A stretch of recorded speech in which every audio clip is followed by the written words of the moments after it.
we are tech savvy. We want to be in tech. We want to do the online jobs. We want easy things. Just easy. This Gen Z generation, not anataka tu akae kwa nyumba na ana make do, anabonyeza computer, dola kwa mkono.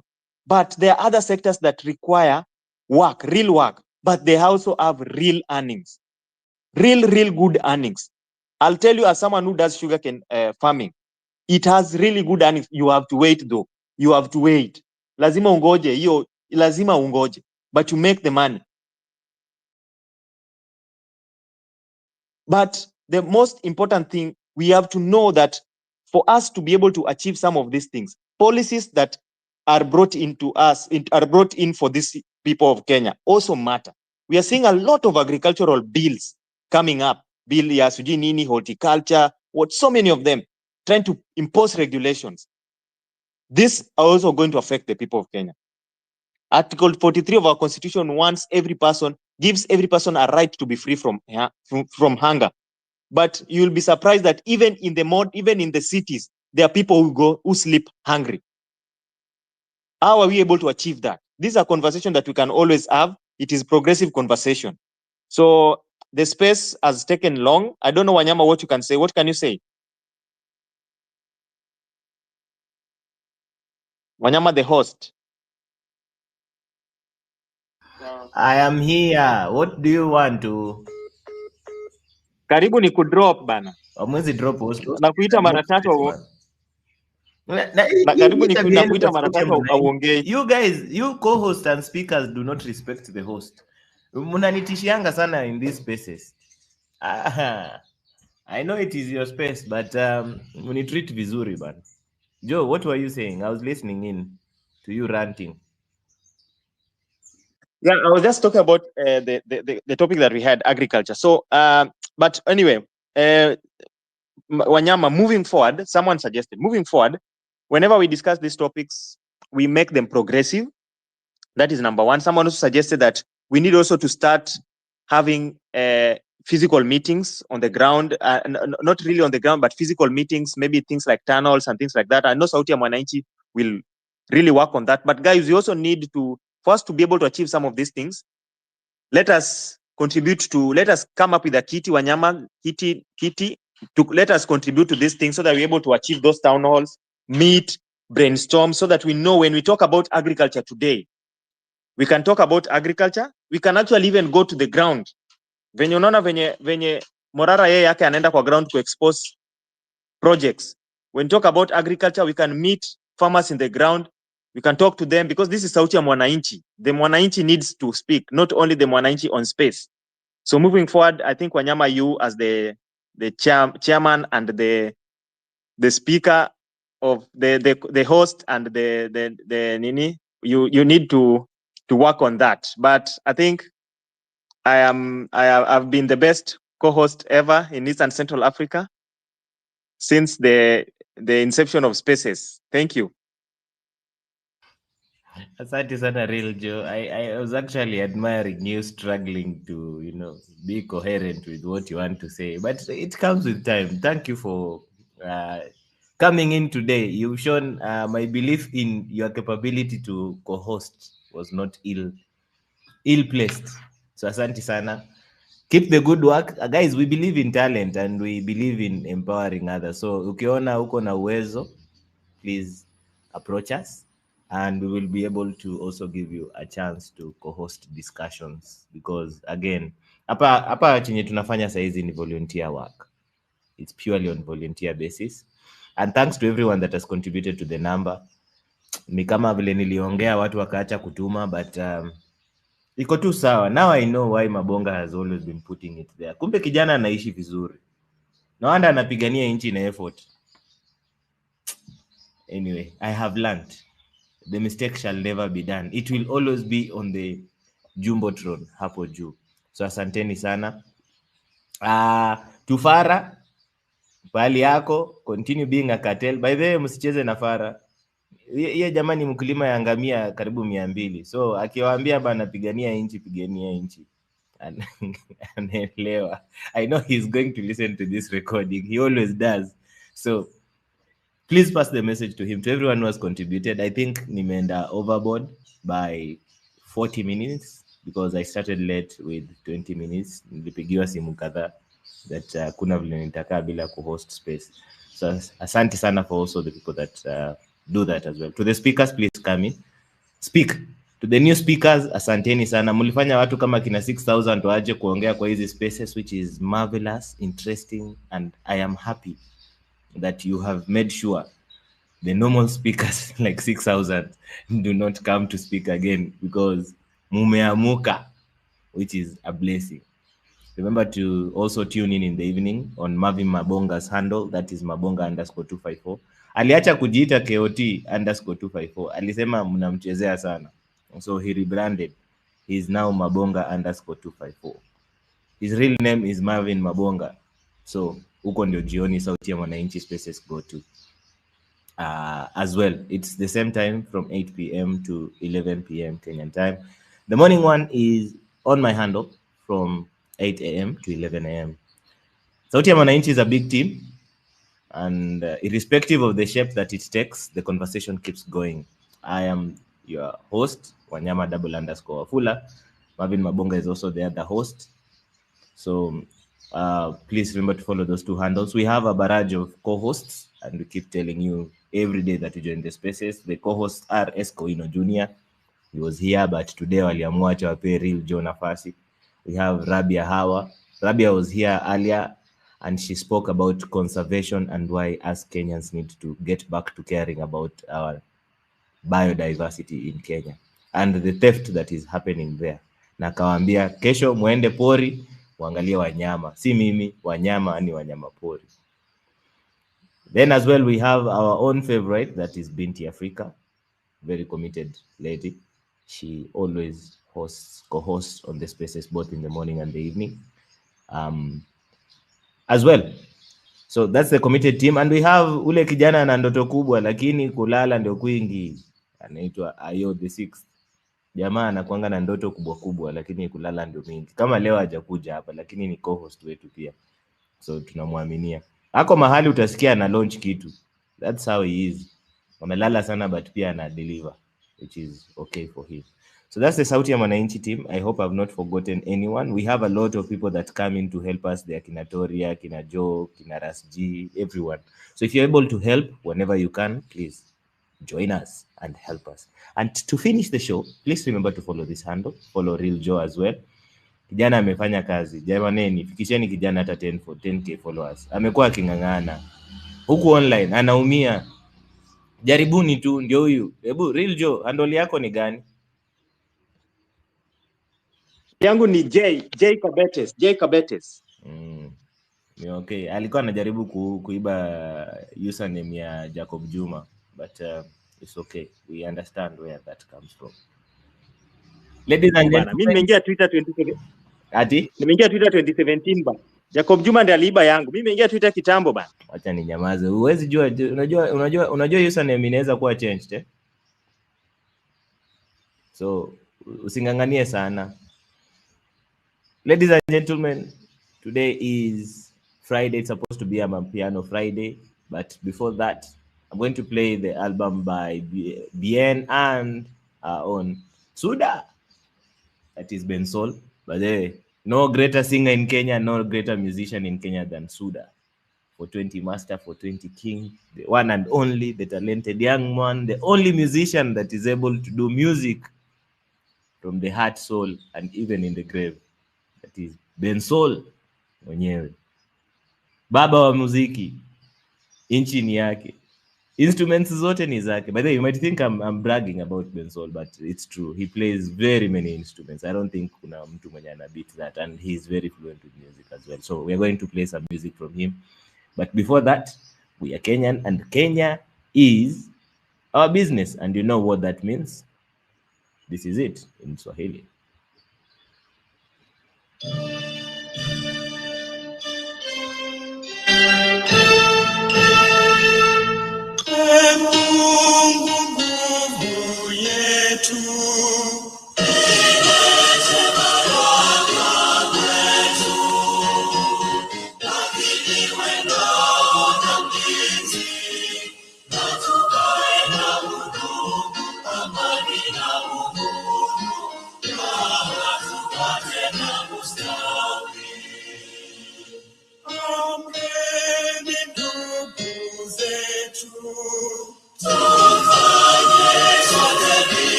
tujenge taifa letu.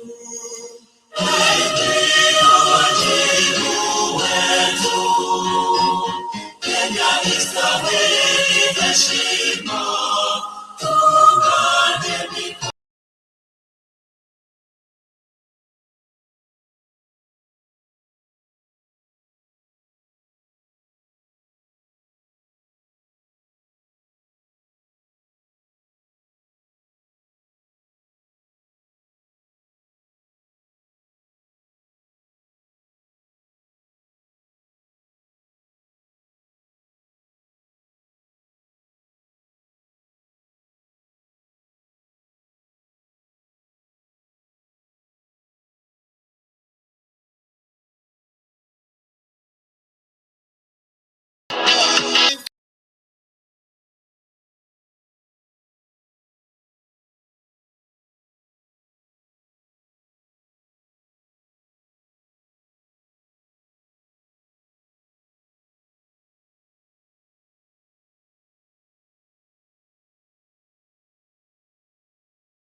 That, oh no, it's the work of God, it should not be taxed, oh blah this, blah that.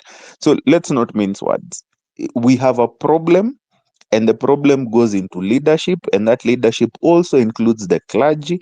It includes all these insane people in those seats. So before the space went down, there's a guy called Farouk who was talking about changing the constitution, and I had insisted the people who are in charge in those particular institutions are the problem, not the institution, not the constitution. So we should remain focused on implementation of the constitution. Leave this madness out of it. And I hope that if they try and push that budget, because they're always giving us reasons every day to go back to the streets. And I think it's high time that people start having also that conversation. We should now have everyday sit down. Zee mambo ya Tuesday and Thursday is now getting a little bit old. They think we are children. We are not. We are no longer children. We have become all activists, and as rightly Ruto called us, we are all anarchists now. We are treasonous anarchists. So let's behave like the anarchists we are. Let's go sit down on those streets in every city that we have, in every town that we have, and show them that we are not going to accept the madness anymore. I mean, Ras, I don't think we all wear dresses, bwana. We cannot be told 100 million. Kwani tutavaa dresses all 55 million of us, bwana? Mtaona chenye mtaona Kenya mtaiona 100 million. Wacha lete ni namba ya nani hapa hivi. Tutafutane na Itumbi. Yes, who is that? Yes. Nikioti. So nakutumia namba ya Itumbi, lakini wacha niwafurahishi. Unaona kuna that procurement, approved procurement ya government ya 2023-2024. Yeah, there is this item number 282 yenye imekuwa approved. Yeah, wacha niwaambie hiyo item ni nini, mutashangaa. Hiyo item ni 1 3-piece suit.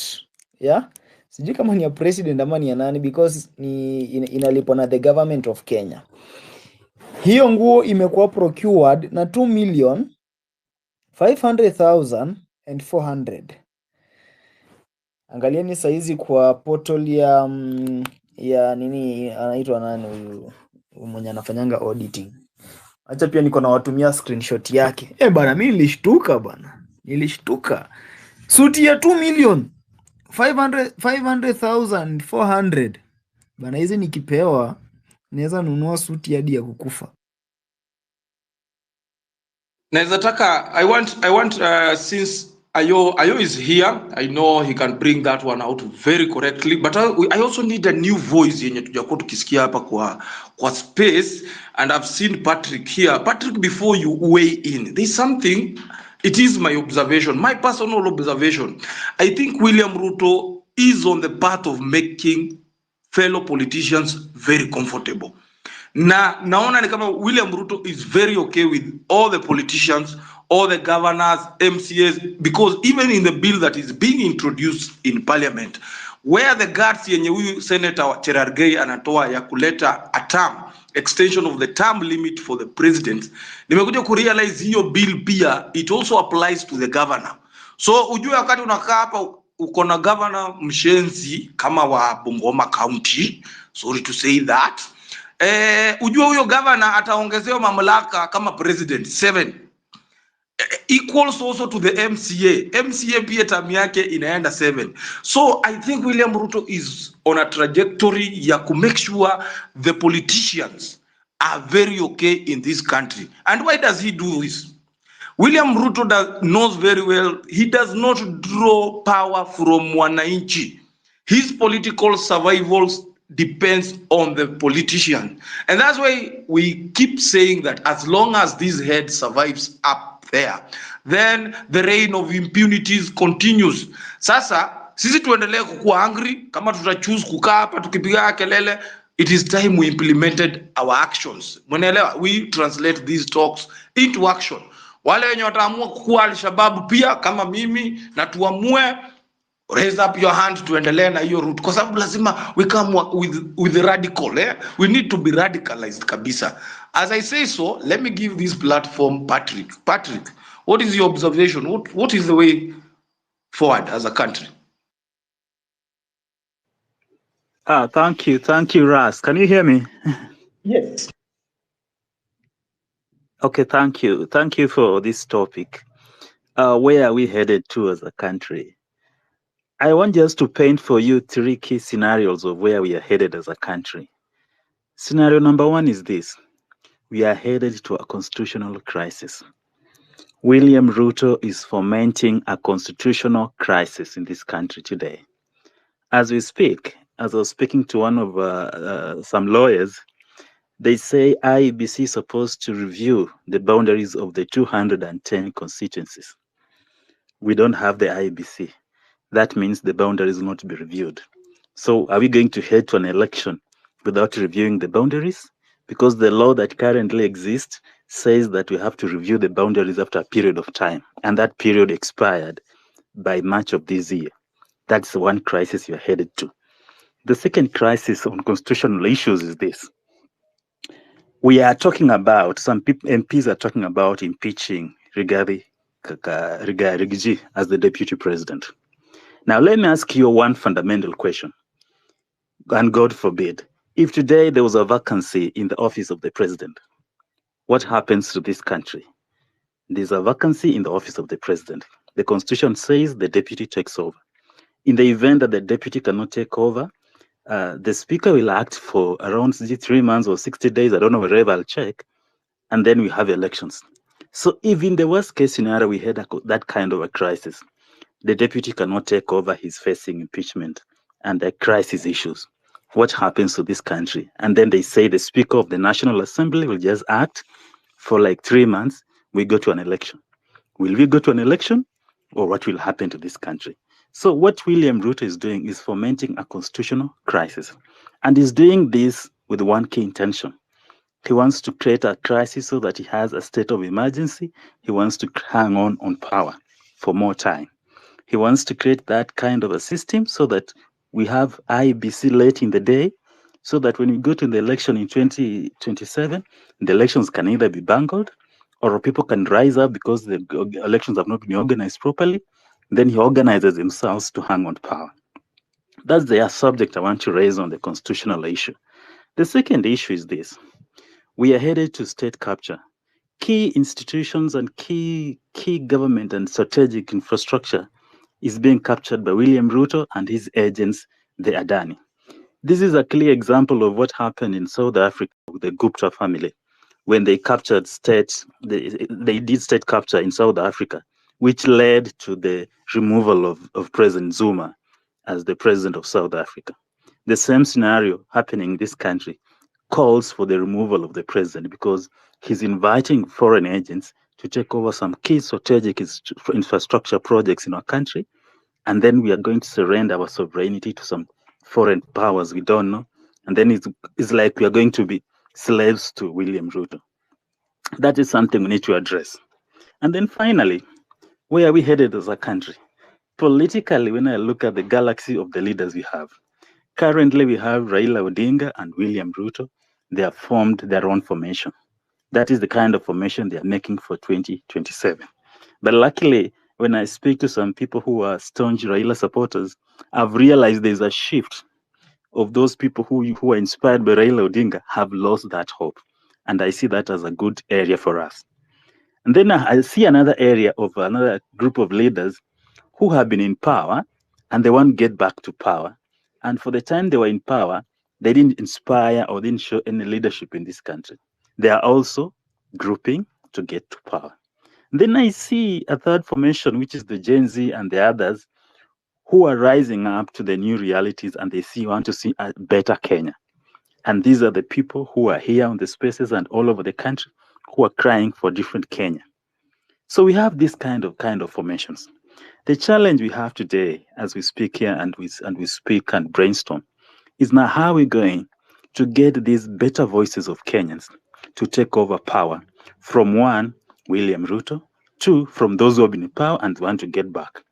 I can see that these two groups, those who are in power now and those who have been in power before, when they get to power, they'll just continue to perpetuate the same culture. It will be business as usual.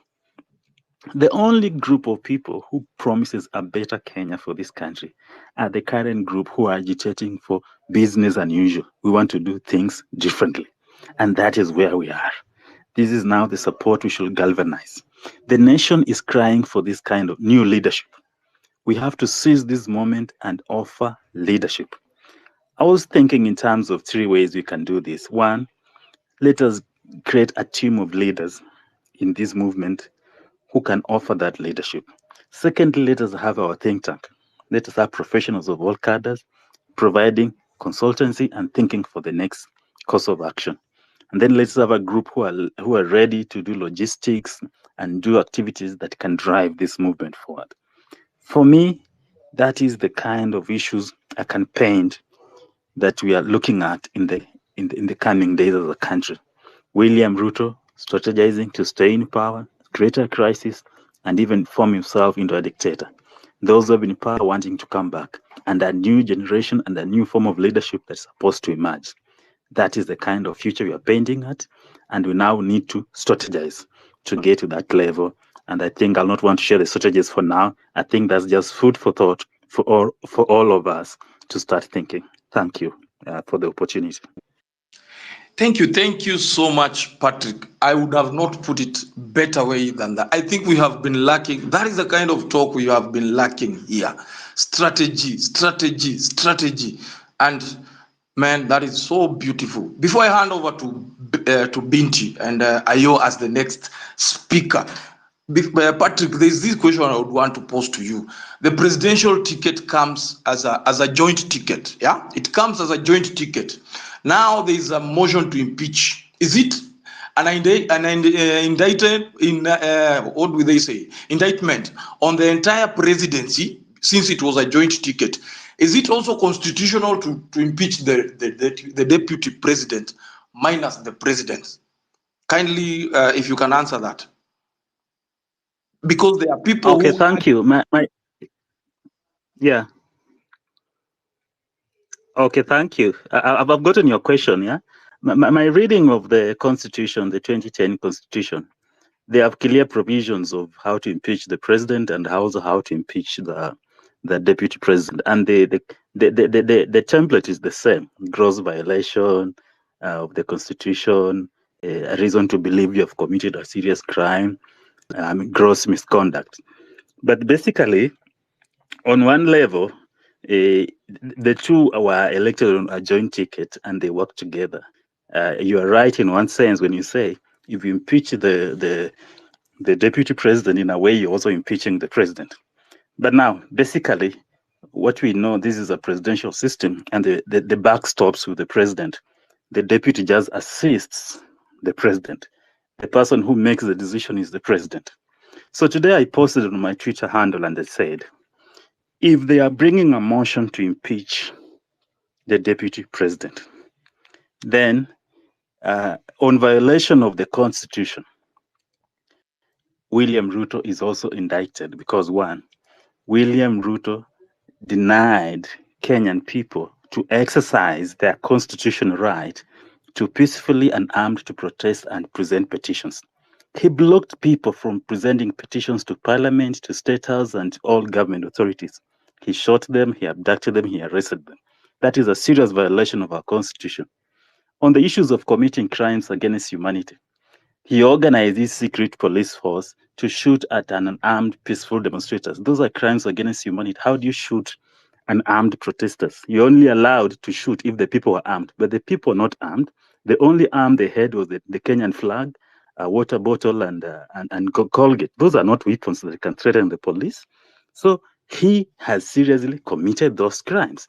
And I was saying, whoever is drafting that impeachment motion should also impeach the president at the same time.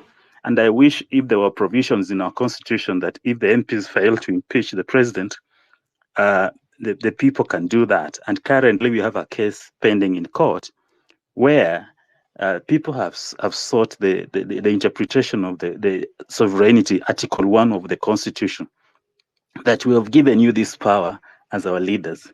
What if you fail to act on the power we gave you? Can we, the owners of this power, act on our own? Because we have given this power to the MPs to impeach the president, but the MPs have failed to impeach the president. So what do? We recall back that power and we can impeach the president and our MPs. So some people have moved to court and we are waiting that ruling where we want an interpretation of Article 1, where the sovereign power of the people, if the people we have donated this power fail to act as we want, do we now take back the power and we act the way we want? So we are waiting for the court to mark that interpretation. But currently, a member of parliament can also institute those impeachment proceedings against the president, because in my view, The president has equally failed in violating the constitution. The deputy has also equally failed in that role. And the buck stops with the president. Thank you. Thank you so much. You've touched on parliament. I doubt whether parliament can do that currently. It is a stooge of somebody. Now, back to Binti. Binti, as you take over, where is Ayo? Ayo alikuwa. Ayo has escaped. Oh, Ayo's gone. I didn't know he's gone, but whenever he comes back, I'll give him the mic. Okay, take it over as I do want to. So Mizani, remember you're a co-host as well, so you just open your mic whenever you want to open. Alafu, ladies, I'm just seeing Toria here. Where are you? I'm not seeing you on the request on the speakers panel. What's going on? You can't just be having mine and Toria's voices. Before I go to our next speaker, Mizani, I've just seen your hand. This hand keeps raising itself up, but thanks for noticing my hand was up. Now, interesting that you guys are talking about everything that will happen in the event. There's an issue to deal with extension or the host of the DP. I'm interested to find out what guys think about the issue that was raised earlier on the constitution and amendments that are people suggesting.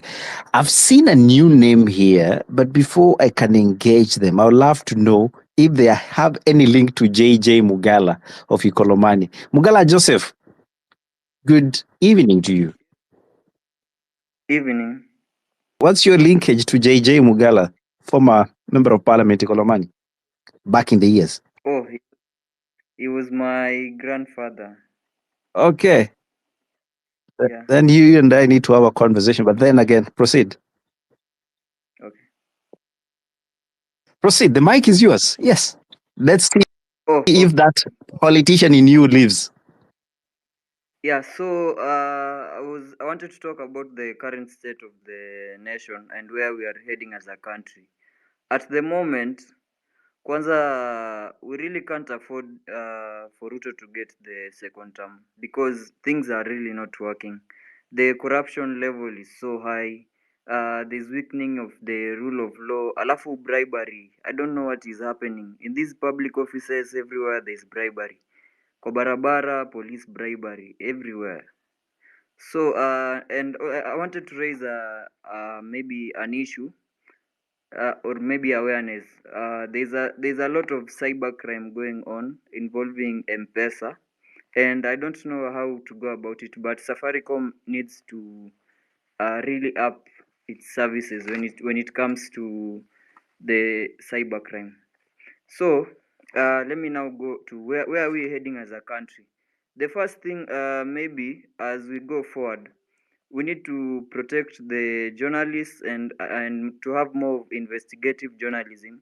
You remember how the fertilizer scandal came up? It was because of the investigative journalism. Then there are these people who are like a weapon. Hawa watu wenye Ruto anatumia kututesa. There's the police, wanatumia police brutality. There is really the religion. I think religion. Let me not say much about it because it watu waliongelea. And then there's this ethnic mobilization. This the politics of patronage and tokens. This the Guys, can you hear? Mnaniona? Ati mnanisikia? So nilifika point ya Yes, tunamsikia. Yeah, nilifika point ya the politics of patronage or tokenism. Hizi crowds zenye mnaonanga ati there is a lot of crowds going 2 or 3 days before that person afike. Hizi zenye mnasikia ati homecoming, gari zinakonga zimetembea zinaambia watu hii siku mkue huku, and then they give people cash after the events. And then the youth unemployment and the poverty imetumika sana as a weapon. So going forward as a country, I think us, the people who want to see a better Kenya, we are supposed to see how we can sell this dream so that hata ule mtu mwenye ako chini aweze relate to whatever is going on and whatever we are doing, and they can work with us. And then there's an issue of social justice. There's a lot that has happened since the year started. Kumekuwa na floods, kumekuwa na drought in Kilifi in a place called Bamba. kuna Shakahola, kuna Kware, and then recently kuna hii Endarasha fires. We see the government as in, I really don't understand what is happening, because they are not like, ni kama hawatuhudumii sisi. Priorities zao kama sahii Mashujaa, let me not talk about it juu ilikuwa imeongelewa, but we see a lot of aid from Red Cross. I saw Eric Omondi doing something which was really good. So going forward, pia kama tunaweza kuwa na hiyo social justice aspect as we do our activities. And then the new crop of freedom fighters, unajua sisi sahii ni kama wale watu wa Maumau, because this nation is sinking into a corrupt and a police state penye police wana brutalize watu, and the CS in charge anasema tu ati hizo guns maybe hata si police ndio walikuwa wana shoot, and such things is not supposed to happen in this nation. Tutaenda mazee, tutakuwa level kama ya Haiti, and as Kenyans we really don't want to go there. So hii new crop ya Maumau, tuanze kujenga camps zetu. As we do other things, we should look for people who have values, wenye wana uphold values. Hizi ni lasting beliefs in a person, in a social group, and these values, they are supposed to bind us together so that they can define what is important, what is worthwhile, and then they can give us guidance. And then maybe if we can have some principles of governance, because I think this is where the regime has lost it. Hapa kwa principles of governance, these are just normative standards that oblige the state to perform its function in a manner that promotes the general well-being of the people. So I want to interact and maybe listen more on what the other speakers have, but passing the mic on. Thank you for your time. Thank you so much, JJ. Binti, you might not know some history here, but I'm impressed to actually listen from this young man. What I can tell is he has actually grasped the ropes of his roots. JJ Mugala was a very interesting politician back in the 90s. And as he says, he is a descendant to that family. But kwani tunadina makatela hapa? Nani baba yake sio mwami kama KOT? I'm now curious. Ras, do you have relationships with a politician before we think you are here fighting for us? Ni cartel tupu imejaa hapa. Just confirm your grandfather was nothing. Mizani, seriously, the only thing I know, my neighbors, my neighbor Kanini Kega, let me not even mention names. And surprisingly, there was an issue in our constituency. Leo ndio kumekuwa na hiyo mass. And something funny with these politicians, they will always show up when there are crowds, when they can advance their political narratives and interest. Wakati watu wamekuwa wakimon, they were not there when you call for those supports, they are not there. But when a crowd is formed, because there was a very deliberate attempt to delay our watoto wasipumuzishwe, umeona imetake a lot of time in the name of civil investigation and that. And I'm very sorry for my aunt, because he's one of the people who lost the kids. Yani wamewekwa pale kupreserve and massage ego ya politicians, so that a platform like that can be created for politicians to fanya nini? Kufanya activities zao. It's so sad. So me, I can confirm I'm not a son of a politician or anybody. They happen just to be neighbors, but they are neighbors who help us with nothing. Aya, Ras has been able to vindicate himself. Let's find out, Binti, wewe pia ni neighbor ama auntie yako ni nani? I have no relations. I don't want relations. Yani, even if I had relations right now, I'd feel like I want to be sick. Me, I can't deal with this government. And if it was anybody, my family, my neighbor, my friend, my cat, or my dog that used to belong to somebody that was in the government right now, wala and dog shelter or something. Because no. I hope you're talking about the current government, because the next one we will be forming it. The current, yes. All right. You know why I'm asking these simplistic questions is the fact that when we talk about politicians and leaders, we tend to imagine they are far away from us. Here I'm listening to Russ anasema Kanini Kega ni mtu wa mtaa. And I was very deliberate when I mentioned Mugala there. Let's find out the other guy, if there's any other guy they know in their neighborhood. Good evening, the other guy. Good evening, good evening. Anza kwanza kwa kusema kama baba yako ama aunti yako ni nani, ni mheshimiwa, before we move. We don't want to speak to strangers. Point of correction, Mizani, we said we're not calling them Mweshimiwa Sahi. Name No, them. Sio mheshimiwa. We, angu yako ashaikuwa ile kitu ama ni baba yako? acha nijibu hiyo nikimaliza kuongea. Aendelea mheshimiwa.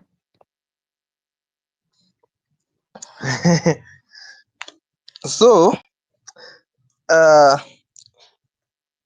I've been wanting to have this mic for a while now. We talk, but it gets to a point that we are supposed to act.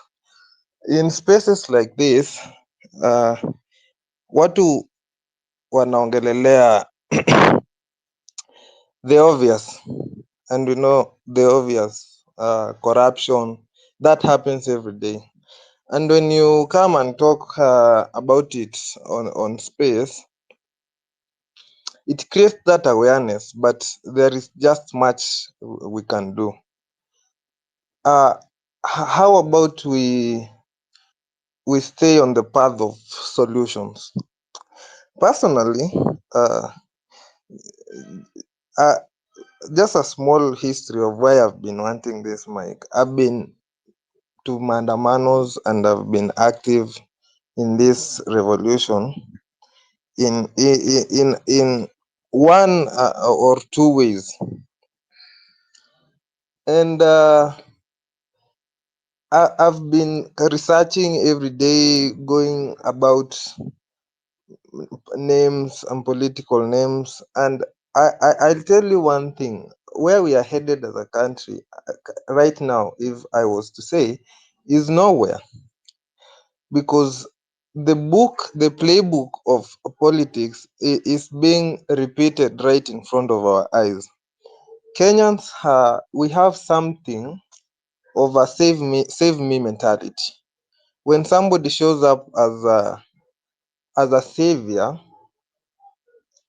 we are very willing to back those people, because in one way or the other we are cowards. Si kabisa, but in one way or the other. So there will be many people coming out wakijiita saviors, wakiwa ready. And the reason I'm saying this is we also tend to, mtu akifanya kitu moja that we agree with, we pick the anointing oil and start anointing people left, right, center. But there are people who have been even in parliament that we can rely on. And I know many of you will not agree with me, and some of you maybe will agree with me. So I'm just a normal guy. I graduated from university last year. So mimi si connected sana. But I wanted to do something yenye naweza sema at least I know I did something. And so I went through political parties existing in the country, and I decided to join Mother Karua's political party. And I've been looking for somebody to kind of argue with if the decision I made was wrong, and so far I haven't met anybody. We have people like Mother Karua who have a clean record since the 1980s. A person who's been in politics that long, and for that long without corruption cases. I think it's time we stopped these sideshows of everybody wanting to come up with a political party, or everybody wanting to be a leader, and concentrate all efforts on one thing. So myself, I chose to follow Mother Karua for the very obvious reason that the thing that is killing this country right now is corruption. Corruption has been the one thing that has been killing this country. And I like what everybody says, the Casmuel, the Kebaso, and So all the the other other guy, guys wait, coming up. wait, the other guy, we are losing you. Yeah. You are saying everything but nothing for the moment. I want to understand one thing. When you talk about corruption, and I don't want it to be dwelled on that, what is your understanding of corruption? Okay. Because that's important. What is your understanding of corruption, and why is this country headed in the wrong direction from where you sit? Nijibu hizo swali mbili. My understanding of corruption is in Kenya specifically is having links or in the government, or if being in the government, taking advantage of that to enrich yourself through pulling deals like the Adani deals and other deals that have been going on in the country for the longest time, that siphon money out of the coffers of the country to people's pockets. That's corruption to me. Now, the reason why I think we are headed in the wrong direction is this. We are ready to trust anybody. We are ready to trust anybody. We are not verifying things. And it will come to a point where a scandal kama ya Casmuel itatokea, and then everything we've been building blindsided will just fall. So my suggestion is, as we decide on what to do to get to the next level, let's take out very very clear scrutiny. Tusijenge kitu alafu ibomoke baadaye. That is my suggestion. All right. Thank you very much, the other guy. Tusijenge ibomoke, and let's not trust too easily. But we do that a lot. Once people start giving us 200 shillings, 50 shillings here and there, kidogo kidogo tumepea KOT, tipja, haraka haraka, tumekataa kumtumia kwa 0710 452 543. Alafu tukimwambia atutetee sisi kama watu wake tunakasirika na mjatuma tip. It's all right. Binti, are we okay? Go ahead. Yes. Sorry, me not check up too. Okay, you guys, I want to give a lady. I want to skip the queue for whatever reason and give a lady. Tori, I know you spoke before, but whilst just Nyoka is connecting, let me just hear you again, and then that we have some gentlemen. Then I'll come back to you. So Tori, Sasa. Poor son. Okay, see, poor. I'm really offended. Let me say that. I'm not good at all. Yeah, physically I'm good, but mentally I'm crazy. So, KOT. Yes, Jambo. Jumbo, I have a question for you. I was in the space where we were talking, okay, you were conversing about the youth and the constitution, and I want to pose this question to you. Do you think since the members of, the National Assembly does not implement the constitution with the people of Kenya can apply to it according to what they are supposed to do in chapter 9, article 144, like, do you think we can do it, or it's only National Assembly who are supposed to do that? German.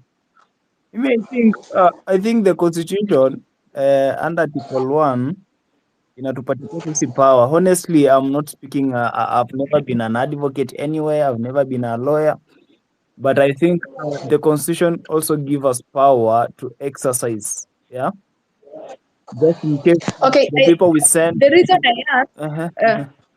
the reason I asked, it's because that chapter or article, it talks about how the president I think, okay, how Ruto can be taken or can be gotten rid of from power because he's crazy, like he's mad. We can all see that he's literally mad, insane.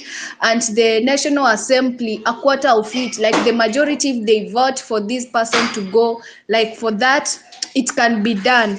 But now the problem is that these people in the National Assembly, they have been bought, all of them, they have been like Hongward, hatuna mtu wa kutuongelelea Gloria, hapo. How Gloria. can we do this? The constitution says that we, the citizen of Kenya, can exercise our powers directly or indirectly.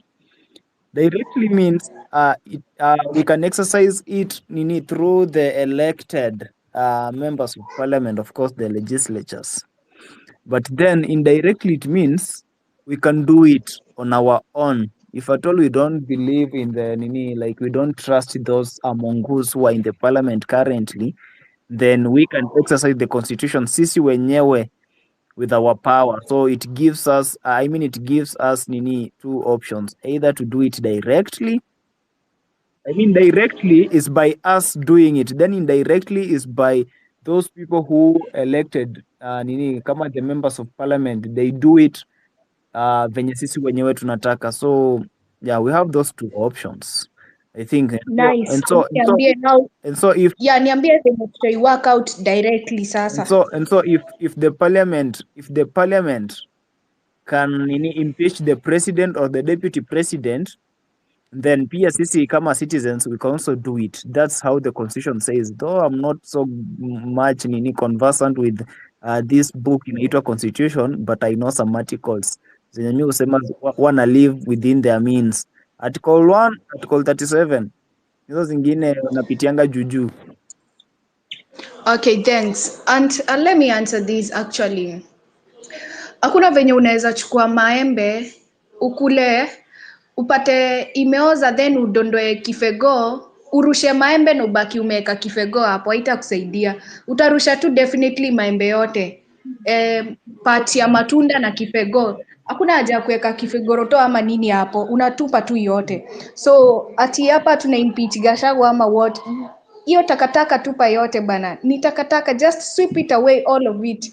Alafu naona like wameplan kuexport another people in sijui polisi wengine wajinga wapelekwe Haiti. It's so stupid that watu tunawapigania, watu wengine wanakufa, then wana export watu kuwapeleka Haiti. And the statement yenye Kindiki alisema, in fact this man anafaa akuje ni kukuja mbele atujibu maswali zetu because ni mingi. The statement he gave, it clearly indicates that they hired people to come and infiltrate our maandamanos and kill people. Kwa sababu ukisema kama si polisi, who did that? Si wao wanajua. I think he should be held accountable. And okay, I have a statement that I'm gonna make. I know it might sound a bit weird ama sijui, but let me just state it. I stand to be corrected. Where are we headed as to Kenya? Like, okay, I was talking about unity, and it came to my understanding that if we want to prosper in this thing, we must hold ourselves, our hands together. So this means what? Like watu kama kina sijui Wamalwa sijui kina nani, if they request to join us, we should give them that chance, but they should not come to make decisions for us. Let them join us because we are fighting the same enemy. Instead waende waform party yao upate wana fight huyu na wanatufight sisi, tunawafight na tunafight huyu. Itakuwa ngumu kwetu kuwin because wao wanajua tactics za politics. Sisi ndo okay, nyinyi Gen Z sahi nyinyi ni wachanga, like let's not avoid the millennials and the generation X. So me, I was suggesting that. I was thinking like, kama wanataka kukuja, like tusiseme ati atuwataki juu ni politician. Let them come as long as they are not gonna kukuja kutuwekea rules. We do things on our way. Me, hiyo tu. Asante Toria. By the way, let me add on to what KOT said. Article 3, defense of this constitution in Asema. Every person has an obligation to respect, uphold, and defend this constitution. Alafu it goes, any attempt to establish, who's that with their mic on? Isaac Walela, please mute Yes, your mic. Please mute your mic. thank you. Please mute your mic. Thank you very much. Then, Binti, can I vent a little? Huh? Like, let me vent a little. It's somehow like crazy. We have hizo mnasema dress zinatengenezwa zitavaliwa na kina nani? Because me I'm wondering, hizo mnaita sijui national dress zinashona na 100 million.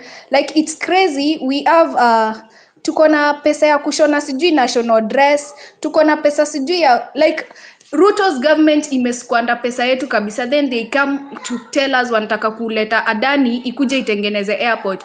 Mbaba alikuja akaeka sijui ni furniture kwa hiyo boma yake ya State House za 1 billion. Like seriously, viti ni kama oh my god. Hebu tukuange realistic. Sisi we are overspending, like expenditure yetu, okay, expenditure yao mimi siko, expenditure yao ni kubwa, lakini wanataka tu wanaboro pesa wanatufinyilia. Sasa wewe nguo za 1 million surely 100 million kaifafa, na unasema tukuja ati tu Adani wakuja wajenge airport. Sio 100 million ukiongeza na ile do ya 1 billion ya viti na hii ingine yenye amelipa ma MP 400 million na sijui hii ingine ya students. Bana hiyo ni combination tosha ya kurenovate JKIA. Mbona wako nufala hivyo wa resonate? Like e-government, the problem is that Ruto ndo ana control everything kwa e-government. Sijui kutoka kwa legislature, judiciary. Like I'm fed up. I'm really fed up na e-government. Sawa tu. by the way, I was gonna say kunywa maji, but usikunywe maji. Nakasirika tu. I also said I didn't want to jump because I'm co-hosting. Like, inini sawa, let's jam. If we need to jam, let's jam, by the way. So, like I was saying, Constitution, Article 3 inasema, every person has an obligation to respect, uphold, and defend the Constitution. And if you establish a government otherwise not in compliance with this Constitution, then that is very unlawful. So, sijui ilikuwa jana Kiroti, I heard you saying ati watu wakishikwa wasiende home waende jela za Kilifi ama something like that. I agree. Wasiende home, waende imprisonment for breaking the law. Okay, let me go to Mizani. You know you keep putting your hand up. Don't put your hand up. Just speak. Oh my gosh. No, I'm avoiding the echo, but what I love the fact that you mentioned the issue of Article 3. And this is the most ignored article because we concentrate on the sovereignty aspect and forget that it is demanded of us to actually protect, respect, and uphold this constitution. So the wording in itself is to respect, uphold, and defend this constitution. And it's an obligation. So when people are here saying we cannot allow this and that to happen, this is actually the article that gives you that obligation. And therefore, I want to encourage us not to get tired of protecting and defending this constitution. If it takes our blood to do that, so be it. To quickly comment on what Toria said about the issue of CS Kindiki, actually, it's a shame that the CS would come on national media and make such statements that, yes, people were killed, but that does not mean it was the policemen that did it. What I'm hearing is the CS is affirming that he is incompetent, and either by omission or commission, he installed criminal elements by the virtue of holding that office, installed criminal elements to murder innocent Kenyans under the pretext of defending the presidency.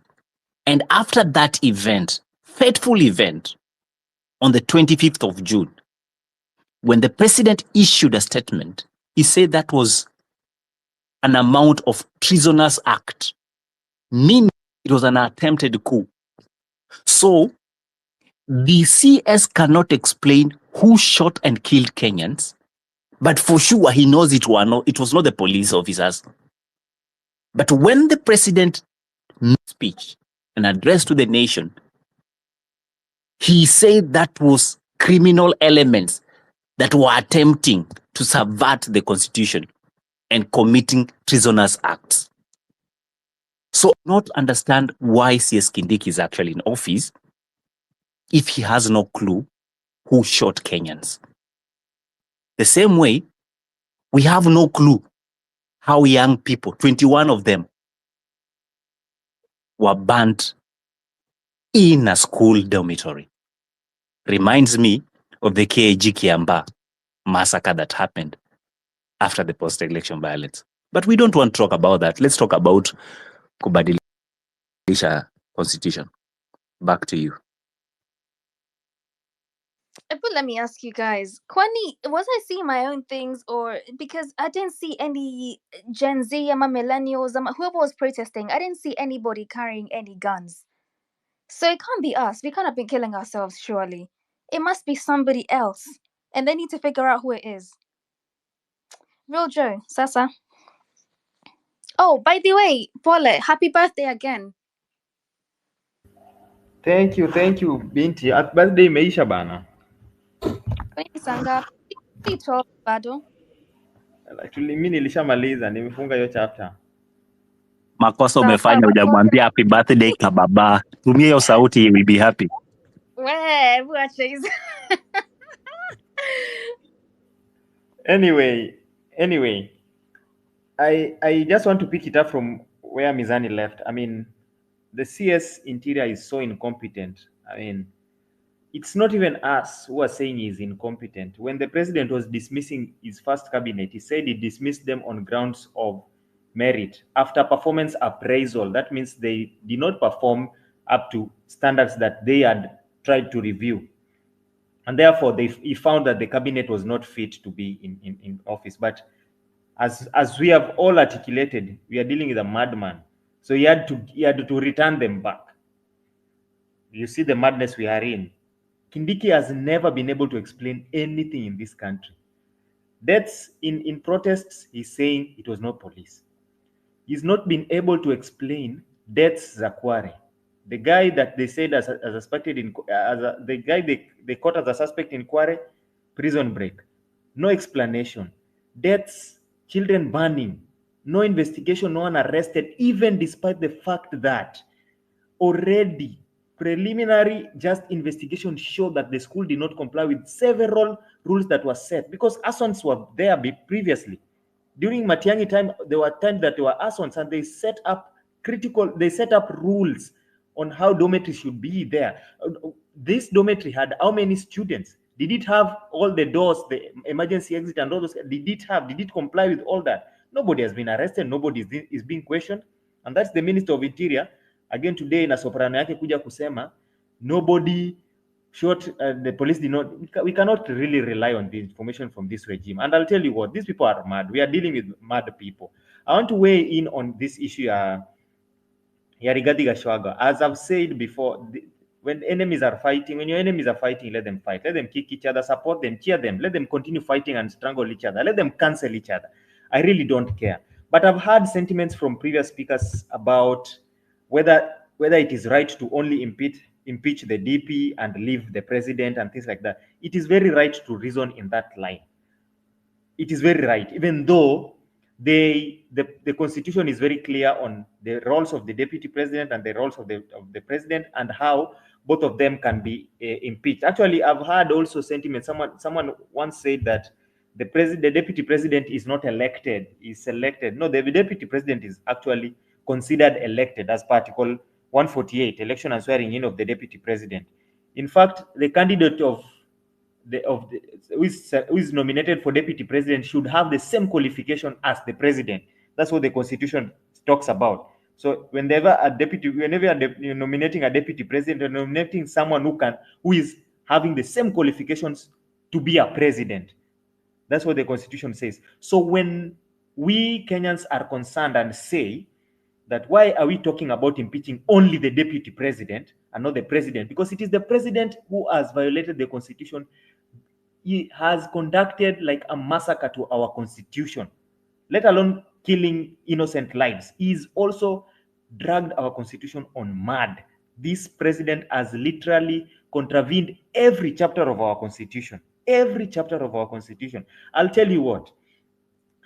This president does not actually, I don't know whether he has. I'm always very disturbed when I try to reason around this president, because I assume someone in the stature of a president has very, very many legal minds around him who need to advise him on various issues here and there. Basic issues, basic things in this regime. They have never been able to make a constitutional decision. Never been able to make a constitutional decision. Why? Because of simple things. Public participation. Public participation.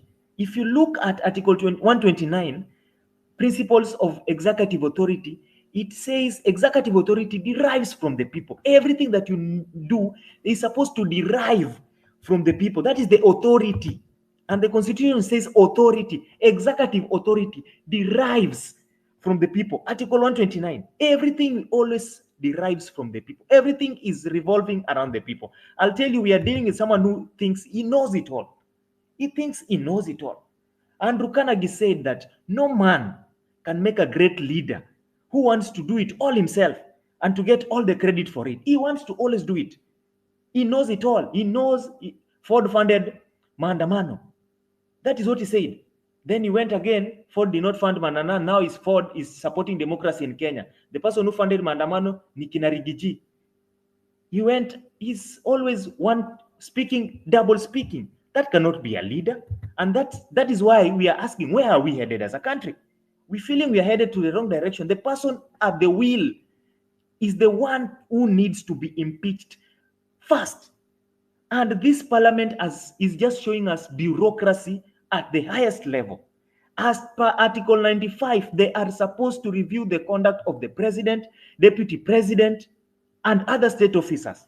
Article 95 gives them that power. But they are only now politically reviewing only the conduct of the deputy president. What about the conduct of the president? What about when president goes and says he is not aware of abductions? Yet there is an IG who has been asked to present himself in court because of abductions. But the president is unaware of abductions. Yet he is the chairman of the National Security Council. What are we dealing with in this country? I mean, are we dealing with this is madness of the highest level. That conduct needs to be reviewed by members of parliament. Do they do that? They don't do that. They never do that. These are mad people we are dealing with. So it is just sick. It is sickening actually right now to be a Kenyan.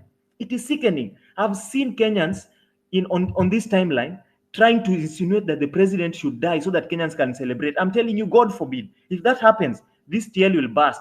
People will celebrate, and it should not even be like that. Because the president should be a symbol of national unity. The highest office in land. It is a sacred office. It is a sacred office. That is the highest office in land. When the highest office in land, the person holding that office leaves the country, goes to Germany and says he's creating jobs for 250,000 Kenyans to go to Germany, and gives an official statement. The Germans say, no, we are not aware of 250,000 jobs. Where did you get that number from? He is guessing them. That is the person who is holding the highest, that is the driver of this country. And we are saying we are headed anywhere as a country. No, we are not headed anywhere. When the president goes to international media and says the police were within their rights to quell the protests, and today a CS says the police did not shoot protesters. When president is asked why the police use force, he says the police were within their rights. The president has been on media one time saying the police have guns. It is not pens. They are not pens, so they can use the guns. The president has said that is on record. So CS Kindiki cannot tell us that the police did not shoot civilians during protests. It is absurd. It is absurd. His conduct needs to be reviewed. Parliaments need to review his conduct tomorrow, as soon as tomorrow. But will they do that? They will not. That is the failure of this government, the entire government, the entire political system. And it is why this young generation, they do not want to associate themselves with politicians. It is not because, it is because of trust issues. It is not because of any other thing, because we fear being turned against. We fear being turned against. You will give these politicians a chance. Right now, this deputy president, let him be impeached. I really don't care. He is one person who has talked about shares in this country. Very, very aggressively talk about shares in this country. Divisive politics. Let him be impeached. But it is not also right to use, because I've seen, yes, there is wrongdoing, but also there are so abductions from I don't know, this guy anaitwa nani, Malala sijui whatever. I saw that is not right. It is not right in any. It is not a society. The president needs to be the symbol of national unity. Right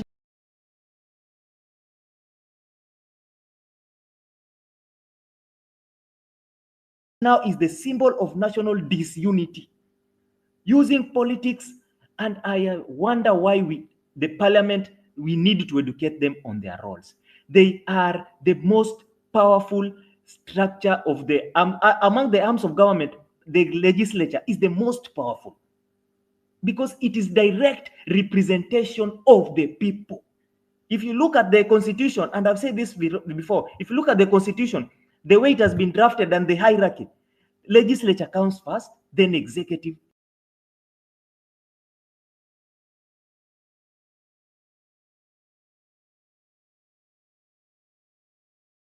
then judiciary. That means the legislature has been given first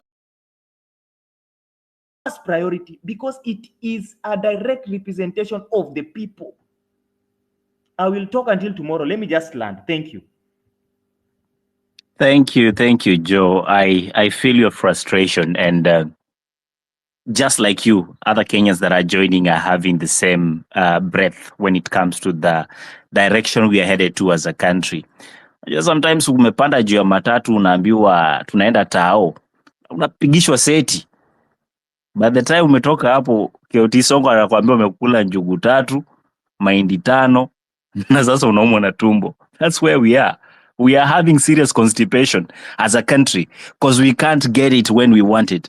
I want to bring in Shakahola, and as Shakahola comes in, Binti and Keoti, you'll allow me to call it an evening because of my engagements. I need to get ready for the next session of work. So I want to wish the rest of Kenyans a great evening, and please continue pushing these conversations. They might not make sense right now, but I can promise you they do.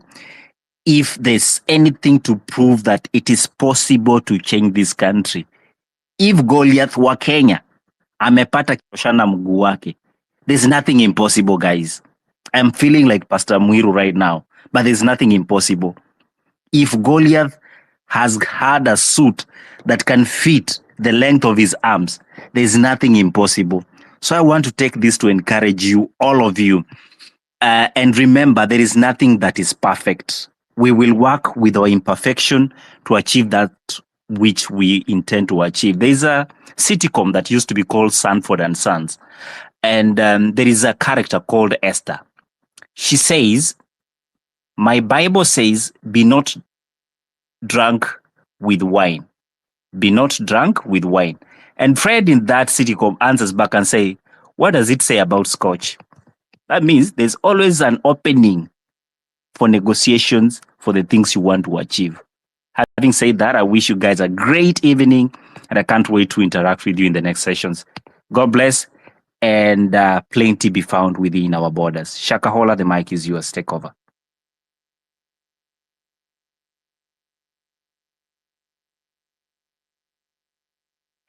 I don't know if they can hear Shakahola.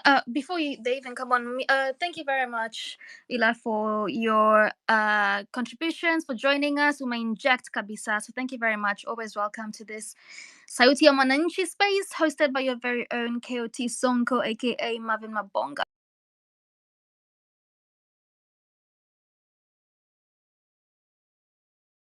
Guys, we don't want this space to drop, so use that number up there in the what you call this thing, the title 07104525543. So please let's support our brother as he allows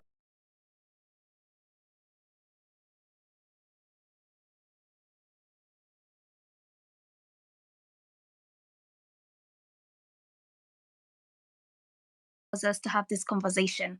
Shakahola, can you hear us? Halo, habari yenu wote? Nzuri sana. Okay, asante sana. Before I talk about where we are heading and why should Kenya must think and think deep about this government, allowed me to say this, and then I will come nitakuja hapo kidogo. Kuna kitu ambayo mimi huwa saa hii najiuliza, and I have not sijapata sotea haki ya kibinadamu. These people, and I think Binti and KOT and everyone who is here might go and find these people, tujue shida yao iko wapi, wajibike kwa kazi yao, kwa sababu now see we have the guy who was beaten by police in a university. Hawakuongea. Everything is happening, watu waongei. Why can't they come to us being briefing, waambie wa Kenyans tumefika hapa na hapa na hapa, hakuna kitu ambayo tunaambiwa. So what we need to do, waitisha maandamano. Those people there, hao watu ndio ambao sisi tunaangalia. Hao watu ndio ambao sisi kwetu ni haraka kwenda kwao. Why can't they come waambie wa Kenya imeshindikana hapa na hapa, now Kenyans wacheni sasa tuitisha maandamano and we go for it, right? Now what we are whatever we are, Kenya ambacho sasa kinaendelea is whereby we are living under the government that uses intimidation, disobeys court order. You know, right now Rutos wanatumia excess forces and they are fix everything with the laws. Hawafuati sheria. I mean, we can't have laws to serve different classes of Kenyans. Kenyans must think and think deep about this government. Asanteni sana kwa hayo tu.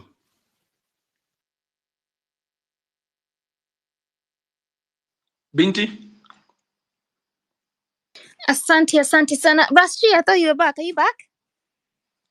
Yes, I'm back. I'm almost concluded. You know, my session starts at 12, so you have another 10 minutes.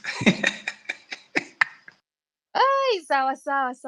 Thank you very much, Shakahola. Alafu, sorry for the wait. I know you were there in my DMs asking me, CJ, when you can speak. So asante sana for your contribution. I want to go to Farah Alafu KD. Hey, Farah, by the way, you know you are one of our soldiers, one of our dedicated Tati Mananchi soldiers. So Sasa.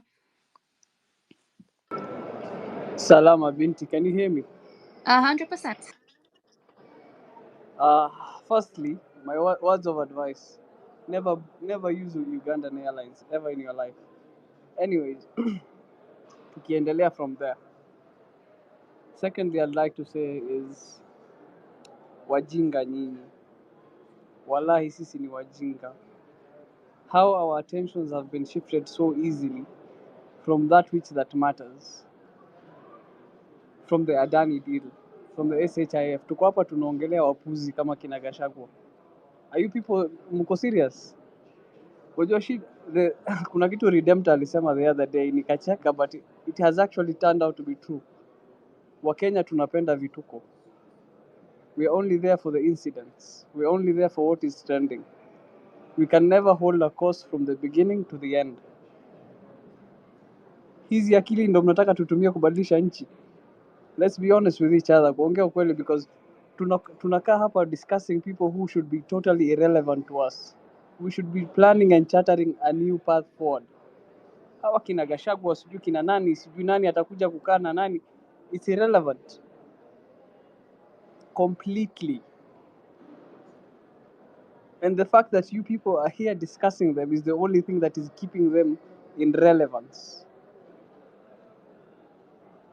tuongeleeni solutions. Let's come up with ideas to blockchain, like unajua, like how we were discussing things initially. We've gone back to factory mentality. Sijui nani anatoa nani. WhatsApp group ngapi wewe mwenyewe umetolewa? Honestly, how does it concern us? We are literally playing into their games whereby we are being distracted from what is important. Tuko hapa tunapiga makofi, ametolewa, sijui nani wamegusa mlima. Let's be honest bana. Where are we headed to as a country? That is the question that is up there. And that is what we should be discussing. We already know that we have a parliament of alls, people who do not have backbones to stand up for anything. So why do you expect anything from them? The president came out here and called you treasonous criminals. How do you expect anything better from him? Kindiki alisema hakuna mtu ameuawa. Leo kusema watu wameuawa na si na polisi, it's no different. We had over 142 people in body in ndani ya magunia, na wakasema it's the work of a serial killer who they caught in 2 days and he disappeared. Na nyinyi mko hapa mna discuss Rigiji. How sure are you that you'll not end up in a gunia? Let's start holding institutions to account personally. Kama in NIS, we write a letter to the head of NIS in his personal capacity. Kama ni DCI, you write a letter to the head of the DCI in his personal capacity. Mambo sijui ya Rigiji, sijui ya nani, walai ni kama tumekuwa chama ya mama hapa. Let us focus on what's important, please. Thank you guys. Binti, kidogo tu I take on Farah. Farah, thank you. As much as we respect everybody's opinion here, you should also respect, I think, other people opinion. Those who brought in, I think it's the topic is, well, where is the country headed to? Those who felt like bringing in the Rigiji issue and they brought it on your perspective that it is just a diversion, whether it is a diversion or not, I think they are in their rightful space to express that. So, however, wewe unaiona hiyo design, kuna mwingine ataiona hii design, and let us respect each other's opinion. There are so many fronts. This battle has so many fronts. There are those doing their part. Those petition, unasema kuna wenye wameandika hizo mabarua, kuna wenye wana petition. In fact, next week we have a petition of 14 people against Ruto and his incompetence. So let us not look like, we are not here to really discourage each other. Let everybody do what he can do in his front. Manielewa? Kuna opinion ya msee yenye ni biggie than ya, as long as we have agreed. I concur with you completely. Yeah, as long as we have agreed our enemy is one and our enemy is one. But let us discuss solutions. Let us not give these people more relevance, because from the day we entered parliament, they became irrelevant. And that is how we should treat them, as irrelevant. Let us not give them an audience, Kapsa. Let us discuss solutions. Your petition, those are the things we should be talking about. That is what I'm trying to say. Okay, so Farah, I think we have understood you there. Nimekuelewa. Let us not take this out of context. Binti, I think I have 5 minutes before I come back. It was just on a light note. Yeah, Farah, before you leave, I've got a DM that you need to get in touch with Mizani 254 on the 2025 conference. I think you'll know what that means to you. So, just get in touch with Mizani 254. Alafu Rashid, I think you might hate me because I'm about to bring somebody that's also going to tell us the same thing. So, KD, sasa. Niaje? Poa, tukeleleshe basi. We Farah kwanza ushike kwa hiyo ngamia unaiba notes za watu. You have to step down. And I think what Farah is saying is very, very true. It's very true. Now, I'll start by saying this. And please, msinibebe vibaya. When you get on a space, Kuna watu aina tatu. There are guys who talk too much. They don't want to listen. There are guys who do not talk. They just listen. And there are guys who are just there. The guys who never talk too much have a lot of knowledge. It is up to us to get to know how we can have them engage us so that we can engage them and have a constructive conversation. But if I come on this space with the mindset of I'm a know-it-all, I might scare away so many people who might enlighten me on 1, 2, 3 things. What I think Farah is saying in very simple terms is this. Don't for one reason think you're the only person who stays up until 12 o'clock having these midnight meetings. There are those who can even do it on public beaches and very expensive hotels. That while you're talking about them, they're planning on the next move. So the question is, who's the winner and who is losing?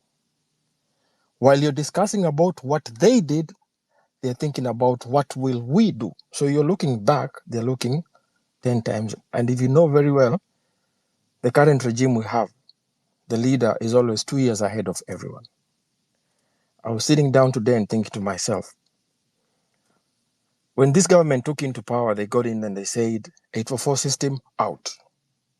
They started a new system. This is something that had been planned even before they knew they were taking power. NHIF out. In came another system. This is something that was planned way ahead of time. We got to know yesterday that the likes of, Adani already have electricity. It was signed last year. Ketraco was signed last year. If it wasn't for Nelson, even JKIA was to be signed long time ago. So the question we should be thinking about is, how do we make it to a point that if he's 10 steps ahead of us, we're going to cut it to 3? And it would be wiser for us to think of how do we engage great minds to think alike, even those whom we find are not of our generation and stuff, as long as you're moving towards the right direction. I'm not going to come here and lie to you and tell you that I'm so much elite and I know so many things and I'm going to talk about giving you milk and honey when I don't even have a camel myself. That is living a lie. So, nimekaa hapa nimesikiza. I've been here for almost 2.5 hours. And Farah is very right. We didn't speak about Adani. Guess what? This Shivsha, whatever thing is being signed on Tuesday. And if you've read about that article very well, it's a scheme to collect money. They're just collecting money. You're not getting any service yet. All the NHIF workers will be jobless. So it's just, tulikuwa tunaongea juu ya Ruto kwenda America last Friday.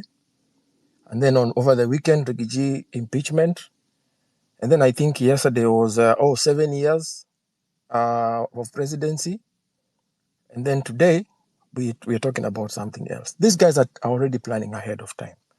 And what's his name? Toria came and said something very, very important that I think we are also ignoring.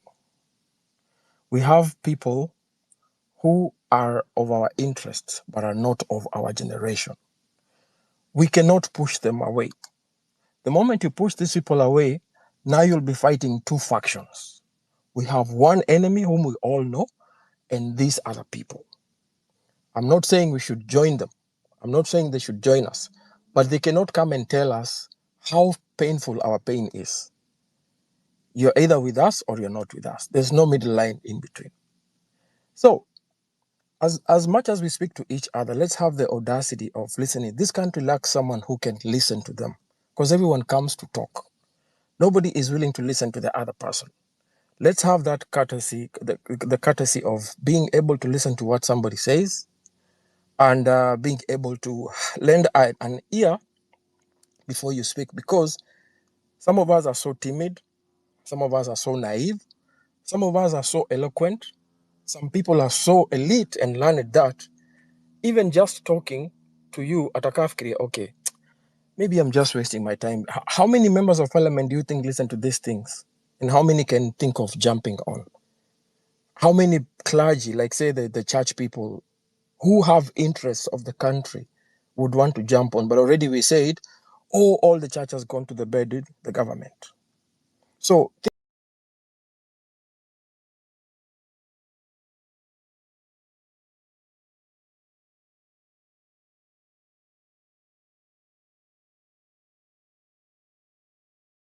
think about it. If you say the church has gone to bed with government, and then it happens that the church decides to say, okay, vote in the government, who loses?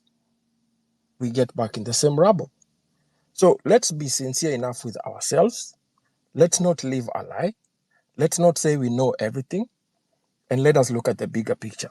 This is a very good topic. Where are we headed as a nation? I think we should be thinking of my perspective. For example, somebody mentioned about $1 million is it Mashujaa Day?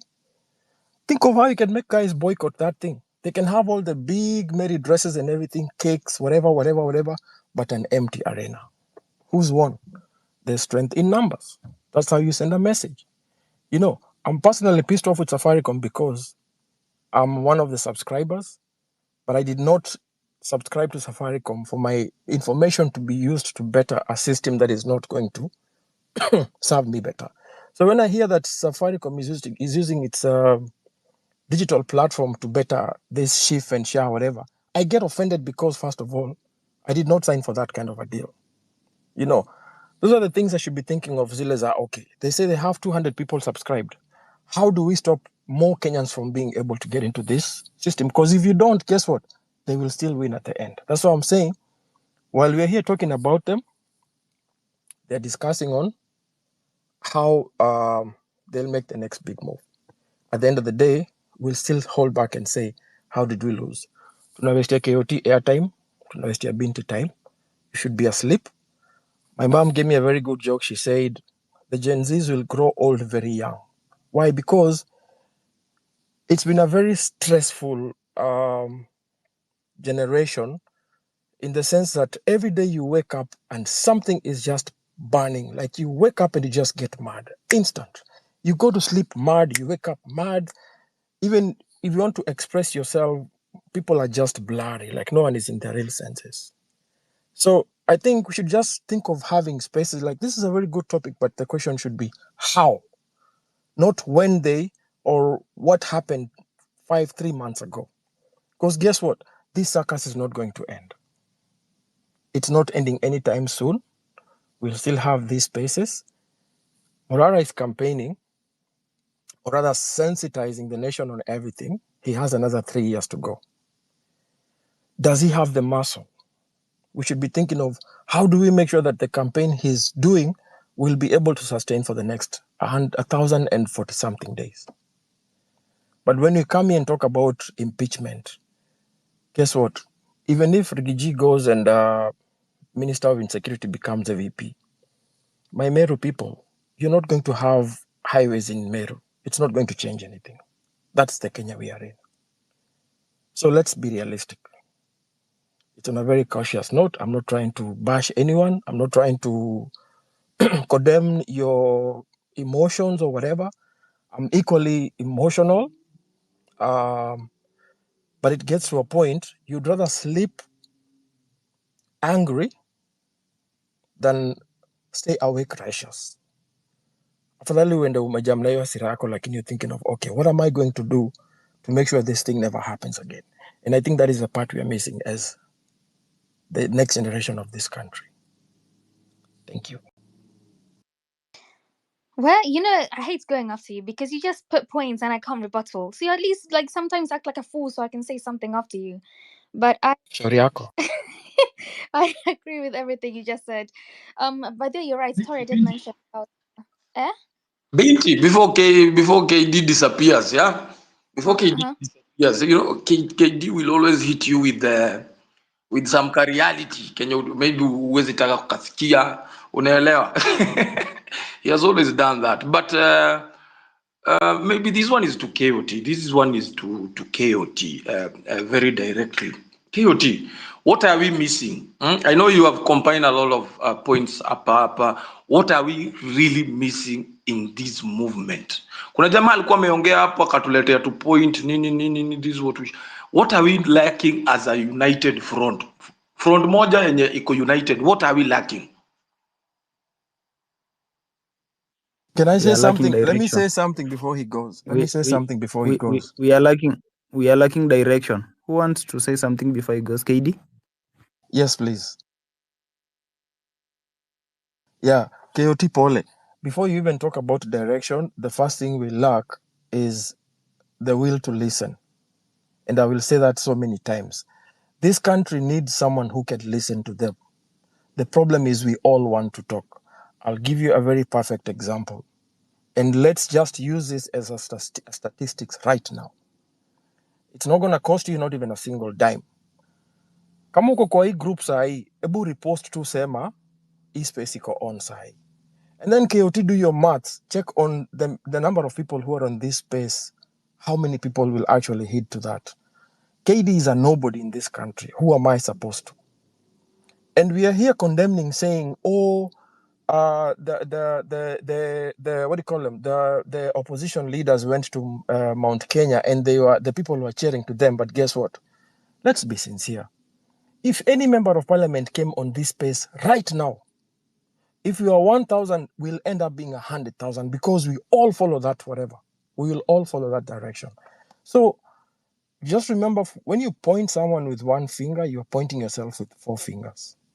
That will to listen is very, very important. And we are a hypocritic generation because when this space started, we had a lot of humility in us. Everybody was willing to listen to. This space used to have like 60,000 followers, listeners on a night. What happened? Ilifika mahali, some dwindled out, some felt like some have called them names, some have profiled them, unajua ase ni mahasla tu, and stuff like that. Some feel it's a waste of time. Some actually think this topic does not concern me in any way, and they do their own thing. So number one, there's no will to listen to each other. Everybody believes what I feel is right, and relativism, it's the worst disease in the world right now. I am right, you're wrong, whatever you tell me doesn't make sense. And then now, even when you talk about having a leader, now when a leader becomes a leader, what happens? A leader decides, mi ndio kusema, you guys cannot tell me nothing, which is what the country is suffering from right now. Why? Because the leader feels, I'm the one you guys should. There's a very good meme that shows a lion telling sheep, I'm gonna be your shepherd and I'm gonna look after you. And the sheep are like, oh yes. Then they elect the lion. Then what happens? The whole whatever narrative changes. So let's be sincere. Let's look at it from the perspective of you have a role to play, and the first role to play is we can get space. It's very simple. Just retweet. It doesn't cost you, and you don't even have to write anything. You may think it doesn't make sense, but the moment you get to 1,000 people, you're sending that message of yours moja to like 1, 2, 3, 10,000 people. But if you don't have that courtesy of saying this is a guy who sacrifices time, money, gadget, power, and resources, and you just come in here and then the first thing you do is Binti, I want the microphone. And then all that comes from your mouth is Rigiji alifanya, alienda, alikula, alikunywa, wali hizo nguo. Mi sahii ukiniuliza nafaniko naambiaje, Rasa amesema. Kuna hiyo story ya Madaraka Day, whatever that holiday is. Just think of, okay, how do we make it not successful? We had a time when Uhuru was president, one of the whatevers. I used to work on media, so I know what I'm talking about. One whatever was called off because people didn't show up. The numbers are low. Politicians feed on masses. That is the trick. They will not go to a place that they don't have that number. And if there's any way to make someone listen to you, you just ignore them. I say that when you go to them, you went to parliament, they took off. We said occupied churches, they ran away. When we left churches, they went back. So play their game. It's just as simple as that. Boycott. Thanks, Kioti. Endelea. Okay, so personally, I was responding to Rast G. Nalisema, what do we lack as a movement? And yeah, currently, we're lacking something called direction. Honestly, morning kesho kuna mtu atafanya kitu ingine, mwingine anafanya whatever they want to do. Mimi kesho nitaamka nianze kutweet venye nataka, mwingine atatweet on their side venye nataka. Yani unachagua tu kitu nataka kufanya. Yeah? So direction ndio kitu tumekosa sana as a movement. Yeah, we are lacking that as a movement. Na pia venye KD amesema, if we have a leader, that leader at times probably atakuwa na dictate some things like they feel like yeah, ni mimi ndio niko, so what, bila mimi like you guys are not there. And of course from the people I've been interacting with, yeah, I've been honestly, tumekuwa na interact now from one point to another. I've been feeling that like I'm the lead of probably this group hapa penye tuko, and so my word is final. Yeah, somebody pia anza kuambia now that I'm your leader here, so whenever I want to enter this place, probably stand up ama whenever we are doing this and this, put on your cap. Na mimi kofi yangu inakaa Raila, hii mimi siekangi chini bwana. And so at times I feel like even as much as we want leaders, but these leaders, let them not feel like yani it's just about them. Yeah, it's not just about them, because without me, without you Binti, without Toria, without Nonini, you will be nobody. Yeah, and that's why me husema hata pia on these spaces I'm hosting, and of course I can't dictate you. Yeah, because you are the one who is making me having this space here. Kama sio wewe, then si afadhali niende nikae huko nijiongeleshe. Yeah, ama kama sio nyinyi, maybe nataka kuongea na Binti peke yake, sinimpigie simu tu tuongee huko. Yeah, and so at times I always feel like when we are in a congregation or a certain place, and probably you have been given that mandate to lead that maybe a certain group, don't feel like you are more superior than them, because without them you are nothing. Yeah, hata komanda wa polisi bila polisi wale wadogo, he's nothing. And of course he has to to respect them. Yeah, he or she doesn't have to feel like they are more superior than the others. And so mi nasema we are lacking direction, but if we'll maybe have people to lead us, let those people lead knowing that without whatever happened on 25th June and the consecutive days, without those happenings, they wouldn't be there. And so let us respect each and every person. Let us value them. Let us not feel like a certain person, maybe you are more superior than the other guy. Hiyo ndo kitu pia unapata even this movement imeanza kurudi chini, because we had some people probably they felt like it's just about them. Yeah, without them probably mimi siwezi fanya anything. Maybe wewe hapo Rasji, you won't do anything. Maybe Nonini hapo, you won't do anything without them. And so you find out that hiyo kiburi, yeah, hiyo kiburi ndio imekuwa inafanya we are losing it. Yeah, and so me honestly, hata mimi mkiona when I'm going somewhere, I'm going there because nimejitolea on my own. I want to do whatever I promised you guys that I'll be doing. Yeah, mkiona nimekuja kuhost these spaces immediately after being on the space ya Citizen, it's because I promised you guys that we are going to have Sauti ya Mwananchi probably every day. Yeah, and so something of the sort should not be hindering me to give you a platform. Yeah, and so mimi I feel like direction is what we lack, and leaders. But of course, from the few people I've interacted with them, I feel like at times they feel they are more superior than others, and something of the sort inafaa tuitoe kabisa. I'll be traveling all the way from Nairobi to Rift Valley tomorrow, yeah, with Morara and the team wenye wamejitolea tuende. We're going to inject there with civic education. And so hata hivyo, I've never done this. Lakini bana, kama hata uko na 100 bana, tuma kwa hiyo namba.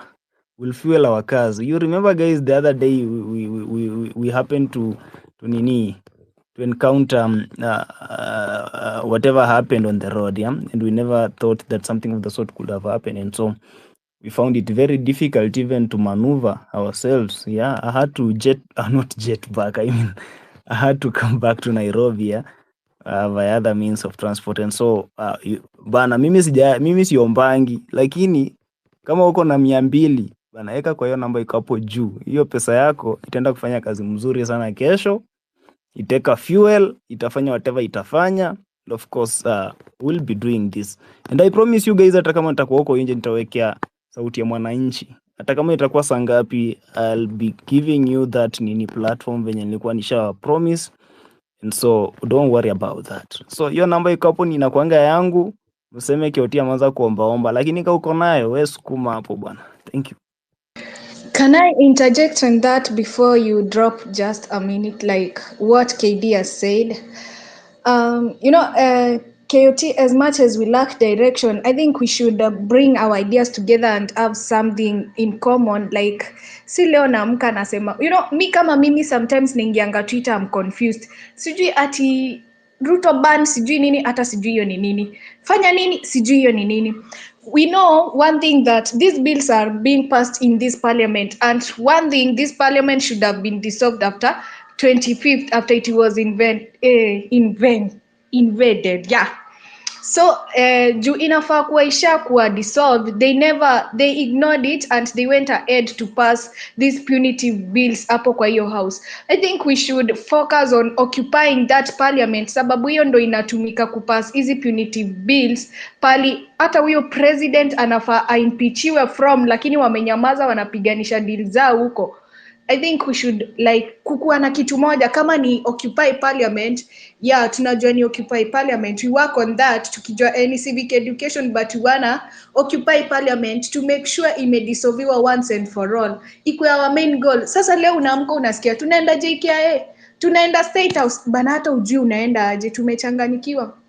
The second thing is that wanasema ni leaders, people tend to wamekuwa wamejoin hii movement na personal interest. Just because you have a large number of followers, uko na mamilioni, KOT yako na 100, unapata sisi watu tuko na watu wawili bana, hatuna say. Ni huyo mwenye ako na mamilioni akuja eke space moja, akiamua leo tunaongelea Gachagua, anaenda ni Gachagua, of which tunapea wase attention, sababu that person ndo anafaa kuwa anatusaidia kupush this movement, our agenda, because we are all advocating for this good governance. Lakini juu nataka kuwa ni kama wamekuwa na personal interest in this movement, wameturn kuwa bossy, si ma leaders, si nini, able to check on that kindly. Me, I was suggesting that, na kama nimeoffend mtu na mdomo yangu, I'm sorry for that. Haujaoffend. She's so no. Can I say I something? did- Binti, Yes. for those mics, mute those mics za wenye bado wanabonga kabla tujawape. No, Nifar. Me, I don't want to get Kalala shot again. I want to drop right now. I need to go and Don't feed drop. There's a reason I want you not to drop at this particular time. I'll tell you, Kiasi, when to drop, because we are having guests like Nonini. Nonini, welcome. I can see you on the speakers panel.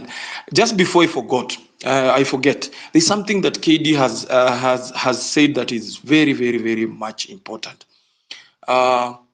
The aspect of listening. I hope that we will be more of listeners than talkers. Yeah, we'll be more of listeners than talkers. Na saa hii watu wanaenda kwa ground, naelewa watu wanaenda kwa ground, because I said earlier it's time to actualize this talk. Wacha tu tusikue tunakaa hapa, najua tumeongea sana, but hii gospel wacha tuanze kuipeleka mashinani polepole. And talking of going to mashinani ama kwa ground, Marvin Mabonga is anaenda, and this is my personal appeal to Marvin. Marvin is my friend. Personal appeal, Marvin. Right now, Morara and others wako kwa ground.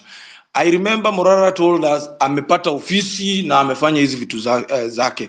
And if anybody will disagree with me on the speakers panel or in the listeners panel, let me know.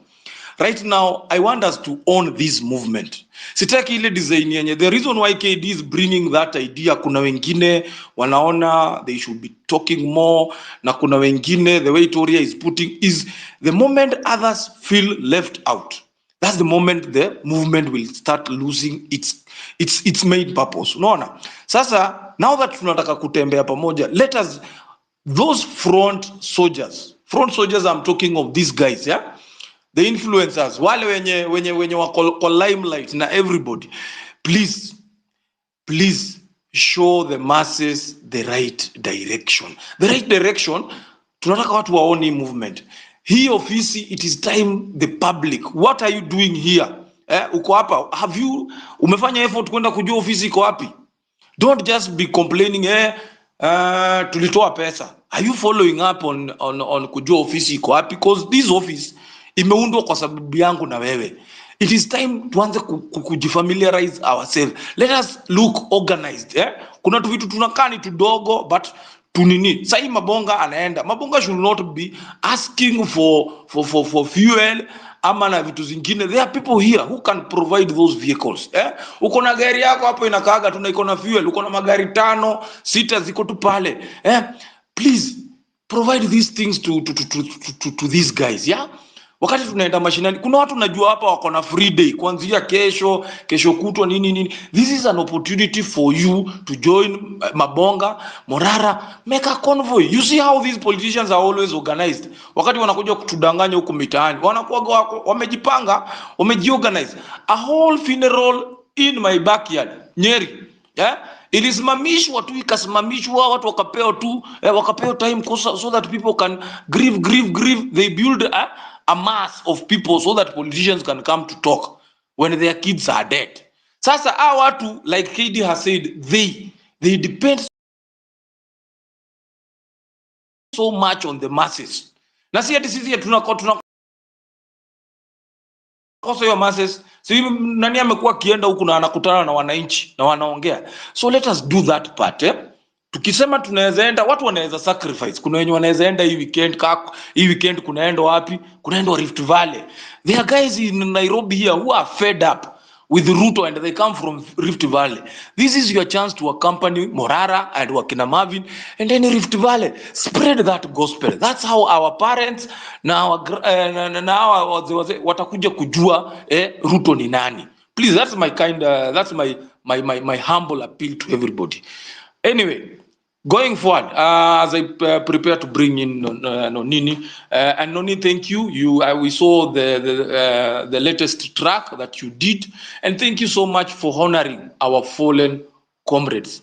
We allowed you that, and talking of arts, you are one of the front guys who have played a very important role using arts to really fight for a new Kenya and a new dispensation. I think it will only be very respectful if I give Nonini atuongeleshe kidogo as one Kenya. I can see your hand is up, and later on Kim 001 will pick up. Nonini, your mic. Yeah, thanks Ras, nashukuru sana.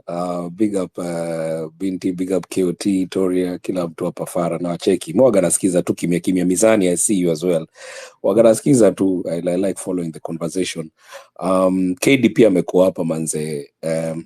First of all, I'd like to tell guys, do you guys know who KD is? KD is a legendary DJ hapo Kenya. KD ndio alianzisha hii mambo ya scratching even before this new DJ started.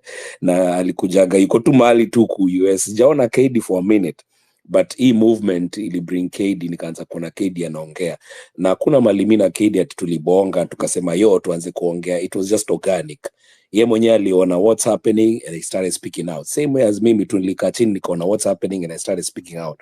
So hii movement yana nataka tu ku encourage leo. Don't feel like ati there's a leader ama kuna mtu lazima kuambia vile utafanya, ama kuna mtu atakushow how you're supposed to talk about bad governance and corruption to call it out. Hakuna mtu anaweza kushow hizo vitu zinafaa kuwa personal. Wewe mwenyewe unafaa kuona hii kitu haikai fiti na mimi. How this country is being run is not feeling well. It should be a personal thing. Ikiwa personal, then hatutaja kuzusha ati kuna leader, kuna mtu sijui analipwa ndio afanye nini, because you're not following. We'll follow mtu, you're not following anyone who's telling you what to do. It's about how you feel. Wewe personally kama Mkenya unafeel aje? Do you feel the country is being run well? If you feel that the country is being run well, then well and good, unanyamaza.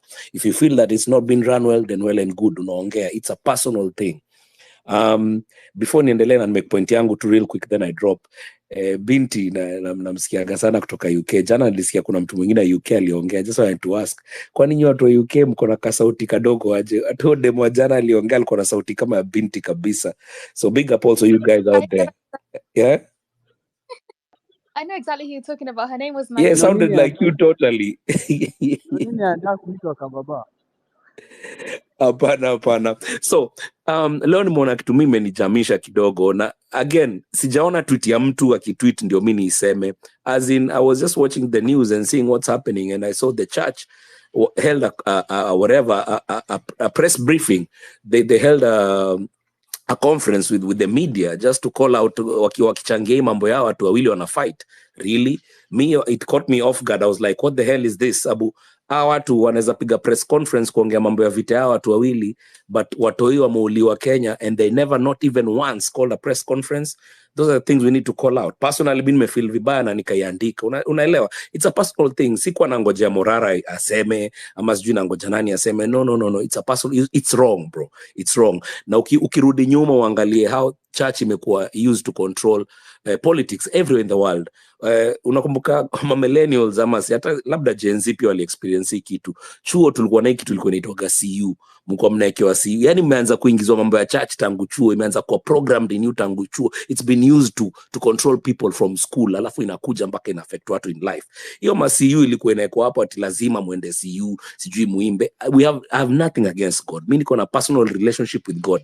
Pia again hakuna mtu anaweza ni show venye mimi nafaa kuombea Jaja. Unaelewa? Jaja ni mwenyewe nijue niko na relationship gani, na nikiamka daily I can breathe in and out, man. I thank him for life. Unaelewa? Hiyo ni relationship yangu, na hakuna pastor anafaa kuja kuniambia ama kuvalidate my relationship with God. Na hiyo kitu tumeanza kuinstiliwa tukiwa watoi from siku za CU. Mimi nilikuwa naingia CU just because it used to offer me a way to get out of your boarding school. Ilikuwa boarding school, ingine ilikuwa Ukambani, huko imekaa Ukambaya. I think it was a military camp. So kuingia CU you get those umeweza toka nje ya chuo, unajua mafankie na manini, but control started there.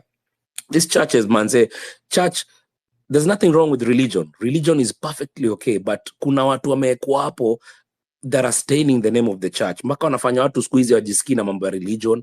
Watu siku hizi wamedecide wacha tu mimi nikuwe na relationship yangu na Jaja huko kando. That really like brush me in a wrong way.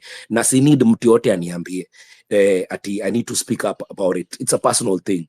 I like what everybody is doing. Hata ukisikia mtu analipwa, as long as ana call out bad governance, ana call out corruption, it's okay. You can watch their moves. The minute tutaanza kuona mtu anatry kukusway in a certain direction that you do not agree with, hapo ndo unamuondokea. Unaelewa? Kama saizi hapa KOT by morning, hiyo kakitu itaingia, at least uko na kitu yako unaweza fanya huko, usijali. Hiyo pia unajua tukikutumia kakitu hapa watu wanaweza sema uko funded. Unaelewa? Haina shida, bora you are doing the right thing. Unaget? So stop worrying about other people. What is the movement to you? What is the movement doing to you? How do you feel about it? If the other person you feel like is doing good, na hata kama anaitisha do ama amefandiwa sijui na nani, as long as they are doing the right thing according to your principles and what you are fighting for, it is okay. Unaelewa? So utakuwa confused every day ukiamka uingie kwa spaces ama uingie X uangalie, you will not be confused because you're not looking at anyone's tweets, you're just looking at what's happening in the country, and if it doesn't sit right with you, that's where you speak out. Asanteni sana for my little moments. Nimeshukuru sana. Endelee na conversation. I just wanted to encourage you guys. Movement iko strong. You can be a Morara by yourself. Morara anafanya mambo yake. Collins pia nasikia yuko huko anafanya mambo yake kwa machurch, manzee ana sensitize, ana inject. Hii spirit ya kuinject, hakuna mtu anafaa kuambia. Wewe mwenyewe tu unaifanya. You are a Morara, you are a Collins, you are the movement. Very true, my brother. Very true. Binti, as I digest what Nonini has said, unaweza Before you digest, and I KD, just can go. see Yes. Thank you very much. Thank you for your injection. We appreciate you always turning up. Thank you for being a comrade in this journey and for giving us our anthem, second anthem, but our anthem of I'm Offended. KD, I know you want to just go straight after that. So KD and Delaya. So, Binti, KD, just a minute. I want to request you guys to give me only 3 minutes. Yeah. There is this guy called William Ruto. He has been on CNN. Yeah. And I just want you guys to give me just 3 minutes. Musikize kidogo tu. Just 3 minutes. Everybody watched what happened in your country not so long ago. You are under a crippling debt, and you were trying to figure out how to repay the IMF debt and others, and you wanted to impose taxes which were very few and scarce actually in Kenya. And it backfired. People came out onto the streets. You know, tried to restore order. There were many people in those protests who were killed. And then you had to walk it all back. So firstly, did you do the wrong thing by sending the troops out against people who were protesting that they couldn't afford these taxes?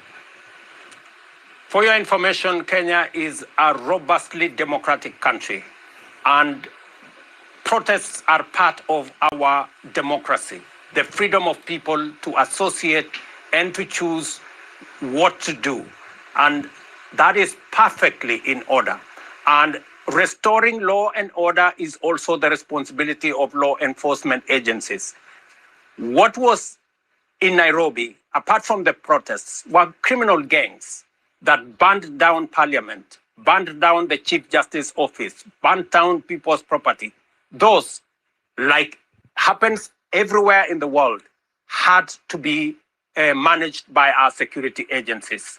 And any excesses that may have occurred, there is an independent policing authority that investigates and takes those who may have overstepped their mandate into account. So what happened in Kenya is perfectly in order. We are trying to manage a situation. As you have said yourself, we have serious debt issues. We have a world that has serious climate conditions. We swung from a flood into a drought, and we have serious issues, and we're trying to manage and mobilize domestic resources, working with different actors. If it doesn't work, we tried a different way. Kenya is now stable. We are moving into the future in a predictable, orderly manner because we are a democracy. Mr. President, how will you do that? Because clearly you were advised by, I assume, your own economists and international economists that you needed to start raising funds. You needed to get some taxes or however you raise your funds in order to pay down the debt and to, I guess, pay for development. What is your next step on this issue? How will you do what you need to do without, you know, upsetting the people who can't afford it and trying to satisfy your own people? It is always a balance. Most of the situation that you saw, part of it was occasioned by misinformation, fake news, and many other aspects of the protest. More explanation is going into our strategy going into the future. We are working with the international community to find concessional funding long-term at scale to manage our situation, to manage the debt situation. As I talk to you, inflation is down from 9 to 4.3%. Our exchange rate is now stable, and we can be able to do more going forward without pushing too hard on what the people can accommodate. So back to you criminals. Mumeitwa tena hivyo. Mumeitwa tena criminals huko Marekani pale CNN. So back to you. I think KD you can now proceed. So you just went ahead of me. I exactly wanted to do whatever you did. So thank you very much. You're always on point. Now, me, this is my thing. For the last 10, 15 or so minutes, we are having more of a constructive discussion. This is leading us somewhere than talking about people who will not better your lives. KOT, kama unaweza share hiyo clip sahi, there's strength in numbers. I'm a big basketball fan na kuna timu tumeona ni sana strength in numbers. We can retweet that thing and tag CNN to make it known that whatever is being shared ni uongo na ni stories za ajaba, because we know what is happening. We know what happened to this country. We know what is happening in the country. 9 to 4, like seriously, hata kama ni kwa mjinga huwezi danganywa hivyo. You know. So mine is just, let's stay on course. Let's not digress. Let's not talk about things that are not going to better us. You realize we have a distraction in every other thing we do coming from this side of the government. So what is the best thing to do? The question we should be having in our mind from today on should be how? How do we approach? How do we change? How do we make our lives better? How do I do A, B, C, and D? Lastly, kuna watu wako 15 to 19 years old sahi, ni wase mko na siblings. Mazishi Kenya watu hii mikono saa civic education. In another 3 years, those are the next adults, young adults. They are the vulnerable generation. Now, they are the low-hanging fruits that we need to actually enlighten very well. So, Kenya wase mikono, make sure wako na ID and give them now that civic education that when it comes to that time when we really have to make noise, they will not be left orphans. They will not be lowered into kudanganywa. They should not know what corruption tastes like. Hata hiyo chapa ya kupewa ati because you have a leader who comes to you and tries to give you goodies. They should never taste that. It's your responsibility. And just to piggyback on what Nonini said, we don't have a leader. The leader is you. So what are you doing as a leader? What role are you playing to make the life of the person next to you better? Huwezi kaa hapo sema ati mimi ni wa Netflix or popcorn. You have to do something. It starts with you. Thanks.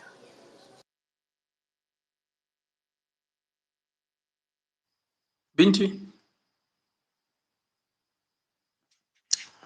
Okay, Binti. Binti is not there. We have to. Poleni, guys. Ras, I was busy typing. I'm trying to retweet that thingy, that video. Encourage people to go to the CNN website. Go to the Yes. CNN. Kama mtu wako hapa, go enda kwa nini yao, website yao, enda kwa Twitter handle yao. Waambie huyo jamaa anaongea hapo, hakuna story nyingine anatuambia. You are from Kenya na hizo ni stories za jaba anatupigia hapo hivyo. He killed people. You have those photos hapo hivyo. There are those photos za maandamano zenye watu wetu wamepigwa manini, tag CNN so that one thing with this guy na tumesema hapa time and again. William Ruto, the only thing ako afraid squeezy ako tu, yani yeye anapenda ku create perception. He goes to wazungu, paints an image that everything is all right, kila kitu iko sawa, and that's why unaona he's downplaying everything. Hata unaona anasema hakukuwa, it was not a big deal, it is not like the way you guys saw it. Hii ni kitu tu ilikuwa ime happen out of misinformation na hivi unaona, and that's why unaona sai currently they have to find a narrative yenye watakufa nayo, hata wakienda huko majuu wakiulizwa wanatafuta narrative yenye watakufa nayo. Unaona sasa anakufa na narrative ya kwamba no, it was just misinformation. The finance bill was okay, but hao watu ni vile hawakuwa na hiyo information. Right now we are working so it tells you the truth that William Ruto si ati amemalizana na finance bill, so he incorporated the people to come and Ras. Yes. Sorry, Ras. Yes. How? Forget about that guy. Let's go how from this point on. He will not stop. We'll expect another one tomorrow. Let's do the house now, please. Aisha. Okay, thank you, our elder. Thank you, our elder, for bringing again sanity and order. Now, Binti, who was our next speaker? And I think we need to drop some of the people so that, because we're having so many requests to kuchini na hawezi accept wengine. So I would kindly request some of you to drop so that we can accommodate others, especially if you've spoken, you allow others to come in. Especially these are now where the diaspora comes in, so many people, and I know they are very much concerned with what is happening in the nation, and they would want to listen and contribute. Kindly, if you've spoken and you feel like you've exhausted your point, you can drop, or some of us can drop you on this other end. So the next speaker, Binti, you had one, or I give someone? Yeah, it was. Yes, it was gonna be either one, Kenya or Kim001. They have the hands up, guys. That video has made me so mad. Please go to CNN. I'ma go to KOT's whatever he's tweeted, retweet it, and make sure that you tag CNN Africa, CNN Breaking News, CNN whatever Wild News, whatever it is. Tag all of them. They need to know. Yeah, let me tell you guys something. On this side of the world, that's what happens. This guy lies and he comes here and he tells us such sweet nothings. This is the biggest gaslighter we have in our country. The biggest gaslighter. Kim001, number one, Kenya. One of you, just go ahead, please. Hello. Hey guys. So Hi. yeah. So thank you Binti Africa, KOT, na Ras G nimemsikia. Kwanza KD ameguza point yangu yenye nilikuwa nasema. Hakuna kitu mbaya kama ku underestimate politicians. Those people are not stupid. tunafai kukuwa ahead of them. Like hao watu wanatuplanianga tu kila mwezi kuna kwa na issue, they are done deal, alafu unapata issue kama ya ABC wase hiyo tunalambishwanga tu sakafu. Kama sahii issue ya ABC inasongeshwa tu, tukaribu kufikia uchaguzi tutasikia mwaka uchaguzi inaahirishwa, kwa sababu issue ya ABC ni very critical. Na sahii tuki lose to focus, issue ya ABC itarukishwa tu hiyo venye inarukishwa, kwa sababu unaona hii mwezi tunaingia hii wiki tena issue nyingine imeingia, sijui shift sijui sharp. Like what the fuck bana is happening in this country? Bako una take a break, like uko like what is just not happening. Ukiangalia news sijui mambo ya impeachment, yesh. Lakini civic education is the way. Me personally I'll take a break online, kwa sababu sometimes unaingia X umechanganyikiwa, and you're like what is not happening here. Ingine mistrust among us and many aspects, kwa sababu unajua kama sahii politicians wata notice kuna mistrust among us, imagine watakuwa na plant an issue, tunashindani hapo kwa issue moja, at the end of the day wanajua Kenya wanafanya. Unapata mwaka imeanza imeisha, inafika mwaka uchaguzi, IEBC jaundwa, hakuna marked boundaries zenye zimefanywa and everything. Unasikia uchaguzi itaahirishwa kwa sababu hakukuwa na planning ya kutosha. That is the thing. Alafu sasa unapata mjinga kama Samson Cherargei akona the audacity ya kutuambia hapa ati sijui presidential term limit inafai kuongezwa. Like how is he stupid and useless? Like that man is stupid and useless. Yani kuna other bills Kenyans are suffering, alafu mwingine anafikiria venye how you can increase term limit. Hey, it is a wake up call in Kenya. It is always a wake up call. Like venye Binti Africa amesema, like Ruto is the biggest gaslighter, and every politician, like sahi politicians wenye sahi Kenya ni magaslighter. Kwanza mwenye sahi anaimpichiwa, acha impichiwa aende nyumbani. You cannot be a tribal bigot and pretending to be the savior. Kama wewe mwenyewe hiyo serikali una feel ni shenanigan, why should mbona haja resign? Mbona hajatuambia ni akina nani walihusika na hao watu 60 wenye walipigwa risasi kwa maandamano and more others wenye wako still not found? If is genuine, hii ndio mambo ya sympathy. Like I wish the society enye tunaishi wangekataa mambo ya sympathy. Sympathy ndio imetuweka hapa sasa situation yenye tuko. Sympathy ndio iliingiza Ruto kwa power. This sympathy politics cheap. Wananifinya, wanatumaliza, wapendi watu wetu. Hii kabila nini and nini. Hai, what the fuck man. Venye KD ameplace like amesema Ruto asha plan vitu 2 years more, like he's not stupid. Kama sasa yako USA na motion of impeachment ya huyu stupid naibu wake mwenye ako hapo sasa mwenye anataka kutolewa hapo, like he's so comfortable about it, kwa sababu anajua once he is controlling the legislature. Kenya kwanza tunafai sasa wa Kenya, kila mtu mwenye kwa space anafai kwanza kusahau we do not have a legislature. Hakuna legislature yenye exist in Kenya. There is none. Sasa ni myopic, they just cheer. They are the yes men and the yes women in parliament. Sasa bili kiingia tu bunge inapitishwa kwa sababu hao ni cheers, hao ni watoto wa nursery, they just sing to the choir. Once their pocket iko fiti, they just sing to the choir. They cannot help anybody. Wamesha stood so low. They are very myopic, wako loud, topics zenye wana discuss huko they do not make sense. Sasa huwezi kaka hivi chini atu unaenda kuangalia kama motion kwa bunge, kwa sababu there is nothing enye iko interesting pale enye na make sense, kwa sababu wanaongea vitu myopic stupid things, wanapitisha vitu hata zi make sense. Yani sahi Kenya tuko at a state haujui kama tuna progress ama tunarudi nyuma. But one thing, hakuna kitu mbaya kama society yenye iko arrogant ya kusema politician ni mjinga. They are not stupid. Sahi wanatugeuza, ni hii wiki adani deal, hii wiki ingine shift, hiyo wiki ingine another thing, hiyo wiki ingine another thing. Mwaka inaanza inaisha, scandals in scandals out.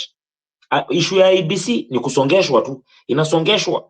Ikishakaribia tu uchaguzi tunaambiwa uchaguzi imepostponediwa due hakuwa na planning, hakuwa na funds. That's where we have reached. Hapo ndo sasa tunaelekea, tukiangalia mchezo Ruto venye inaelekea. We are tuko pabaya. Kitu yenye iko ni chukuanga jukumu. Ukiwa uko kwa ground ambia wase ubaya ku choose bad leadership na sympathy. anaumizwa, anafinyiliwa. Kwa nini kama anafinyiliwa, mbona asiresign for that position? Angoje siku ya uchaguzi, seek fresh mandate kama anaona hiyo serikali ni mbaya sana. Why? Lakini sasa hii watu wameshaanza sympathy and stupid things, anafinyiliwa, anafanywa nini? Why? It doesn't concern us. Kwanza sasa hii tungewaacha politician wapigane wenyewe kwa wenyewe. Let us wacha sisi tuko spectators, kwa sababu pia hao wanatufanya huko kwa ground. Like kama sasa hii tribal card ikiletwa, ni sisi ndio wenyewe kwa huko kwa ground tutapigana. Sasa hii ni saa ku watch politicians wakipigana wenyewe kwa wenyewe. Fair enough. Wacha pia sisi tupate cinema entertainment. Atusiwapatie time ya kuallow ati ni sympathy sijui ati atatolewa nini. It doesn't help us. So KOT manze, big up kwa Kenya mnafanya na Morara. Nilisema next time, like mkipata time, mimi niko nai Choka area. Nimejaribu na kuangana kwa sababu niko na a small business na operate karibu na stage, and I'm like najaribu kuweka civic education kwa hawa si wanduthi my youth wenye wanapita hapo and everybody. So you're welcome to Chokas kwenye mnaweza arrange, ama mtanipin next location mnakaa Choka, tuna debunk kwa soko mzima ya Choka, cause we need those microphones equal loud and speakers. Like utan DM, I'll send you my number, utan DM, like you're welcome here. Like tuingie soko to debunk hii soko mzima, kwa sababu we cannot be having our people going to election to vote out of sympathy, because hii sympathy ndo inatufanya tunapata these are the results. Unaona mtu Kenya anaenda kusema kwa CNN, seriously what is he saying there? Like ati huyo ndio leader. Like hata wazungu wanaweza tuangalia kwa population. Unajua sahi in Kenya and Africa as generally wamefanya democracy na kwa illusion. Like democracy kwanza in Kenya is an illusion. Democracy is an illusion. Ni kama tunaisomanga tu kwa kitabu, like rule of law. Sahi katiba inarepiwa over and over, like the constitution is just being raped over and over. Ulishachoka. Sahi democracy imeshageuka an illusion, ni kitu yenye unasomanga tu kwa kitabu yenye exist in real life. Inarepiwa tu on a daily basis, unapatanga tu ma law breakers. Mtu kama Masengeli angefai kukuwa na serve sahi sentence yake huko ndani. Sahi alishatishia judge. Unaona judge ali withdraw kwa hiyo kesi due to personal reasons, alafu akasamehewa. Like Masengeli alisamehewa. Sahi mtu unajiulizanga what happened ikafika kwa hiyo judgment. Alafu Chief Justice mwenye ako kwa hii Kenya, oh my god, huyo mumama, she's a waste.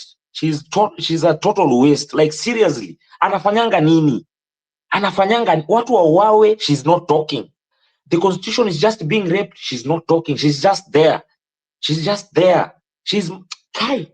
I hate that. Mimi nachukia Chief Justice mwenye ako Kenya. She's useless. Like kwa hii course tangu ianze hakuna Kenya amefanya. There is nothing good enye amechangia to the cause. She's just there. Like yeye ni kama ni choir member, yeye hata ndio choir member. She cheers when the constitution is just being raped. She cannot stand her ground na kusema iko hivi and hivi. Hatufai kutishiwa. Anafai kukuwa amesummon watu kama kina Kindiki wako held accountable. Like how can 61 people be shot dead na bado mwenye alikuwa responsible he's just walking free? What is the work of IPOA? Like institutions zenye saizi ziko ni kama zinakuangazia au watu wanalipwa bure. IPOA is a total waste of time. Hakuna siku yenye umesikia IPOA imetangazwa kwa news imeconvict polisi mwenye ameua watu. They Njokoma brothers mpaka sahi nothing has happened. You see, vitu kama IPOA IPOA is just bogus. Like seriously, wana receive salary yenye make sense. Sahi we must be like, ukiwa hata mtaani umekana wase bonga kuhusu civic education venye tutajikomoa, kwa sababu ya losing it. Politician wanatuchezea, washajua, washa study ground vizuri sana. Sahi mtu kama Ruto alishaunda Pentagon kitambo sana, ashajua. Ali Hassan Joho amereplace Najib Balala ule mwenye alikuwa hapo 2007. One Kenya. Ameshachukua the cost of living. One Kenya. Wacha mimi niko na nitu kidogo. Umerealize umerudi mali tumetoka, tunaongelelea hawa sasa. Mimi ndo katuongezea yetu, itatusaidia. Whatever, there's nobody who loves the Chief Justice or the President. Let's think of how she's fucking. Yes, we all know that. So can we talk about how do we move forward? Let's not talk about these people at all. It's going to help me and you. So please. Mimi Kenya naweza sema Kenya KD anasema is making sense, tusiwapatie time. So mimi Kenya naweza sema like ukiwa kwa ground make an effort.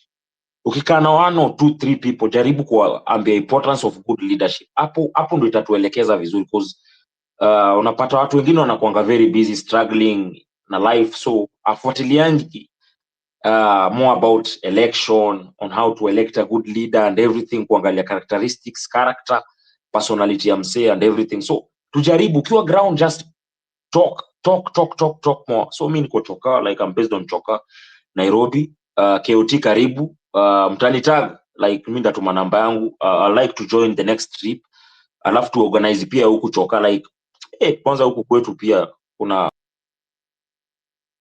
a lot of work to be done, because tribal are very active. Civic education on how bad leadership inaweza to lead kwa crisis.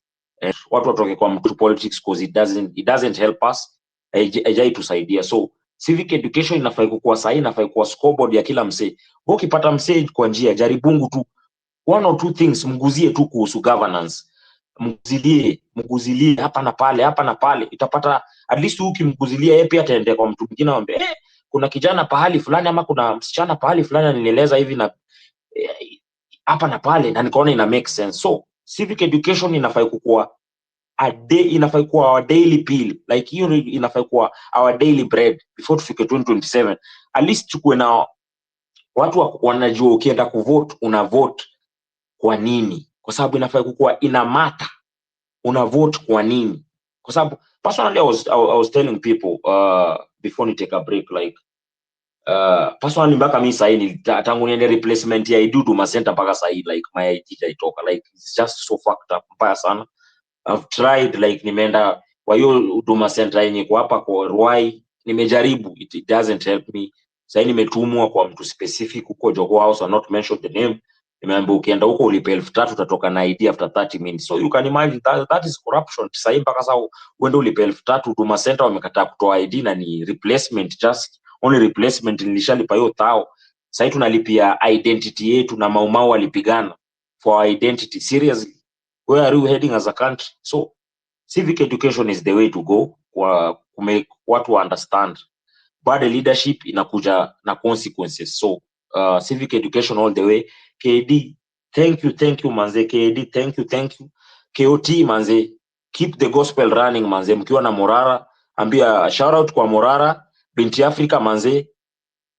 Nashukuru sana kwa kuendelea na hii course, na Ras G bado nimeingia space leo, napata waseo bado wako active. Tumi biashara ilikuwa imeniweka pending kidogo, imenishikilia, lakini nikasema leo lazima niingie, at least nichangie 1 or 2 things, na nimesikia the course is just moving. So kila mtu amekaribishwa, like KOT kwenye mtapanga, mmekaribishwa Choka. I'll be there waiting manze. So thank you guys, and have a good night manze. Yeah, Thank you so much. Na hii Choka KOT inafaa tembee Choka. Nice. Yeah, Inafaa tembee Choka. I think KOT, go ahead. nilikuwa naambia tu One Kenya tutakuja huko Choka. Mimi sikujui, lakini tutupatie direction. So tomorrow guys, you all know that we are headed to the Rift Valley. Yeah, mlisema tusiguze mlima, lakini pia tunataka kwenda kuguza, sijui valley inaitwa aje.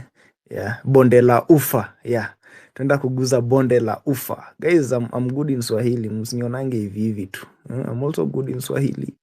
Can speak fluent Swahili. Sasa tuliguza mlima, nothing happened. Tuenda kuguza bonde la ufa. Let's see what will happen. And so guys, tomorrow we are out to offer civic education. Yeah, so for the next 4 days, from Friday, Saturday, Sunday, Monday, then on Tuesday we'll be coming back to Nairobi to settle kidogo. Then we see how we'll move to the coast region and then to the western. And of course, leo nimepata some 3 guys who wanted to join us, and of course, yeah, nishawachukua, we'll be heading there. So namba inaendelea ikisonga. Yeah, last time tulikuwa na gari 3, sasa tushapata ingine, tumeongeza, sasa zimefika 4. So by the time tufika December, nataka kuwa na magari kama 50. Yeah, zikipita tu ni za civic education, sio za kupiga siasa, because hatujaanza siasa. Honestly, mimi nikianza siasa hata hapa hamtapumua, because my blood is purely a politician, and apart from being a politician, I also believe I'm a leader. And your maana hata nikiweka hii space, you guys can join and we can have concrete discussion without interruption. That's now the quality of a leader. So personally, I've always believed that I'm both a politician and a leader. Lakini William Samoei Ruto is only a politician. Raila Odinga, at some point, he used to be a leader, but now he opted to be a full politician. Rigathi Gachagua is just huyo ni jamaa fulani wa drama tu. It's just doing some drama. I don't know him. And the likes of Wetangula is a politician, yeah, because whatever he has been doing, honestly, nyinyi mnajua. The only person mwenye naweza sema is both a politician and a leader, it's none other than me. Yeah, hiyo mi si ati najipiga kifua, but I believe so. And so guys, civic education, tomorrow we headed to the Rift Valley, but of course tutanzia somewhere in kunaitwaje, in Kisii, then of course Bomet, tukisonga hivyo. So I'll be keeping you posted. I'll be sharing the videos, I'll be sharing the photos, I'll be injecting there. So just in case there is any challenge and the Rift Valley guys wanna face, just put it in my DM. Then of course nikipewa mic, nikishapata ile mic, I'll know exactly what to talk that resonate with those people from that area. And so muendelee kutuombea tafadhali. Mimi kitu mimi hutaka tu kwenu bana ni maombi tu peke yake. Yeah. Because everything is just vanity. And so mkinipia maombi tu nikuwe salama, then honestly everything will be okay. So if you wish to join us even next time, just let me know. My number inakuanga hapo. Hii namba iko hapa juu. Hii kwangi namba ya simu na WhatsApp. Ukitext kwa WhatsApp utanipata, but I'll take a lot of time to respond to you. The number yenye iko WhatsApp direct yenye iko kwa profile yangu, ukiklik hapo ukiangalia hiyo picha inakuanga hapo chini kuna link. That link takes you direct to my WhatsApp, and so we can converse there. Hii namba iko hapo inakuanga other purpose, of course. Thank you. Talking of other purpose, inakuwaga ya purpose kama saa hii ni time ya mabonga kutafuta fuel, anatafuta fuel asirudi na mat kama last time, ama nimechoma. Asirudi na last time we encountered a drunk nini driver, and what we saw, it's only God that we are here. So ensure that you continue praying for us. That's why nimesema mtuombee bana. Yeah, I have a lot of challenges out there. And so just your prayers are enough. Yeah, mtoke kwa maombi bana. Ndugu zangu Smack kutoka Coast, tafadhali ukisoma Quran, ensure you mention my name bana. Ndugu zangu wa Islamu, ndugu zangu wa Kristo, tafadhali ukisoma Biblia na uende kuomba, ensure you are saying a word na uniombee. Hiyo jina yangu official ni Marvin Mabonga. So omba bana, ukililia kwa hiyo jina na Mungu of course atashuka. Mavo ameanza campaign mapema. Anyway, ni poa kuanza campaign mapema. But anyway, we have to keep talking. We remember we have one country very beautiful called Kenya. Now, KOT ameguzia kitu. This is like taking a risk. Yeah, it's the biggest risk. It's the biggest risk fighting for your own country, fighting for the flag. Because sasa hatuna mtu yoyote wa kutupigania, and this one comes with a lot of, like I'm saying, risks. It is my appeal, wakati KOT Morara wanakuja kwa ground, remember we are already threatening an empire that has been existing for so many years. The political empire ni a very organized empire, ni watu wamekuwa kwa hii game, kwa hii mchezo for a very long time. So in terms of organization, the dirty way, goons huku chini wanakuwaga wamejipanga. So it takes good Kenyans, mimi na wewe, kuprotect watu kama wakina KOT na wakina Murara. So let the happenings that took place in Embu, where a very one of the most controversial MPs he's called Ruku. Remember, Ruku is one of the individuals who at some point wanted to introduce a bill in parliament to curtail our freedom of expressing ourselves in demos. Huyo jamaa alikuwa ametokea na he really allowed the people of Embu. They dealt with him hapo kwa hapo. So whenever this convoy comes, whenever these guys come, it is ni wewe na mimi tunafaa kuwapea ile security. Let us protect our people. That's the moment you engage with them, because when politicians wanakuja chini, wanakuja kwa ground, wakati Ruto anakuja huko, the first thing he's surrounded by ana surround you na all arms of security. Sasa sisi hatuna hiyo nini. So it takes Kenyans of goodwill kama wewe na yeye to protect, because this comes with a lot of risks. But we need again not to buy the fear. We need to go outside there, because sisi ndio tunafaa to liberate the country. Moving forward, I can see a couple of hands up. I don't know if it is a reply. So let me start with Sir. Sir, unanisikia?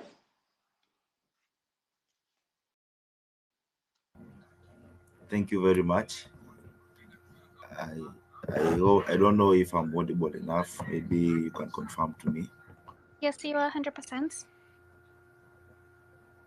Hello? Yes, you are. Go ahead. Go ahead.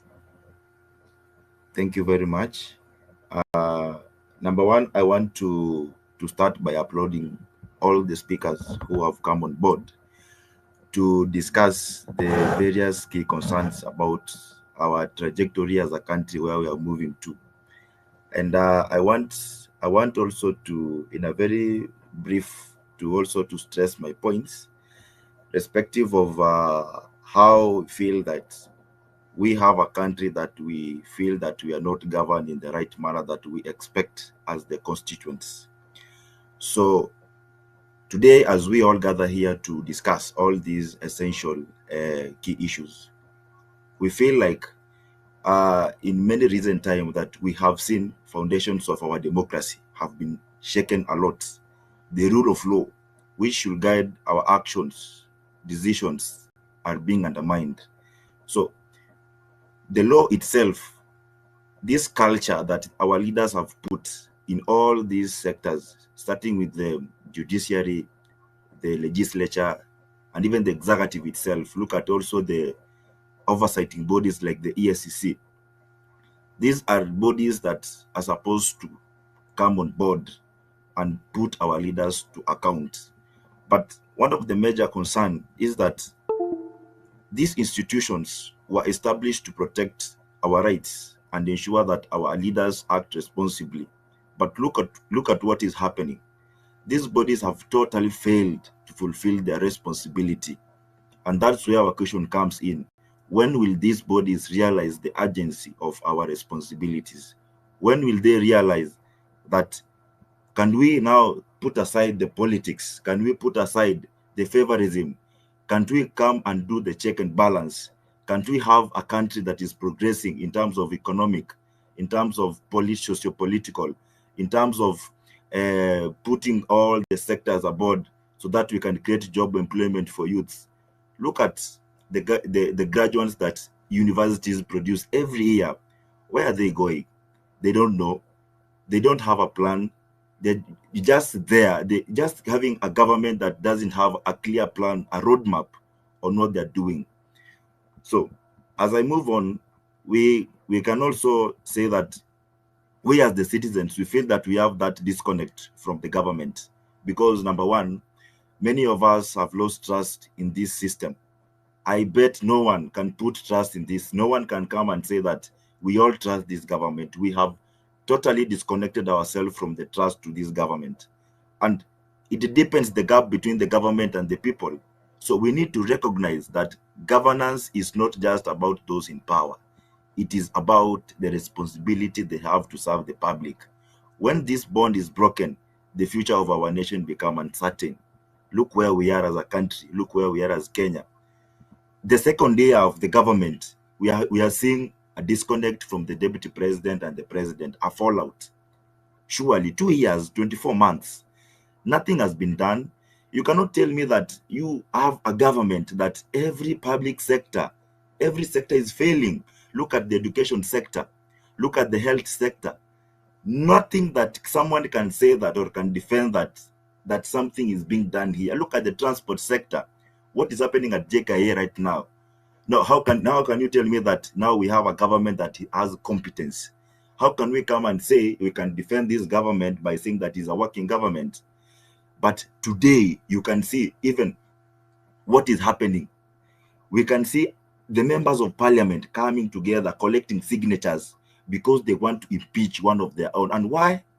Because maybe they've created that culture of looting our resources until they feel like now I'm also supposed to loot more than the other. They start fighting each other because of our resources. Even this impeachment, you will not be shocked to find that the kind of disagreement they're having is because of our resources that are supposed to run our country. They are fighting because of our resources. And some of us will just sit there, now have sympathy for them. Now the president is fighting the president is fighting the deputy president. Why are we now feeling that? Are we now being sidelined? No. Actually, one thing I need to appreciate the Generation Z, because I think I've seen it. They don't have that tribalism. They don't have that tribal in us. I think it's high time that we've come to realize that no matter what, no matter any region block that we have, we can see a leader that who can deliver. I think that is the person that we have to put trust. We check on that person. If he fails, we just come on his neck for accountability. But you see, today where we are, we are on ourselves. No one is talking about our interest. Politicians have come on board just trying to protect their interest. They just want to protect their opulence, nothing else.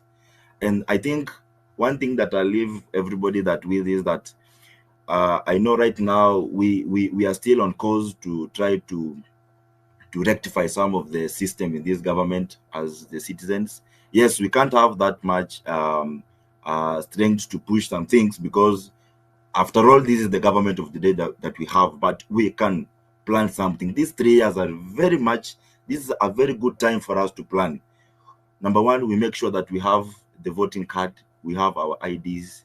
I know there are those constraints that they've put so that, oh, the Gen Z, they don't be given ID, right? But you just apply, have those credentials. When it comes for election and you just have a friend that does not have a voter, there's nothing that you're going to talk with that person.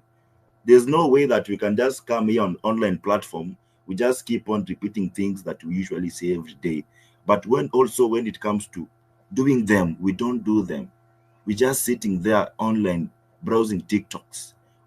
Some of us don't want to engage ourselves knowing which kind of these things that are being passed in parliament. Only I'm very sure, even if you just try to check on ourselves, many of us just went to follow up on the impeachment motion for Gachagua. But let us ask our sincere question to ourselves. How many times do we listen to the proceedings in the parliament? How many times have you listened to some of the bills, some of the motions that have been brought before the parliament? Are we following up on these things?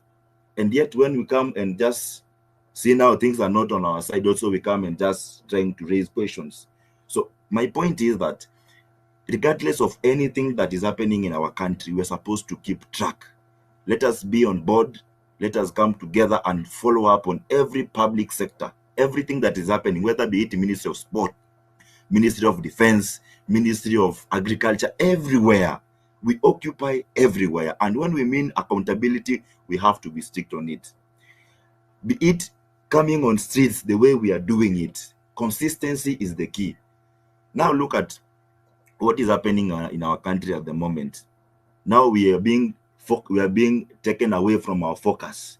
Now coming to focus on very things that don't have essence in our country. Now how will Gachagua help me? Surely, how will Gachagua help those children who have been buried today to the graves? How will Gachagua going to help the parents who have lost those kids there? We've killed the future of our kids. We're having a government that doesn't even care about what is happening, about our kids' education, nothing. We are just left on our side alone. We're just alone on this. So I think I just want also to congratulate what Marara is doing, trying also to educate. Civic education is very important. When we are informed, because information is power. When you have information from where you sit from, when you are fully informed, because I know that this generation where we had Generation Z, this is a very educated generation. Ile pale tunaweza kusema tunabeba ufala hivyo, hapana. because these people have realized that many of us were informed with the Constitution. We can even quote the clauses, the articles. We know our rights. And they are not happy the way we are fully informed about all these things, because they used to see us that they are these people below age of 30. They don't know anything, but they are being shocked. And that is why you can see them grouping themselves. How many of you they expected that Raila Odinga will come to side with Ruto? This is because these people are very greedy. They just come they just come together so that they can just try to maybe protect their interest. So this clearly shows that there's nothing that we need to have sympathy for these people. They play the same politics, nothing they're doing. Look where we are right now. The country is just going to politics. There's no work that is being done. Everybody just talking about politics. Lecturers are on strike. How many what did it take so that they can just come to sit on table and agree? Parents are still paying for the household, for the students, from where they just do the operation from home to school. Their rental houses, they are paying rent.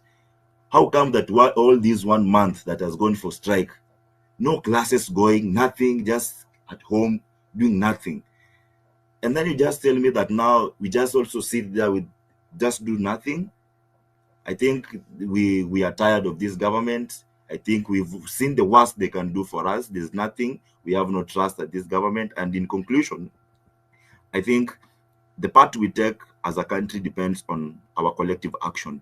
We must come together as citizens, civil society, and institutions to restore the rule of law and strengthen our governance.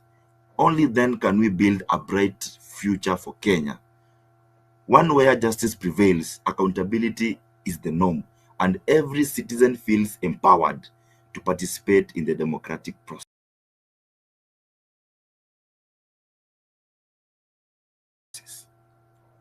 So I think the task is left on our side. Let us join hands together.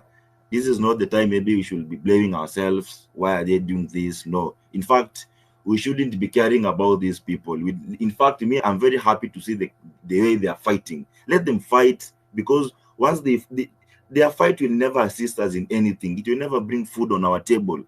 They're just fighting for their children. They're just fighting for their relatives, for their families. Even though we just come and say that our son of the mountain is being politically sidelined, just going on seats because of him. Look at the people who took credit on the Generation Z protest.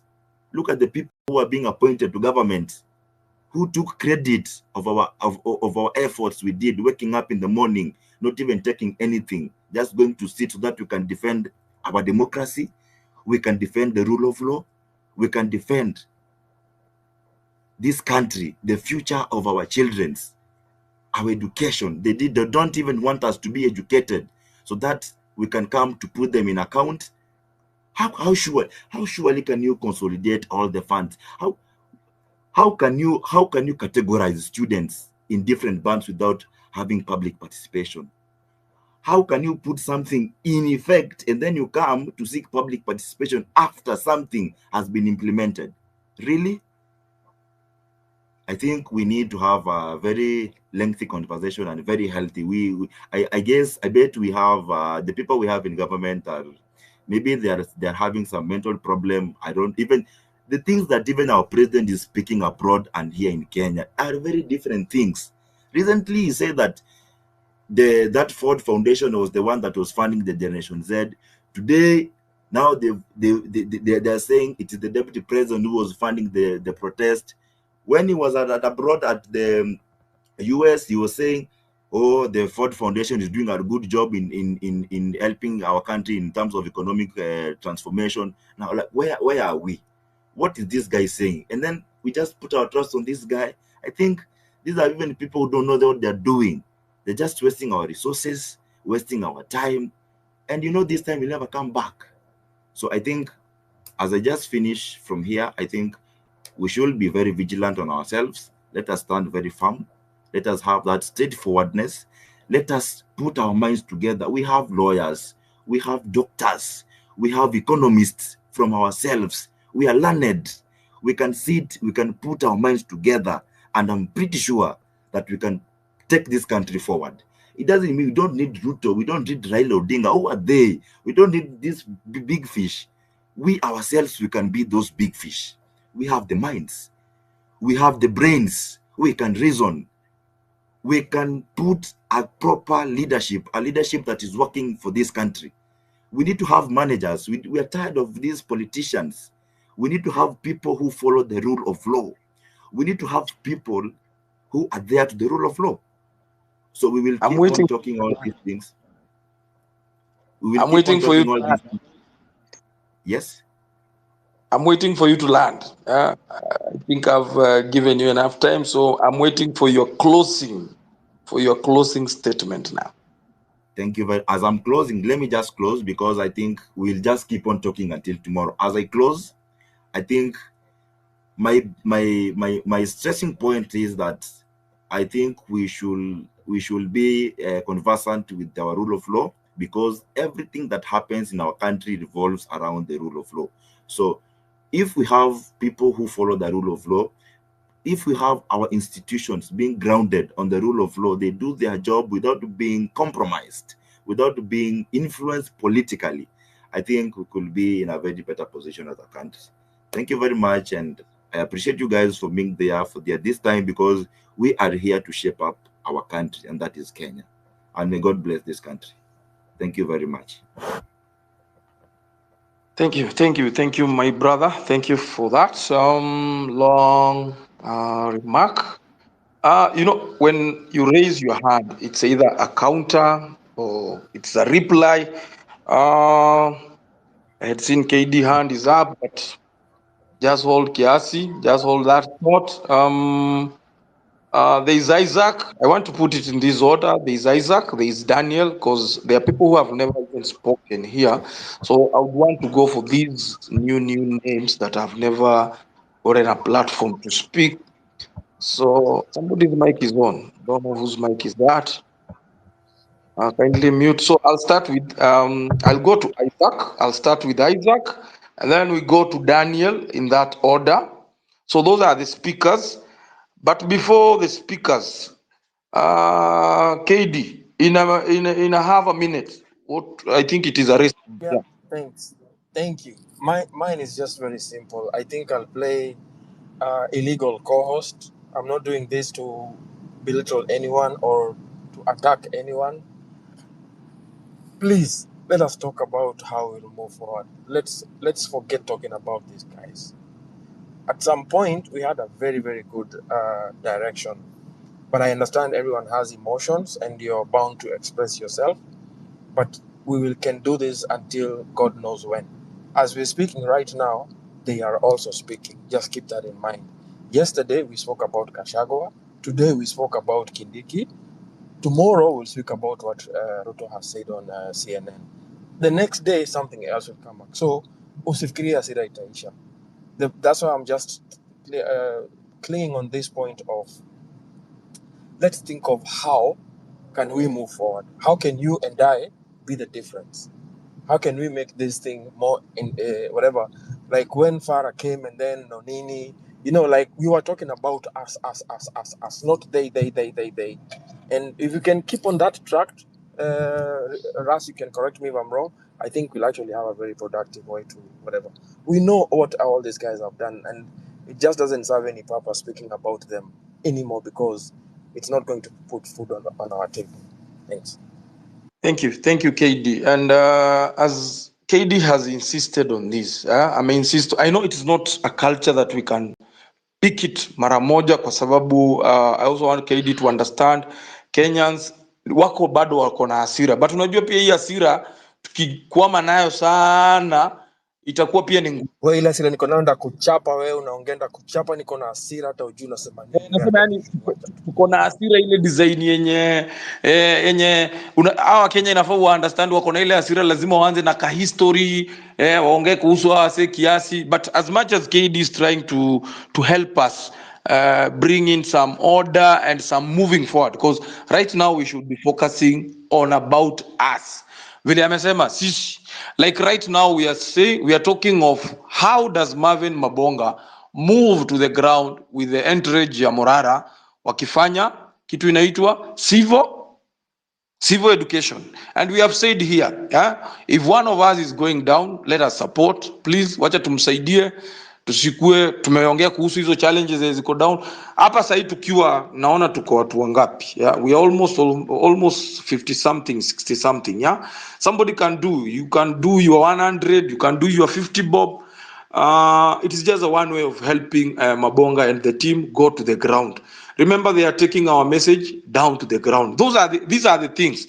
It is time we owned this. We need to own the revolution. Kwa sababu tukiachilia wa own the revolution, you saw what happened, The moment we relent kidogo, wanapata space ya kuingia, wanaingia na wanachukua hiyo revolution. So you can imagine an incident. Do you think mtu kama Morara ati serikali imeshindwa kumuitia kazi? So let us avoid any gap, any opportunity we get in owning our movement, our revolution. Let us do it. If it is contribution and one of us amekuja hapa Mabonga amesema openly, mimi naenda down. Si ati na nini nimewambia, but naweza taka usaidizi ya 1 2 3. We are not saying that hii ndio tunatoa pana. Why with your 10 bob, 50? Those are the appeal. Menela, so that was on a lighter note. So support our brother. Secondly, KD amesema, and this one is insisting, we should tuache hii sasa kuna ka culture. Najua ni kagumu kukaacha, aka ka culture kuna wase wanakujaga pia na history. Mtu anakupigia story, ka history, lakini ukitafuta huyu jamaa alileta solution gani huko mbele haikukuepo. So let us be, now we are going. Like KD amesema, pia wale wanaongea. These politicians, they are not sleeping. As you are strategizing hapa hivi, they are strategizing. And somebody has said they are very good in strategizing the future. They see 2 years. Wakati sisi tunaona hapa sasa hivi Ruto ashajua miaka 2 atafanya nini. And talking of that, there is Ruto was sijui kama bado wako CNN. He has been talking, amesema anasema hizo vitu hakufanya. Uongo yake ya kawaida. Go to that CNN page, when you go to KOT, and this is something that we should be doing pamoja.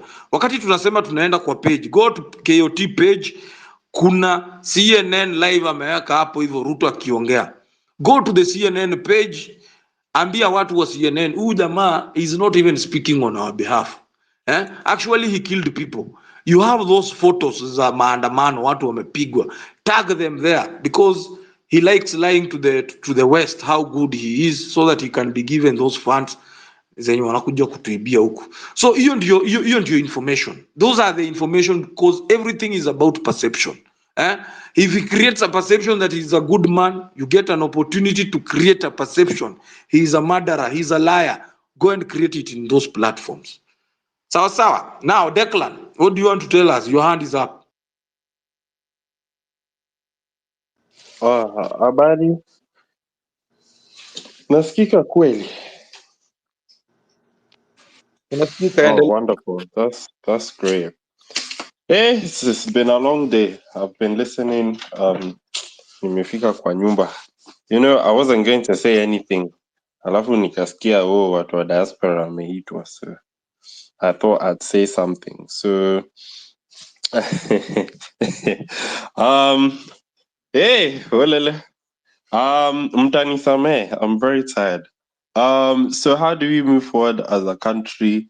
Naona Mabonga amekuwa akisema hapo kesho anaenda kuinject na Morara. Watu wa diaspora bwana, tuma pesa bwana. Tuma pesa. Watu wa diaspora wako wangapi kwa hii space? Kama wewe ni diaspora kwa hii space, you can send a wave. Unaweza tuma emoji.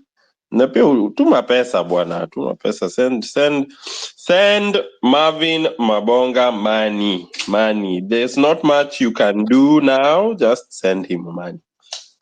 Nilikuwa na transfer.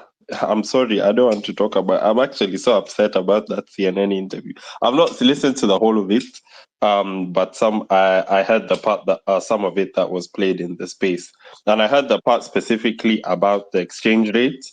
And I've just transferred the money now so that I can send, and the exchange rate was sky high. So I don't know what this guy was talking about.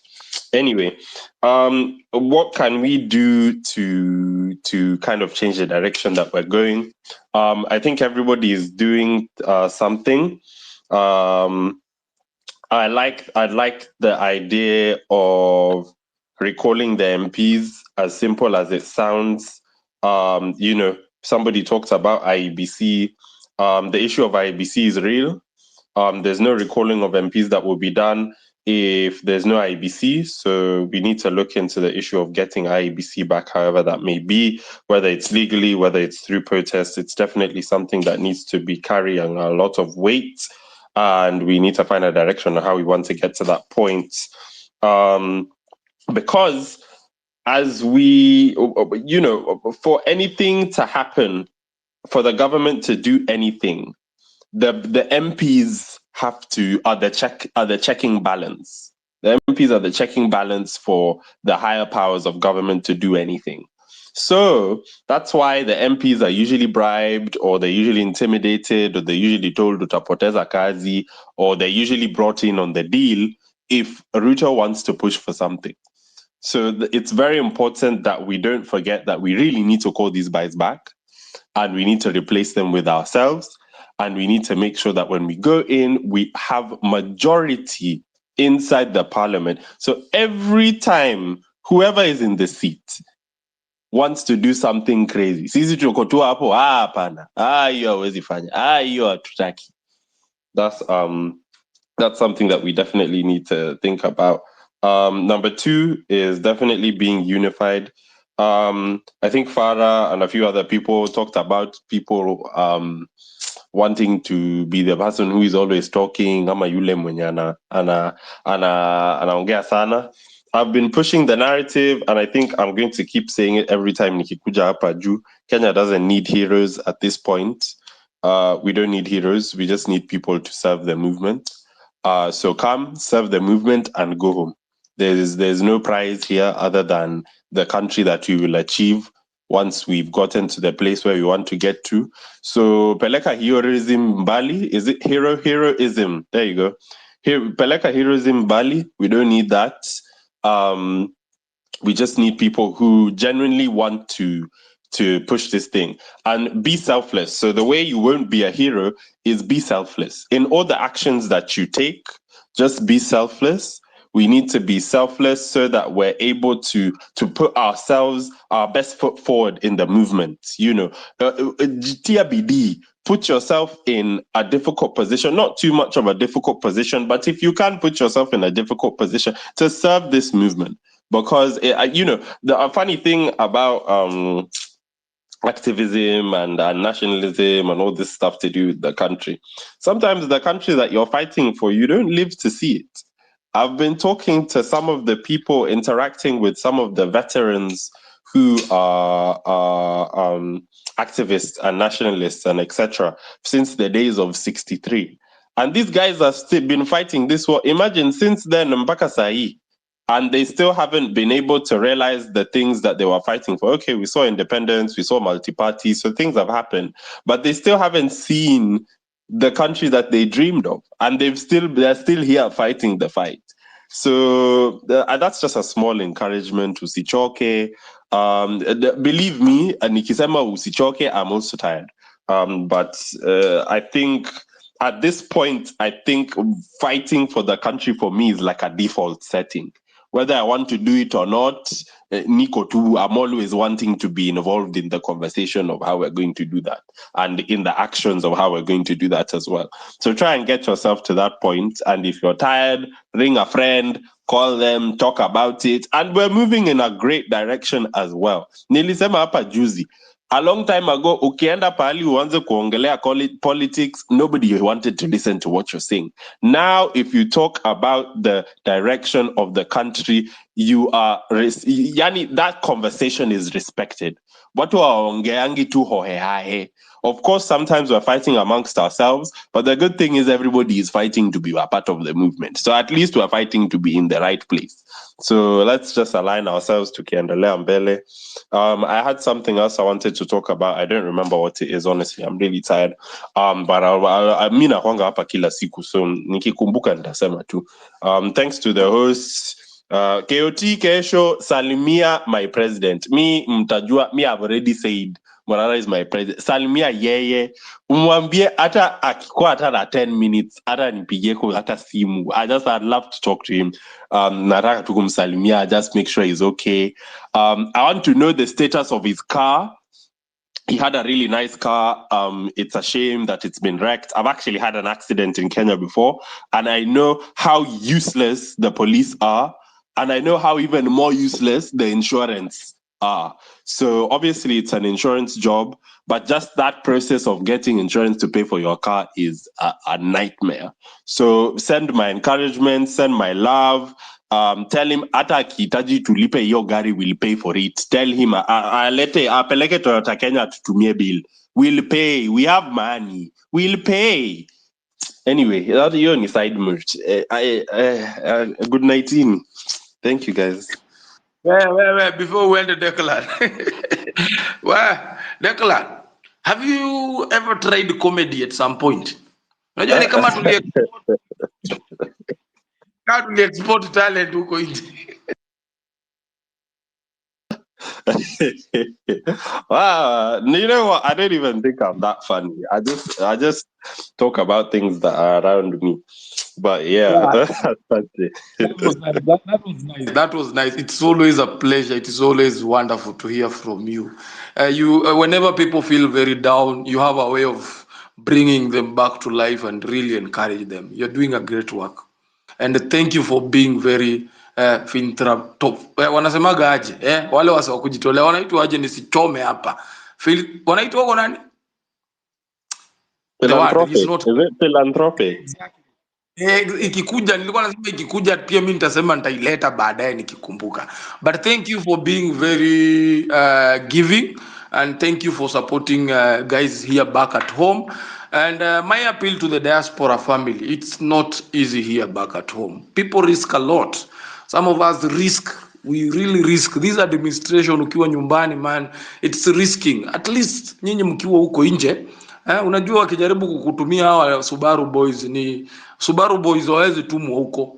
Sasa wanatumiogo huku chini. Unaona? Wakina KOT na sisi hapa ndio tunaweza kuwa likely the first victims. But we are praying that God will always protect us as we fight for the country. And everybody who is supporting Mabonga and Morara to go to the ground, thank you so much. Gladly do that, knowing very well that you are doing it for a very good cause. It's not a lost cause. And these are individuals whom also pray for them. Kuna watu huanza, na the most important thing ni how kumaliza. Unaelewa? Ombea kila mtu ama aanze vizuri na amalize vizuri, kwa sababu kuna vitu mingi zina happen hapa katikati, na hizo vitu zote zimeongelewa, kina KD wameongelea. There are people doing it for other things, so let us pray that we stick together.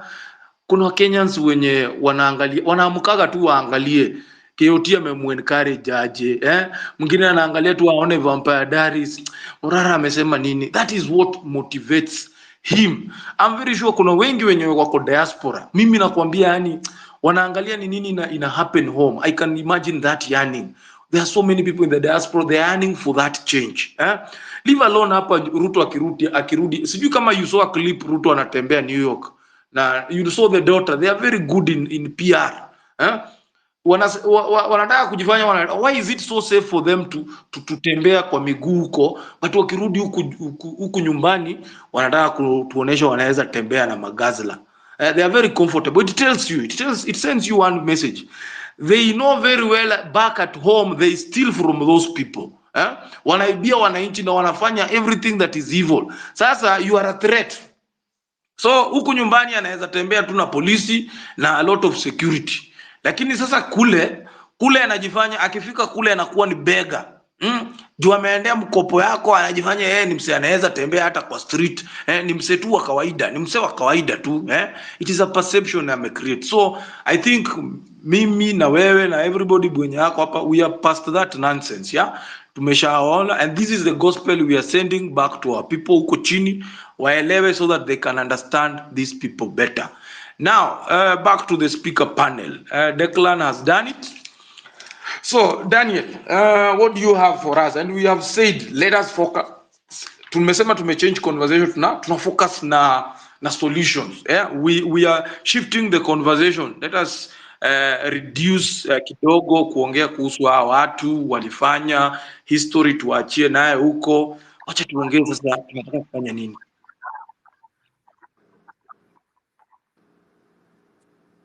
Daniel, go. Okay, I'm going to speak solution. Yeah, you can hear me, huh?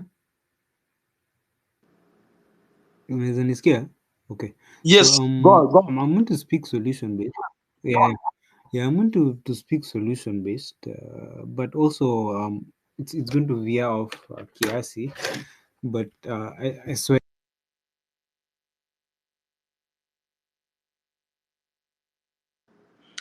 I think we lost him. Daniel, are you okay?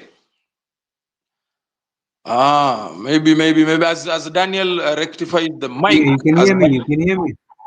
You can hear me. Yeah, we can hear you. Just go on. Talk. Yeah, we can hear you. Just talk. Okay. Okay, good. I was saying I'm going to speak solution based, but I might be off just for a minute. To what is happening is Morara. Number one, it's natural. It's expected. Actually, I was expecting it to be worse than this. I expected it to have an initial bubble, then it deflates kiasi, and then you actually settle on the runway vizuri. That was expected. But we also need to understand something solution based. Number one, I highly doubt Ruto is threatened by anything we do. Number two, Ruto is 100% international PR, because that is the only thing that can actually hurt him in actual sense. The population, he has the military, he has the police, he can suppress us. That is known for fact. But when it comes to the international community, he cannot withstand the pressure of that, because he's almost a servant to them. They're the ones who, like, you remember when we were rioting here and he was killing people.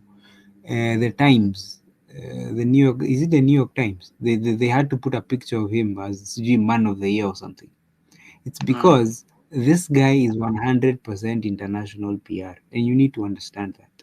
He is not ruling Kenya for us. He is ruling Kenya for himself, his political class, and the international community, because those are the people who essentially put him where he is. If those people had brought problems, they would have supported somebody else. And everybody who was there during the election knows the Americans wanted this guy. So when immediately he became president, that is why all of them, like, he held the entire US Congress was here in Kenya. Where else, which other president in the history of Kenya has ever hosted the US Congress? Never. So you need to understand two things. All Ruto is doing is legitimizing himself to them, because if he is not legitimate, they would have questions to answer if they have to back a non-legitimate African president. So they needed one that is a bit sanitized so that they can push their agenda to Africa, and Ruto was the perfect candidate. Have you ever seen an African president in the EU Parliament talking? Like, have you ever seen that? You need to ask yourself, why was this guy invited to speak in that parliament? This guy is not ruling this country for us, and this guy could not give less of a fuck about us. So we need to understand, if we are the only ones who are fighting for ourselves. Number one, I usually even said during the protest, Ruto is not acting like a president who expects to go for election. He's ruling as a president who already knows he has won the next election. Like, he already knows. So this is just a technicality. He doesn't seem to care about what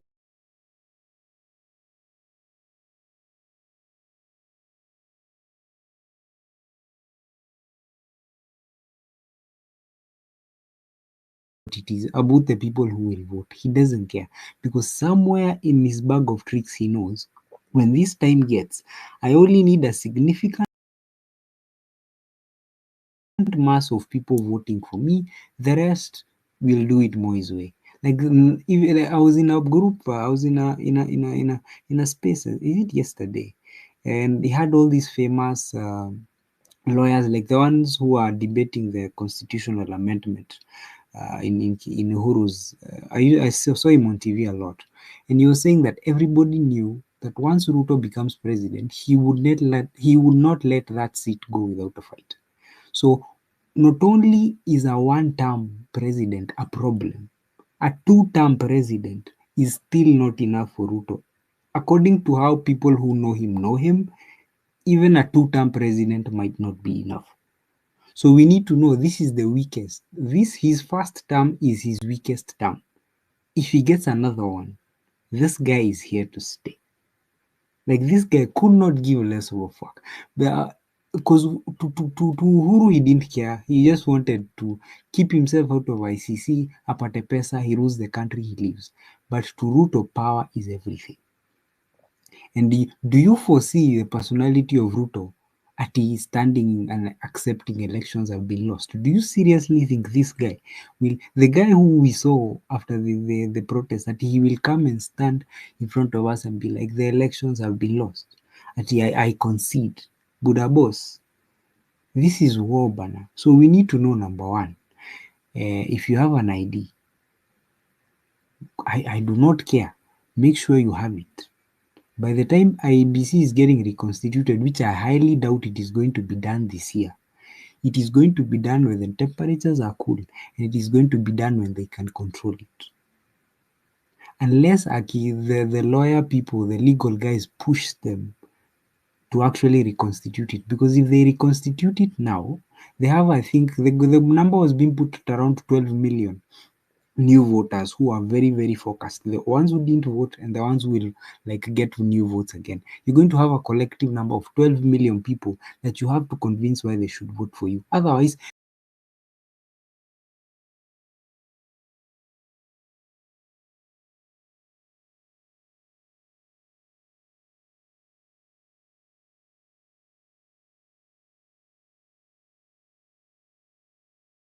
you have to steal a whole lot of votes for you to win.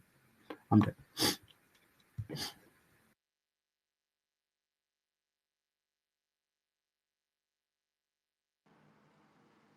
Yes. So, Tori, go ahead. I was just like I was telling the co-host he might have skipped me. okay, thank you so much, Daniel. We really appreciate your contribution. It's really appreciated. So, I hope you can hear me very well. And let me give it to Fabish, then Isaac, please. Fabish, please go ahead. Yeah, asante sana the host KOT Toria Ras G, wale ambao muko katika speakers na wale ambao muko katika listeners na wote ambao tuko hapa katika kuchangia na kuangalia tutapeleka vipi mambo ya taifa letu. Mimi hata leo nilikuwa nimesema nitapumzika, sita labda kuja kuchangia, lakini niliposikia kwamba wakati sisi tunafikiri tunapumzika, wakati sisi tunafikiria tuko half time, kumbe jamaa ameitisha mechi. Amerudi tena kutuita criminals na gangs. And that is why katika every space nimekuwa nimerudia mara nyingi hapa kusema, nataka kila wakati tukumbushane kwamba Kenya iko kwa vita. The country is at war. We are at war with the regime that is our enemy. And when we talk that we are at war, it is not just rhetoric. It is the reality. It is not a political statement. We are literally at war. Ikiwa mtu ameenda mpaka kwa international space na kusema kwamba criminals walienda parliament,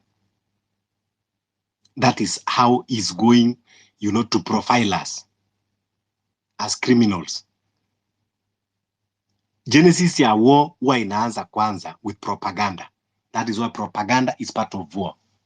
And now the guy has taken us into the international space to propagate.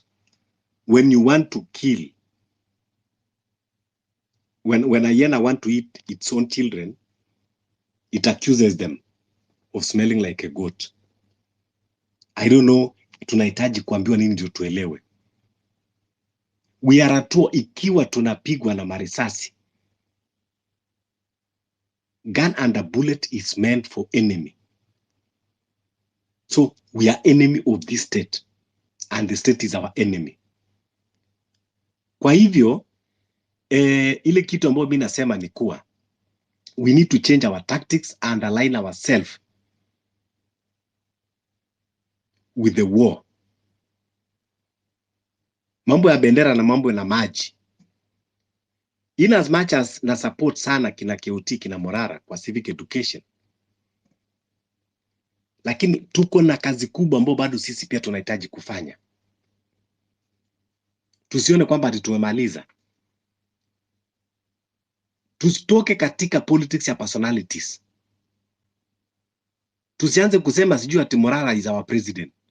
We not yet reach there. Tujefika huko. Tusirudi kula ambao mahali tulikweko. Tujefika kabisa huko. Nobody is our president. Morara is our brother.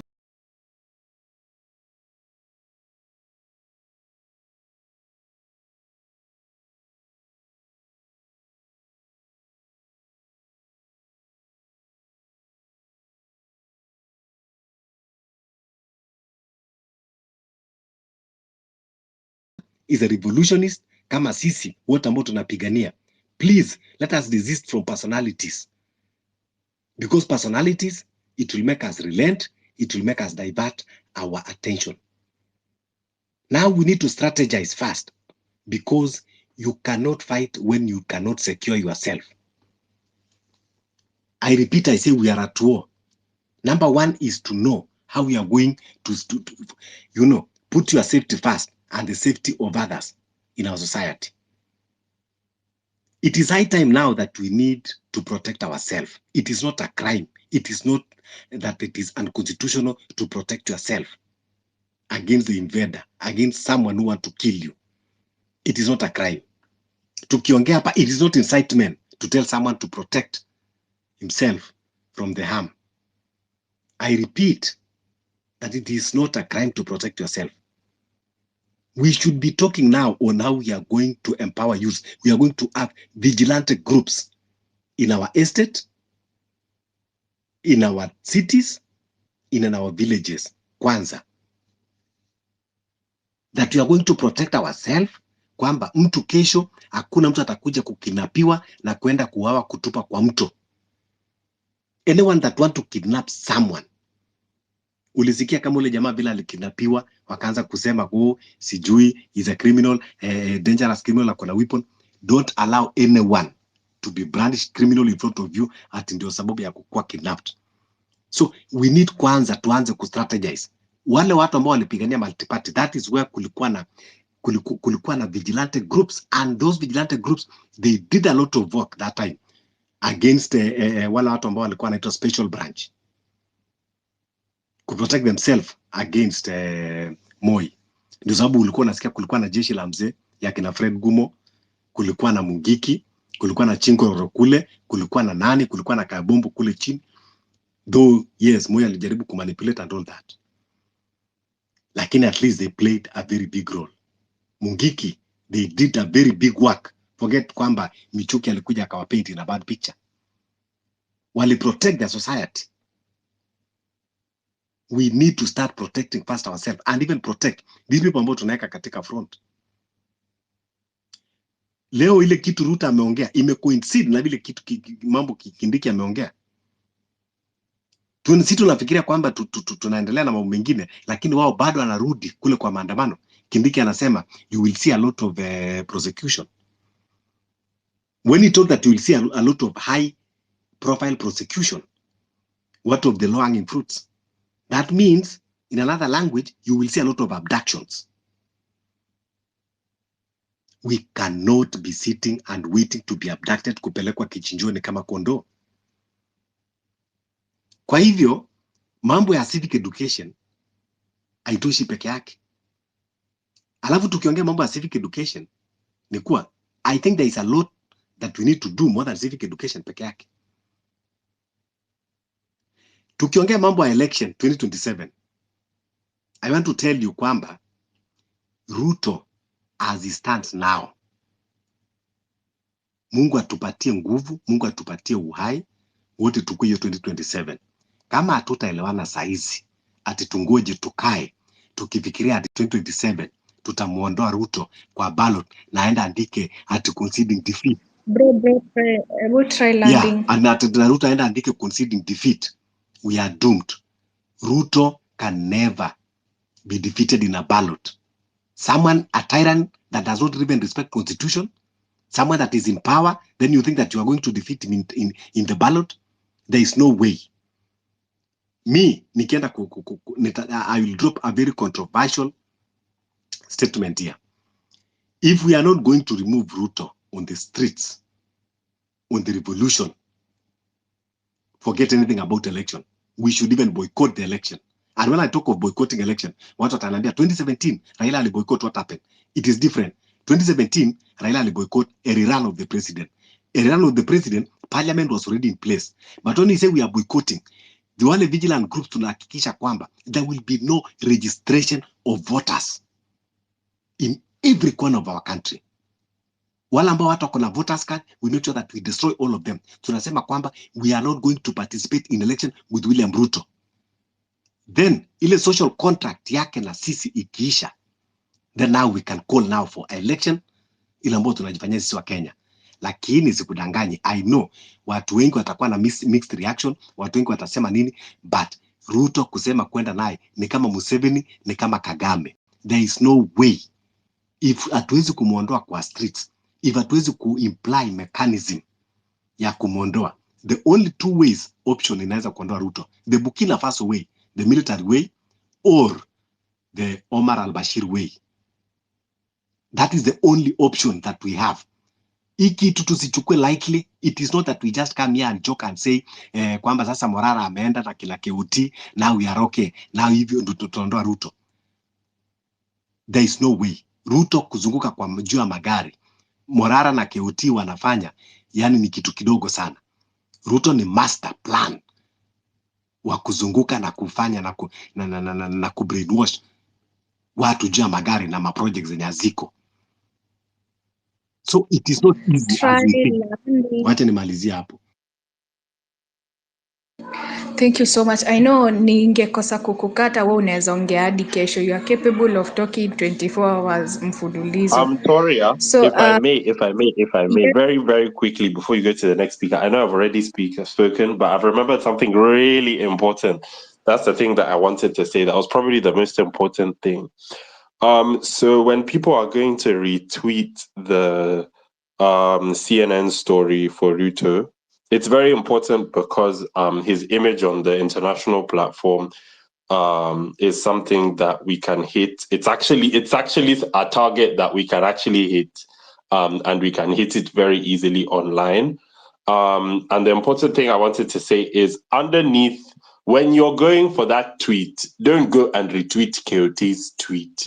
Go to the page where the tweet came from. It came from that lady's page. Her name is Christine Amanpo. So if you go to her page, you retweet it from there and you give your comments on her page. Now, CNN is a very highly respected news station.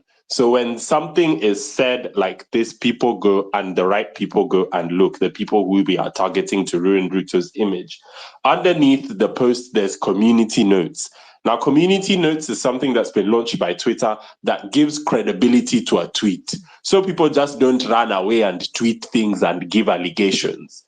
So there's people who have already contributed to the community notes. You can also register to be somebody who gives community notes. And basically what you do is you give a context of what is happening inside the alleged post, which is obviously what Ruto is talking about with that lady, and you give a source to support.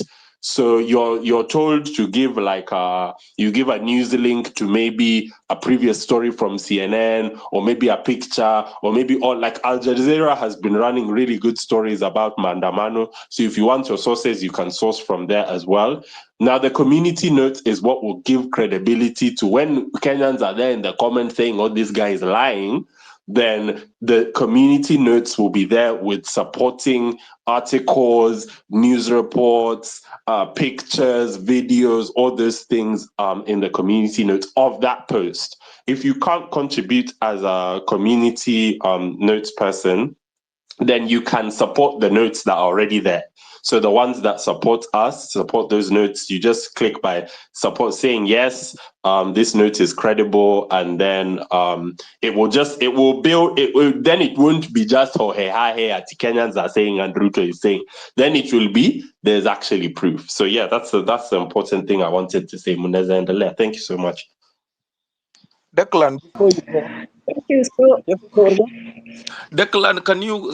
Somebody is on my inbox anasema, can you share? Do it on your timeline so that people can pick up that page or that individual handle, so that it can be easy. There are people requesting that. Kuna wenye hawakujui vile they can go about it. So kindly, Declan, if you can do that on your timeline so that others can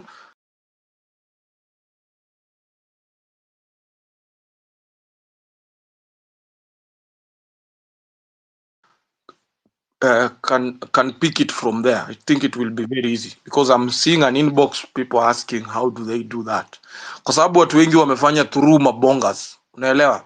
So from your explanation it seems haijafikia wale, unaona. So like Declan has explained, watu waende kwa timeline ya CNN, unaona. So the problem with also social media, utapata kuna fake pages za CNN nini. So always pick the right one, but I was suggesting if Declan you can do it on your timeline so that people can pick it up from there. I think it would be easy. Toria. So I've sent okay. her post to the Jumbotron. I don't know if you can see it. So the post, that is the page that you need to attack from there. So that lady is the lady who did the interview. So people follow CNN and people follow the anchors, because the anchors are, or some anchors are known as credible and some anchors are known as propaganda. So this lady has obviously given this story. So she's posted it on her page, and she hasn't said anything malicious. She's just said, "This is what happened. This is what Ruto has said. What do you guys think?" So yeah, please give your comments there. Iko pale kwa Jumbotron. You can share from and retweet from and comment from her page. Asante. thank you so much. You've all heard what you're gonna do. Declan has explained it in details and also put the feature on the Jumbotron. So, Isaac, hi. Kwa itifaki ya kikao hiki kufuatilia mfuatano wa wenyeji KOT Toria na wale ambao wameweza kuhudhuria kikao hiki na wasalimu hamjambo. One thing that I want to say is first of all to recognize that may the blood of Rex, the blood of Mosando, the blood of Gitonga, the blood of David Chege, Bisley Kogi, Emmanuel Joshua Ombati, Brian Kasaine, Brayo Valentine, Erickson Chalo, Odhiambo Maina, Kevin Madanga, Mbithi, Elias Scott, Clinton Mwakavali, Kevin Mawasi, Wilson Sitati, and all those who died fighting for the spirit, the reason why we're here discussing this. May it haunt these people. May they be confused completely. May they fight each other. May they never know peace. May the money they are trying to stuff abroad, may it disappear completely because they think they've won. The spirit of these people lives on. And I want to say again, it lives on. Number one thing I want to say, and I really like the topic of today, and I was even in the session of KOT with I think it was Citizen Radio and Citizen News online, and I really liked the discussion that was going on. One thing that I want to say is, as much as we are raising our voices right now, this is something that should never stop, because one of the questions that, and I think it's KOT was asked, is this fight going to dwindle? Because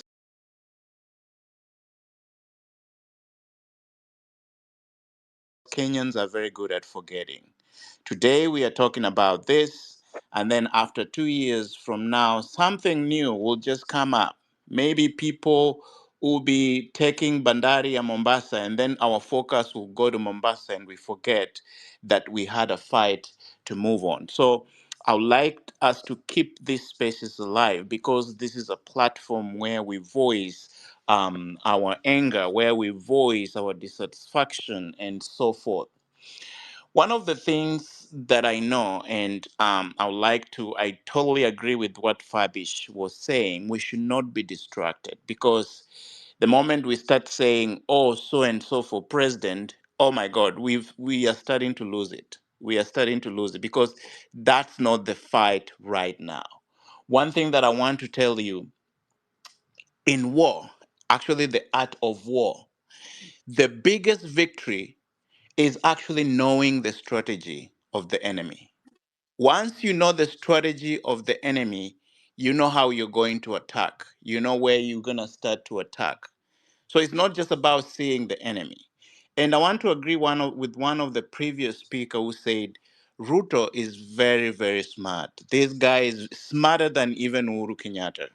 This guy is very, very smart, and you cannot outwit him. Saizi, you're talking about 2027. This guy has already strategized the 2027. He knows even who might be the commissioner. He already have all the commissioners. He's maybe putting everything in place, because he knows there's nothing we can do. So we need to know the enemy and the strategies of the enemy, so that we can actually outwit him. And one of the things that I just want to tell people is that let them be confused. Let them keep on getting confused, because their secrets will eventually come out. So we should not even waste time trying to focus on the impeachment things, trying to let us like ignore them. In fact, the moment we ignore them, they know that we Kenyans know what we want. We know our fight. We know what is actually ailing us. And one of the things that politicians use is propaganda, ethnic profiling, name calling, And I was surprised even when Gashagwa was saying, oh, I was fighting my brother Uhuru Kenyatta. Little did I know Kenyatta was a good person. He can't really tell us he knew Kenyatta was a good person, and he's the one who sent people in his farm to kill goats and to cut trees down. He can't say like he forgot that yesterday. No. Politicians are very selfish guys. Very, very selfish guys. They know, they strategize even before the elections. They know that mimi nitakata mguu, wewe utakata shingo, wewe utachukua damu, mimi nitachukua matumbo. It's like they know. And Kenyans, we are the animal they're actually slaughtering. When you look at the system, you can see even Ndindi Nyoro, who has actually capitalized on Kenya Power. People are crying about, the dishonest services of Kenya Power, and he's quiet. He's the one. He's the guy who has actually the largest shares in Kenya Power. Lakini akikuja kwa microphone anasema Kenya is our business, and so forth. The usual rhetoric. We are not going to be deceived by these people, because they're the ones who are eating us alive. Say that again. Try landing. Okay. I'll try. I try to finalize. So one of the things that I want to say is that as much as we're having this conversation, and I like what people are going out, civic education is very, very important, because this is something that even the Raila administration tried, but they never really, really, focused on going down, because for them, they were doing civic education because they wanted to win elections. But we, as the young people, we do not have tribe, and we do not align ourselves to political divisions. We are Kenyans, and our focus is, when we are going to these villages and trying to share, we have a common goal, whether it's Mombasa, whether it's Western, whether it's Nyanza, everywhere. Right. So the last thing, I think someone also mentioned this, reconstituting some of our systems. When you talk about the IEBC, this is one area we need really also just to have a session, talking about IEBC, because if we do not reconstitute this IEBC, this is where we are going to lose it, because we need people of integrity. We need to have a system that cannot be hacked. And when I say not be hacked, is we have to be vigilant, even when during the voter registration, during the actual elections. These are the things we need to focus on. And right now, one thing that maybe people don't know is, okay, I'm landing. The voter registration. So when you're talking about registration and IDs, you realize that now even getting IDs is becoming really hard. This is the game these people are trying to say. So I had a lot to say, but I think for the sake of others who need to contribute, I'll land there. And if I get another session, I will complete what I had to say. Thank you very much. And let's keep the conversation going. Thank you. Thank you for your contribution. Much has been said. I'm not going to add anything on that. So, guys, it's 3 minutes past 2 a.m. Welcome to Sauti ya Mwananchi, hosted by Marvin Mabonga, co-hosted by Toria and Rasji, and where we give citizens of Kenya mic to share their ideas. How do we move forward as a country? Let's stick to the topic of today, and we have a data support number there, whereas today it's not working as a data support number, but it's supporting our guys, akina Keyoti Sonko, Kesho, yeah. Tomorrow they'll be on the ground with Kina Morara, injecting in Rift Valley region. So kindly, your small token or your token will be highly appreciated, and it will represent very well. Itasaidia sana. You saw what happened last time, and they were fixed in a very difficult situation. So guys, as much as we're talking here, we have to remember that there are watu wako kwa ground wana to represent. So let's give them our support. Hapo hivyo kuna hiyo number tutume kakitu, let's support them.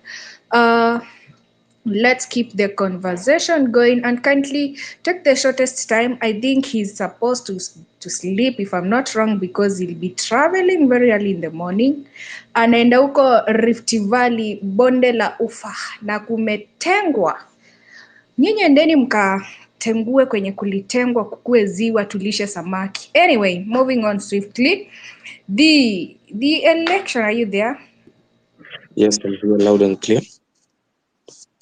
Yeah. Go ahead, please, and try to use the shortest time as possible. Thank you. I'll try my best. So, me, I'm back with the edge of darkness, and this is it. Kenya ni yetu sote, na ni home kwetu sote. Many at times tumekuwa patriots kwa hii inchi, yet sisi ndio tunalala 6 inches down to the ground without a pinch. Many wamerest. Protests na demonstrations may happen for the past 10 years, but truth be told, all hope seems lost to the rest. But no, chillax. There's no end to sarcasm and hypocrisy, but hunger for the greater good ndio imefanya turudi kwa streets. We all have mouths to feed, tuna sweat, we toil ndio tuweze kuleta food kejani. Struggles zimekuwa real, but bado hatuoni tunapoenda, though tungependa kuleta change, juu sisi ndio change makers. They have downgraded us brought the war right at our doorsteps, but at night sisi tunamuita God, wao wakiloot ndio mchana waitwe nights. Ceremonies zimehappen all over.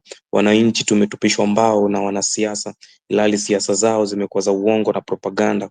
Wanasema parapanda zitalia siku ya mwisho, but natumai that's our prayer as Kenyans, cause already tushachoka na hii govern as well was our team wakati tulikuwa kwa debe. Hence politicians walitupaka mafuta na 50 shilling notes times za campaigns, not knowing 50 bob is worthless. Hata sumu imepanda bei, uchumi imekuwa mbaya, and that's why magicians are playing our minds. Posters all over ati daktari wa kiasili kutoka Asia, no jobs for everyone, and anyone is facing the word the optician couldn't see, though mathematicians wali predict. Kila mara na kila kona askari wameterrorize in the name of keeping law and order. How I wish kwa restaurant wangetupea order za peace, cause order za law zilichukuliwa na judiciary, only citizens to suffer. Tushakuwa masafara in the Sahara without boots to enhance our safety. Enmity hasn't rooted itself into our hearts, hence fighting against ourselves has been a priority. Everyone's validity must be prioritized, because we both know the enemy who is touring every country whereby his countrymen are crying. Askari wako na serikali, ilhali serikali imewaficha in the name of protecting wananchi, ambapo sio sisi citizens ndio tunaumia, na media houses kama Citizen na Kameme hawawezi tangaza hayo until tufike hapo kwa breaking news, though yanayojiri imefumaniwa na wanasiasa, na yaliyomo ikawa mitaani, wananchi wako mataani. Aipoa imelala darasani, in fact majiadasani ndio tulitumie kama dawa. There's a protest which brought togetherness. This has reminded me that we suffer as citizens in this regime that's trying to choke us to death. Manze, ni sisi kwa sisi. Sisi kwa sisi has been our pillar for the betterment of our country. Sisi kwa sisi ndio imetu bring together place tumetoka. We ain't gonna go back to what our forefathers did back in the days.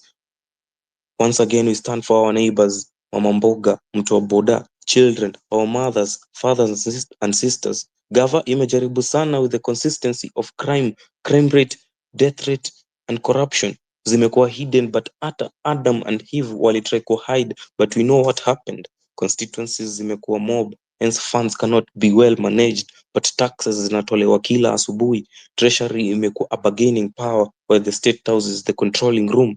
Civic education imekuwa rampant in the country, and this is a call to everyone, not selected people. Though elected people are trying to wipe us from the face of the truth.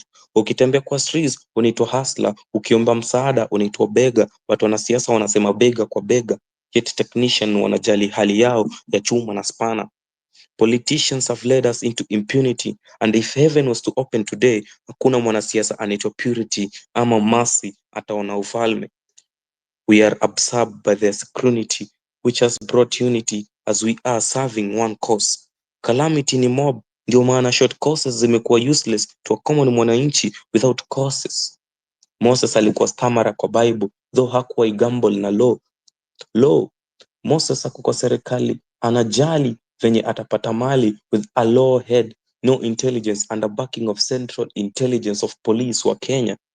Stick to the motion, and our notion must bring all our Christ together. But nadhani lotion itatumika time ya injection na si fiction, because the political class are bulldozing who's greater than the other.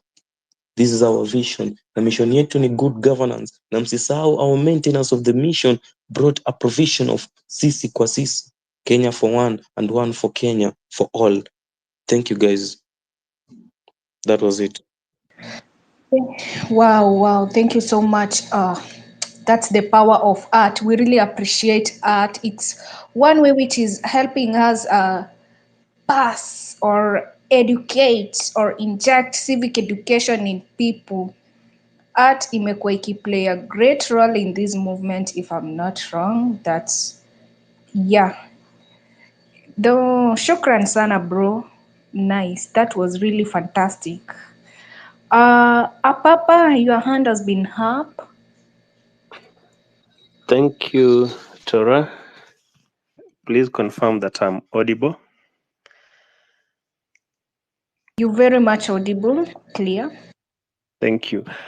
First, I would love to congratulate ourselves, those of us in the East African time zone who are awake at this time of the day, and everyone else, wherever they are. I would also like to congratulate the guys on the ground, the KOT and the team, not forgetting the battalions on the X, the likes of Willie Oeba. Guys, it's not easy. They are giving their best, and we really need to applaud them. Second, I would like to mention that sometimes I feel that we are easily distracted, just like it has been mentioned by the previous speakers. We are easily distracted. For example, juzi baada ya interview ya Rigiji, the following early morning, I wake up and going to the space, to X, I found there is already a space with the title about Rigiji. I was wondering, what does it has to do with our movement?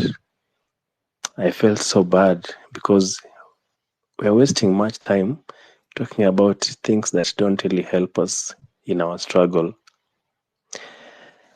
May we please maintain our focus? We already know what we want. We know what we don't want. People like Itumbi, when they are talking about KOT, when they are talking about Morara, when they are talking about Boniface Mwangi, they're not discussing them. They're talking about them because they have seen them as a problem. And so when Itumbi gathers his squad, they're only talking about how to end what Kina KOT are doing or what the rest of us are doing. That is why even juzi akaita watu Bomas, he was able to buy most of our comrades with only 1,000 shillings. Na waka flood Bomas na uniform. On that very note, I want to say this.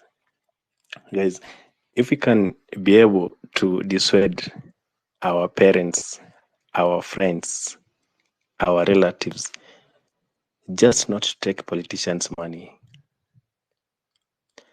so that we don't become sympathizers, so that we don't become their followers in their rallies. I think that will also help us. Wakati tunajiambia kwamba yeah, we can take their money but we shall not vote for them, to me it really doesn't make sense, because at some point we just feel entitled, we feel sympathy for those guys. Mwisho wa siku tutasema okay, heri huyu jamaa hata nilikula 500 yake, nilikula 100 yake, huyo mwingine sijakula kitu yake, so how am I sure kwamba akiwa pale juu atanifanyia kitu mzuri? Those are the conversations that even our parents are having, and that is why what leads us to make these wrong decisions repeatedly and repeatedly. For me, I'm of the opinion that we just avoid those guys. If it's avoiding their rallies, we avoid them. If it is avoiding their money, we avoid it. For example, if tomorrow Ruto is coming to Kasarani na anasema kwamba kama unataka kuingia atakupa 1,000, and then all of us refuse to go and get that 1,000 shillings, what will happen? He will feel ashamed. Next time, he'll probably think of another strategy. But hiyo atajua kwamba no, hawa jamani wagumu, I want to buy them. So please, can we just encourage our peers to avoid that? On the last note, please let's organize our spaces in such a way that wakati tunaanza, let us just have an objective that by the end of this talk, maybe you want to plan something. For example, right now, it's good that KOT yuko kwa ground.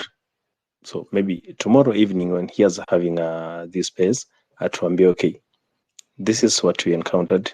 This is how we had some of these things. which you are hearing here, he also discusses them with the team kina Morara. Then you also tomorrow get the feedback. Now to be okay. Now on the next move, this is what we are planning. Can you please help us with the ideas on how to go about it? Ili, by the end of every discussion, we have an agenda of what we want to do tomorrow and the days after. Isiwe tu kwamba tunazungumza, wale wanatukosoa wanakosoa, wale wanatoa ideas zina wanatoa, wale wanalament, but at the end of the discussion, no point taken, like nothing just being suggested on the way forward. Tunabaki hapo, we wait for tomorrow to begin another discussion. It won't really help us much. Even if it means maybe just taking maybe 2 or 3 hours to have a sober discussion, tuangalie, okay, what do you want to achieve tomorrow? How do we do it? Wale ambao tuko mashinani, mi niseme, okay, niko Kitale, this is what I'm doing. Guys, maybe I need support in this way. Mtu ako Nakuru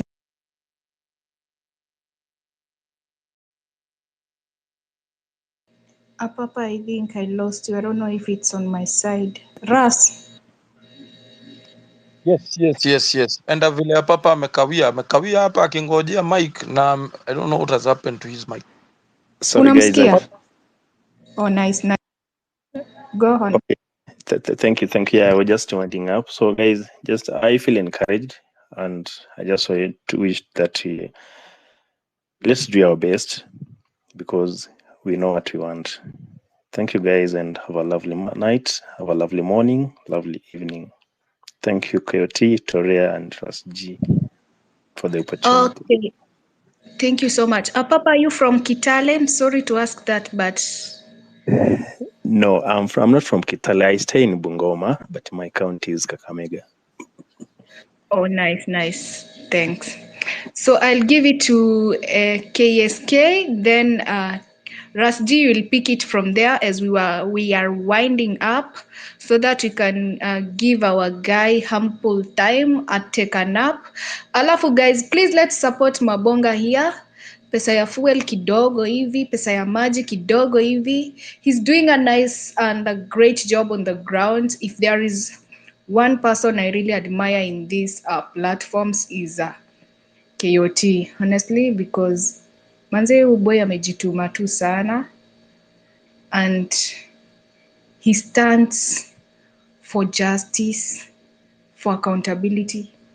He's one of the people mwenye ajai think of betraying the movement. Literally, if you can check, most of the people who were there in the beginning were relent. But despite people losing hope, the guy has been so persistent in giving people hope. KOT, kudos. Bro, you are doing a nice job. KSK, please go ahead. Hello, everyone.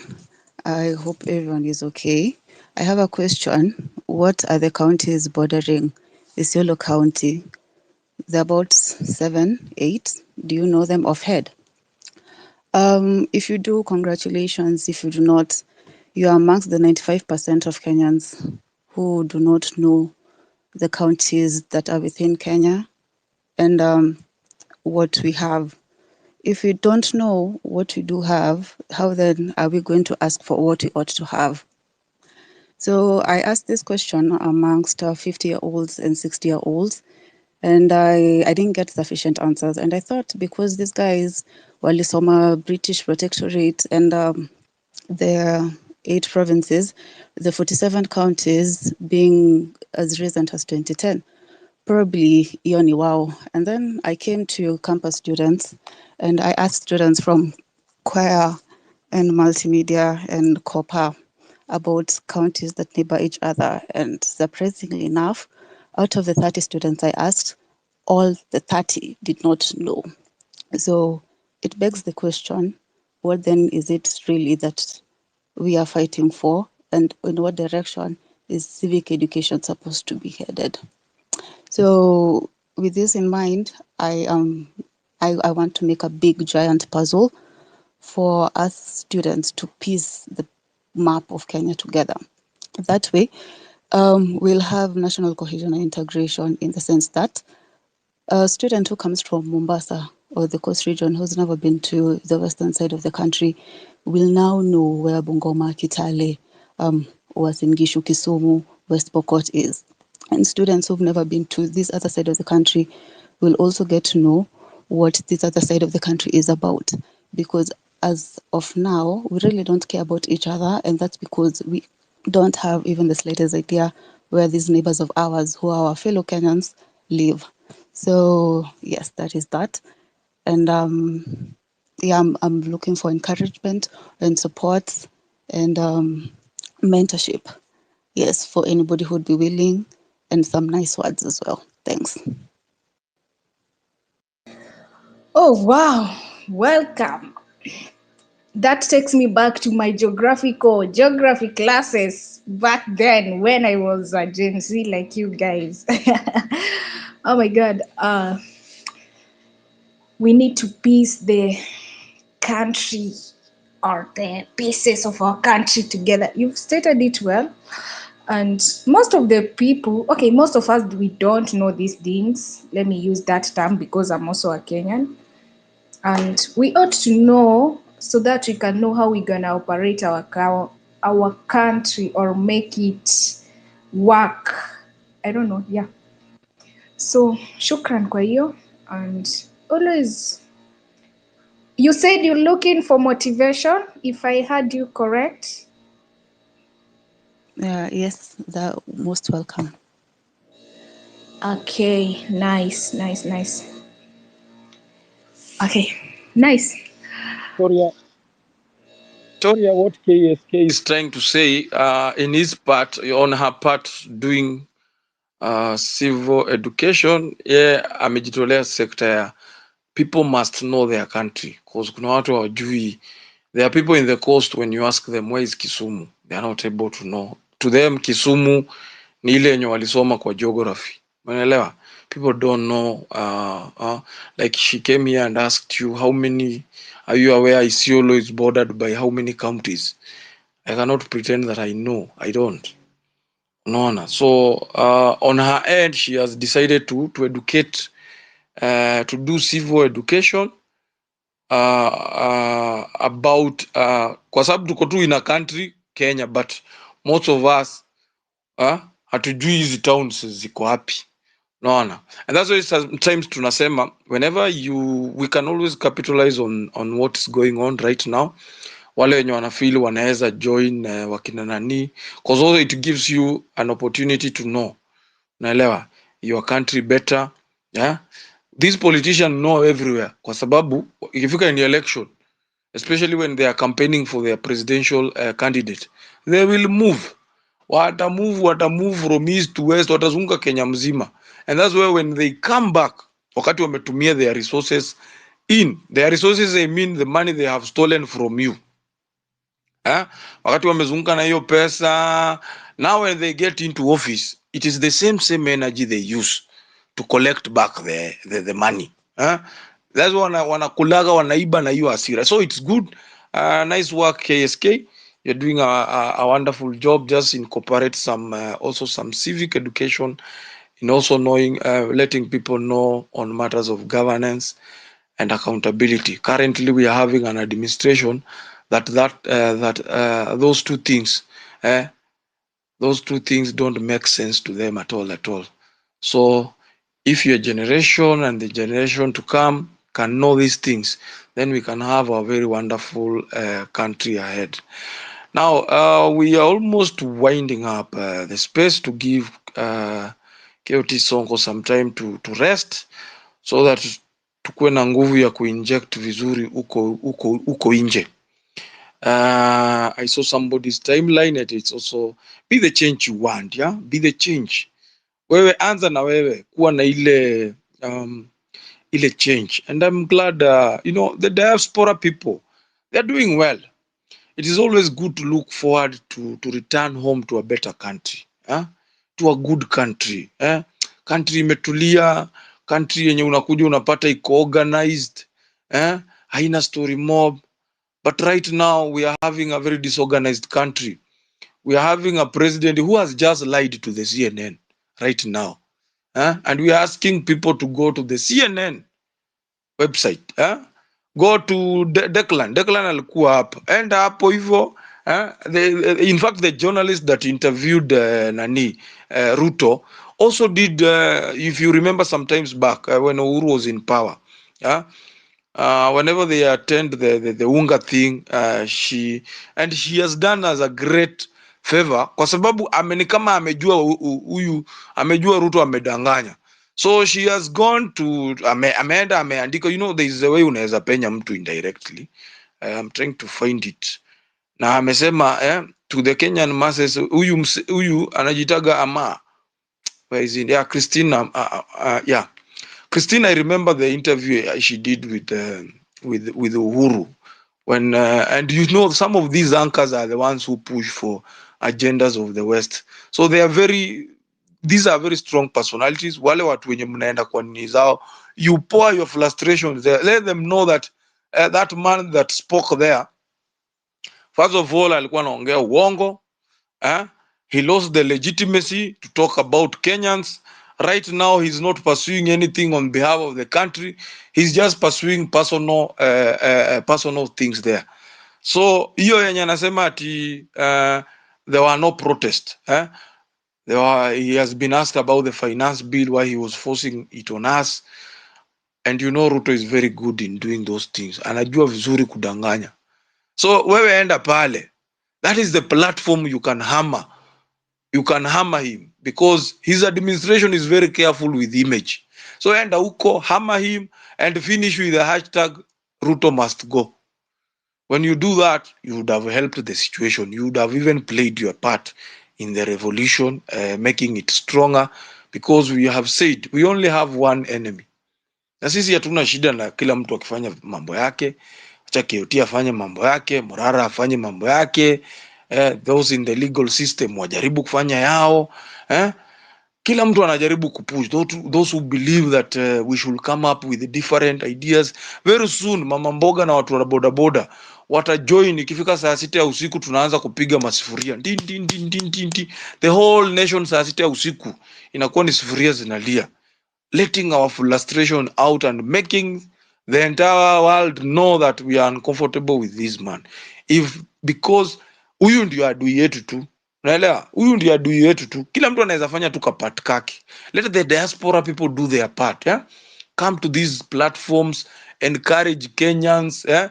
Preach to your kids that you left a country back at home. But at the moment, things are not looking pretty well. But there are guys on the ground trying to rectify that mess. And believe me, we will win tutawin hii fight because our strength lies in our unity. Tumesema hawa politician wachache, they are very few. They are very, very, very few. We are the majority. And if we can combine our brains pamoja with our little resources, believe me, hawa watu watawezi maliza hapo 2 weeks. The only thing that is intimidating us ni vile they made it a culture to loot and steal. Wame make it a culture to loot, steal, and they use the same resources to come and intimidate me and you. Wanakaa wanachungwa tu na mapolisi, wanalipo 15,000 20,000 na yeye anaiba billion. Unaweza imagine mtu mwenye anaiba billions anachungwa na sasa. Why don't you pass this message, this civic education to these police whenever you get an opportunity? Si ati wote ni wabaya. Kutana nao huko kwa sherehe kidogo, waambie bwana, huyu jamaa mnachunga huyu ni kuenjoy na waenjoy tu. At some point this man has to break. Asidhania ati ako immune. He will be held accountable. Mungu atatusaidia tutakuja kuform government in future. And believe me, William Ruto and his clan, and not even his clan, his group, wenye wameiba wameluti hii country to its knees, they will be held accountable someday.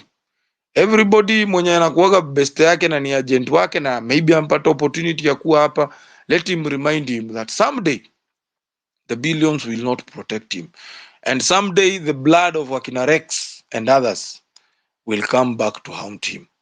Now, as we close, Apapa has spoken. There's somebody who is called Just Nyoike, Huyu jamaa amerequest mic, sijui mimi ni nini mbaya. I'm just Nyoike, amejaribu on your end, I don't know Toria. Have you seen such an individual? Alikuwa najaribu kumaccept, anapotea kidogo. I wish that would have given you an opportunity so that you can give. Nimemtumia, hebu accept. Yeah, that guy has really tried requesting. I can see Baba here. Baba is very outspoken in other platforms. Leo ameamua tu kukaa listener. Sijui kama ameamua kama kukua kama Fabish.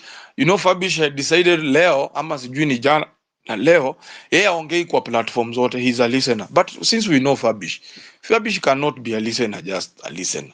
Atakuja tu kuongea. Fabish ni ule jamaa alikuwa anaongea Kiswahili, anamixiki Kiswahili na Kizungu. He's a real soldier, yeah.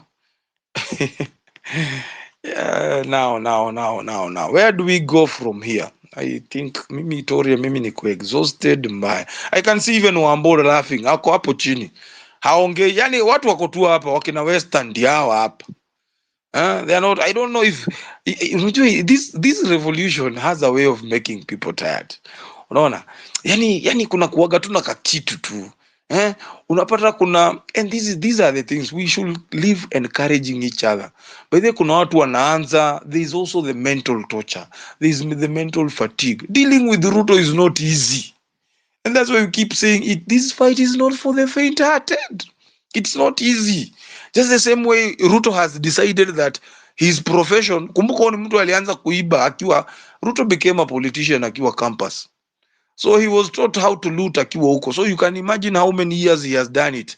So he cannot be tired in a day. Wewe umeanza kupigania revolution jana and you want to become tired. Hey, you are dealing with somebody who has been handling taxes.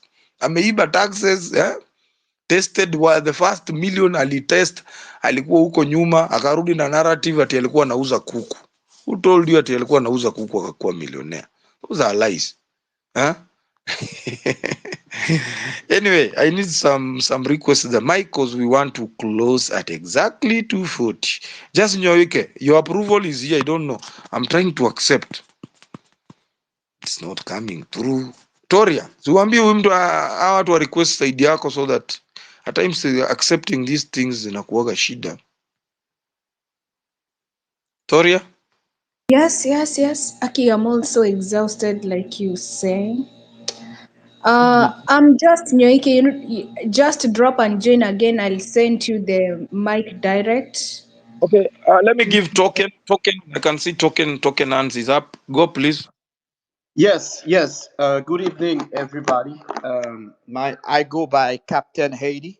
As you know, Ruto have unconstitutionally invaded our sovereign territory. So we have a common enemy that is not necessarily. He is a puppet. What is happening in Kenya is the same thing that is happening in Haiti, and same thing happening everywhere around the world. One thing I would like to say without keeping you too long is that Haitians are with you, and I know that Kenyans are with Haitians as well. I want to leave you on something to think about. When you ask them for jobs, they give you the jobs, but they tax you to rob you from your revenues. When you build a business, they use inflation to take away your profits. When you make investment, they use capital tax gains in order to take away your profits. So what I'm going to tell you is very simple. Because of the advancement of BRICS, have only been made possible because of the technology of blockchain. I would invite you to look into it because your young nations, along with mine, can leverage that technology in order to organize ourselves through a decentralized autonomous organization. And that way, we keep the energy, the effort, and the revenue that we create between us, and they no longer get access to it. The only reason why they can keep us down is because we relinquish our power to them, thinking that we need representation. Thanks to the technology today, We no longer need representation. So visit my page on the X. Last week we have financed the a cleanup in one of your neighborhoods from Haiti to Kenya. And from Kenya, we're going to clean up a neighborhood in Haiti as well. One neighborhood at a time. We're going to reward people with the Captain Kenya token in order to help you support your local businesses and increase your GDP in a way that they cannot steal from us anymore. So I send you my love from my ancestors, from people living today in Haiti, and we shall meet again. Thank you so much. Thank you, Token. And so, hey, glad to hear from you all the way from Haiti. And our president, just the same way you've described him, a puppet of the West, and our troops. Those are even not. They are not troops. They are policemen. They've been sent to your country. I understand that the other day our president was there, but They are, that does not if have I a can place answer your in question, Impeachment. they are mercenaries. They have discovered so much natural resources under our land that they have totally annihilated our government in order to be able to change our constitutions to allow the mining companies to go in there. And these companies are American companies. And I will recall you that Obama's father is from your homeland. So they have totally what they're doing. They are using their descendants. They plead allegiance to the United States, and even in United States, the citizens of United States are trying to get rid of the same people because they have deployed within the United States the same strategy that they have done in our country. So the general white people, Latino people, Asian American, everybody, they are fighting the same people that you guys are fighting in Kenya and that we are fighting in Haiti. So this is all about the natural resources. So Ruto has, so the United States is not doing it directly, but they are doing it through puppet presidents like William Ruto. What Yes. what about your prime minister? Your prime minister, is it the prime minister that made a trip to Kenya? I remember they signed some agreement before our troops came down there because we don't know which is this peace and what is barbecue up to? What is this that barbecue is having conflict with the government of the day? And is this Okay. a legally installed government or it's just a government also installed by the United States? Okay, if you want to know more, because there's no way I can resume all your question within 3 minutes or 5 minutes, because I don't want to bore you guys. You go to Haiti'sMostWanted.com. Haiti, HAITIS, mostwanted.com. And then you will see a bunch of information about it. Okay. Now, I'm going to try to resume everything. So, we have 941 million barrel of oil that they have discovered under Haiti. Haiti is the largest concentration of iridium compared to any place in the world because of our mountains. They have also discovered 1.5 million ton cubic ton of copper as well. And there's a lot of many other natural resources.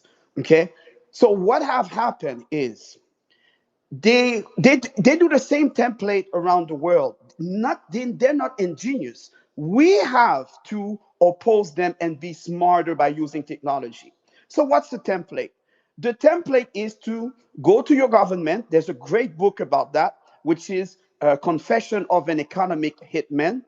So they go to your government and they tell them, hey, listen, we're going to pay you some money, or you're going to take a loan from the IMF. And we know that the interest rate, your GDP cannot support that interest rate, but you're going to indebt the youth.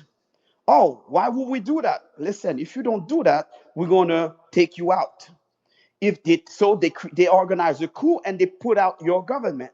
So anybody that wants to do well, do good for the country, they put you in a position. It's either you accept, or we kill you, or we kill your family, or we just take you out. Now, as they go, they did that to Haiti. That's why we had dictators. But the structure of our constitution do not relinquish the power to only one sector of our government. The president doesn't have any other power than to elect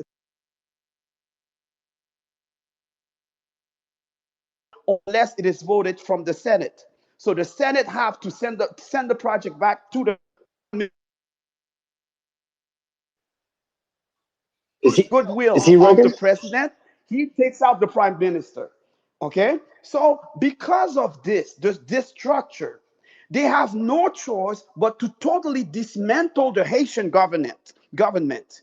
And now, because of the constitution, the president that was there before since 2012, he have signed mining contract to mine the American, French, and Canadian mining companies. These contracts are unconstitutional. So you guys want to know why you have your family and policemen in Kenya and Haiti? You have your people in Haiti because Ruto is using you and using the power of your state in order to enrich himself and the Obamas, the Clinton, the Bidens, etc. So I'm going to conclude on this. When they go to Haiti, now that they have totally dissembled the government, they want to change the constitution because these mining contracts, and I just told you how many resources are there, okay? Almost trillions of dollars. So these mining contracts are not valid. The only way to make these contracts valid is to change the Haitian constitutions, which they are about to do. So that's why you guys are here. You guys, your mercenaries are in Haiti because they're here to protect the natural resources and to kick people out of their land. They kick people out of Haitians' land every day. So when you see Haitian being refugees in America, most of them are people that have been stolen. They stole their lands, but they cannot say anything because they still have family back home. And if they say something, they're going to send the gangs to them. Okay, so this is the whole situation. It's all about the land. Now, what is the solution? The solution is the technology. What technology is blockchain? If you look into Russia, China, South Africa, all these countries are aligning themselves, India with BRICS, but they're using the technology in order to go around of the financial systems manipulation. That's the power, and the power reside on what? The power reside on the natural resources and the land that you have, but mostly the people. Because when you have a treasury and everybody have a token, and you vote on the budget that you want to allocate to your social programs, you no longer need the government. Even if the government wants to tax you on what you're doing, the revenue that you're generating, no problem. Take your part. We have our part. We no longer need you. And as we strengthen ourselves, we'll have the budget necessary to put our people in power. So I don't want to get too long into this. But guys, uh, we're so excited by your mentality, your culture. You guys are so in a state of alert. I'm very impressed. You give us hope. You give us inspiration. Continue on fighting and look into what we did in Kenya last week. And we're looking for more people to receive the Captain Kenya token. It's free. So go on my profile, apply for the Captain Kenya token, and we'll give you free token. And every time you send it to another person in Kenya, we double the token that you have donated to somebody else. So you all get votes, and you all can receive revenues that is stays away from the government. Okay, I cannot make it all make sense right now, but I promise you, just go on the profile, follow my profile, and then as you go, you will see that it's possible. And you will understand what we're doing. We're using the same technology as BRIC to empower the people. Thank you so much. Thank you, Token. Thank you, and we are very lucky to have that guy here. And I can see a couple of hands. There are people who would want to ask those questions. Stella, your hand is up, but you're still on the listener list. Kindly request the mic. And something I can see how your hand is also up. Very many questions coming up, and just before you go, yeah, very interesting to hear. You see, and I wanted also Token before you go. You should know this. That man is not representing, does not represent the views of the Republic. He is not representing Kenyans. Those troops, even the courts back at home had said it is unconstitutional, but he still defied the court order and took those fellas to Haiti. Haiti is a sovereign state, I believe, and it should be respected. We respect Haiti as the people of Kenya. But William Ruto is on that land to pursue personal goals and personal ambitions, which is the land. There is a lot he has done back at home here in terms of land. He's the biggest land grabber. There is no idle land in Kenya that Ruto sees and leaves it. So you can see Wow. he has imported the impunity to other nations, and that's so unfortunate and very shameful. And that's why whenever we get an opportunity to tell anybody who is outside our borders, outside our country, let them know the president that we have is a merchant of impunity, and that is his name.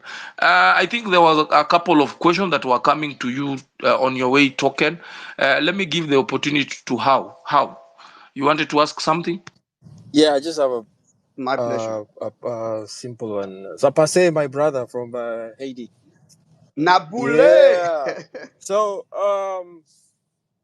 do you guys have any space? Sorry? You're rugging. Ask again. Your mic is.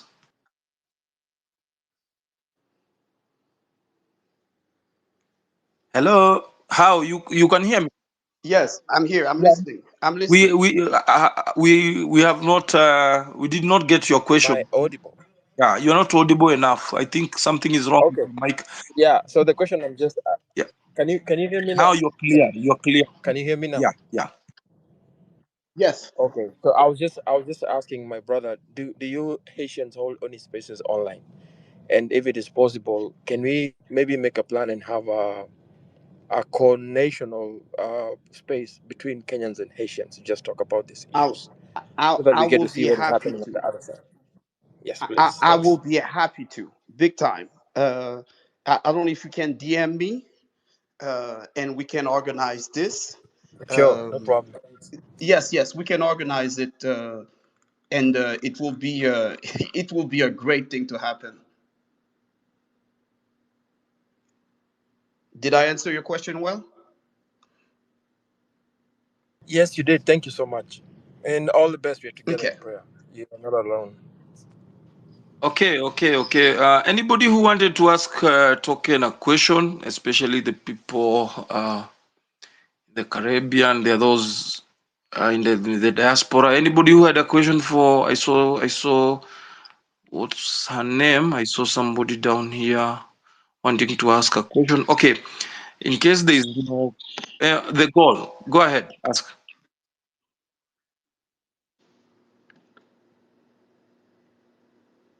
Yes, I'm listening. I don't hear anything. Gold Rush, it is you. Your hand is up. Yeah, I just wanted to say that, Gold Rush.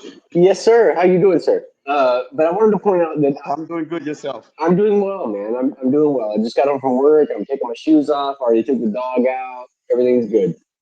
But I wanted to say, Hey. I have a friend. He goes by Lido Nation, Lido Okay. Lido Nation, and he's not affiliated with like the Ethereum thing. But he does teach people blockchain. That's literally he's receiving awards for it, and he's currently in Africa. And I'm not sure if he's traveling around. I don't know if he's in Nigeria or Kenya, but you guys should reach out to him if you want to learn about blockchain and like what it could do to, at least and I don't know what's going on in every country, and but I do know that blockchain can allow you to like take your currency with you. You know what I mean? So like in case you're in like a territory where you're worried about the well-being of your family and everything, and you need to get out, it might make sense to like put your money on the blockchain so that like you don't have to take it with like carry it. You're getting too technical. You're getting too technical, Gold Rush. Well, no, Here's how I could say, and I I'm just saying, appreciate it. I'm a practical thinker, you know what I mean? So, like, if you're in a bad Yes, situation yes, and you yes. think you Okay. need to get out, blockchain might be the best solution for that because you can put it all into this ledger on the internet. And then when you get to your final destination, you pull it back off that ledger off the internet. You know what I mean? And in the meantime, like, you might actually be able to use it to. Here's I'm gonna try to translate what you're saying. So, the technology that I'm talking about, the way that they have stolen our countries, our land, our ancestors' land from us is by using technology, either technology of war, either technology of information. Right now, the technology of Bitcoin, blockchain, Solana, Cardano, etc., all these are are networks. Okay, and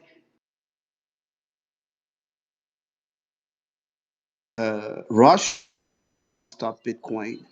All these countries, India have tried to stop it because it was menacing their political power.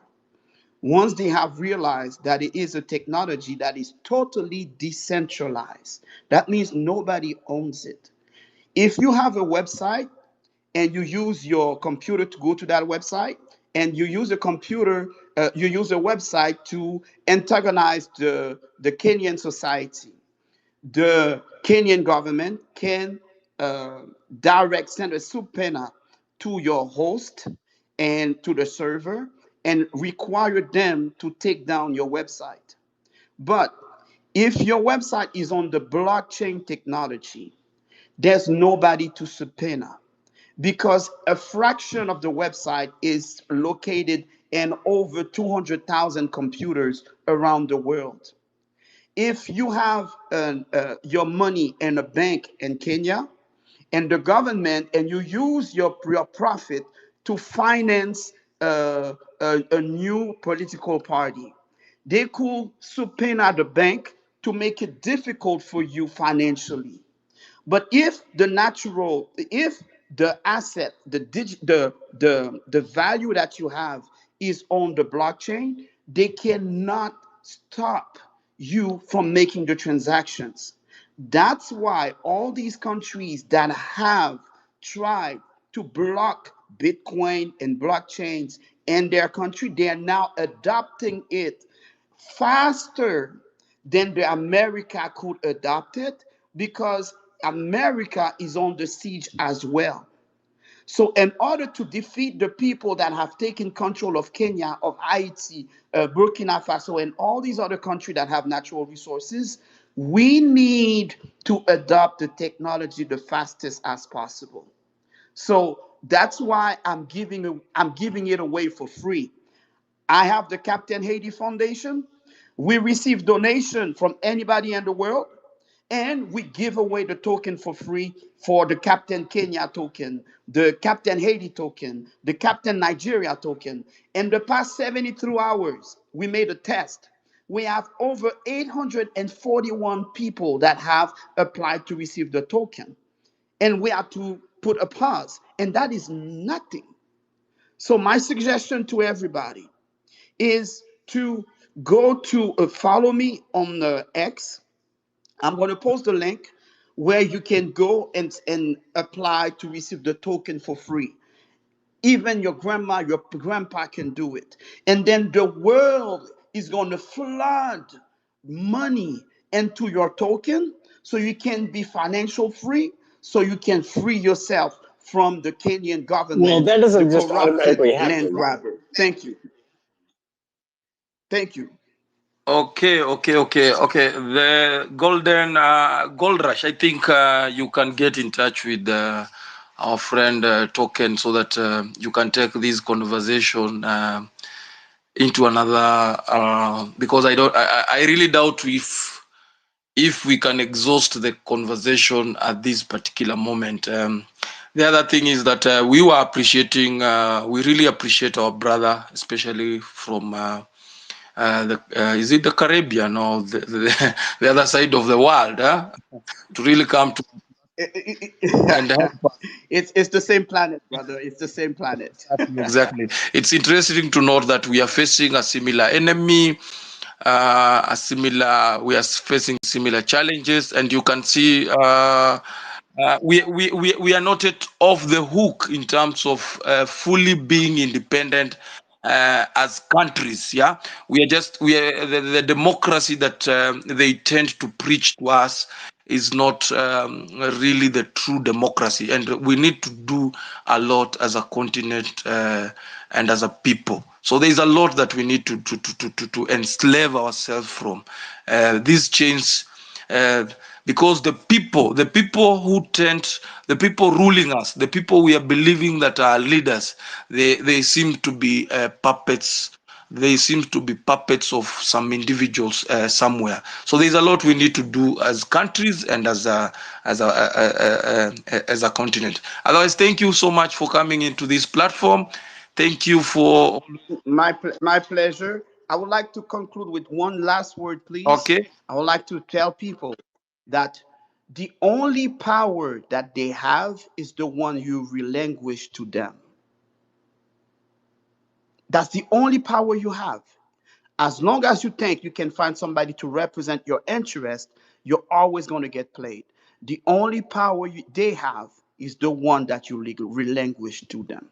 Thank you. And that's the power we want to take it back, because our good constitution in our country gives us the power.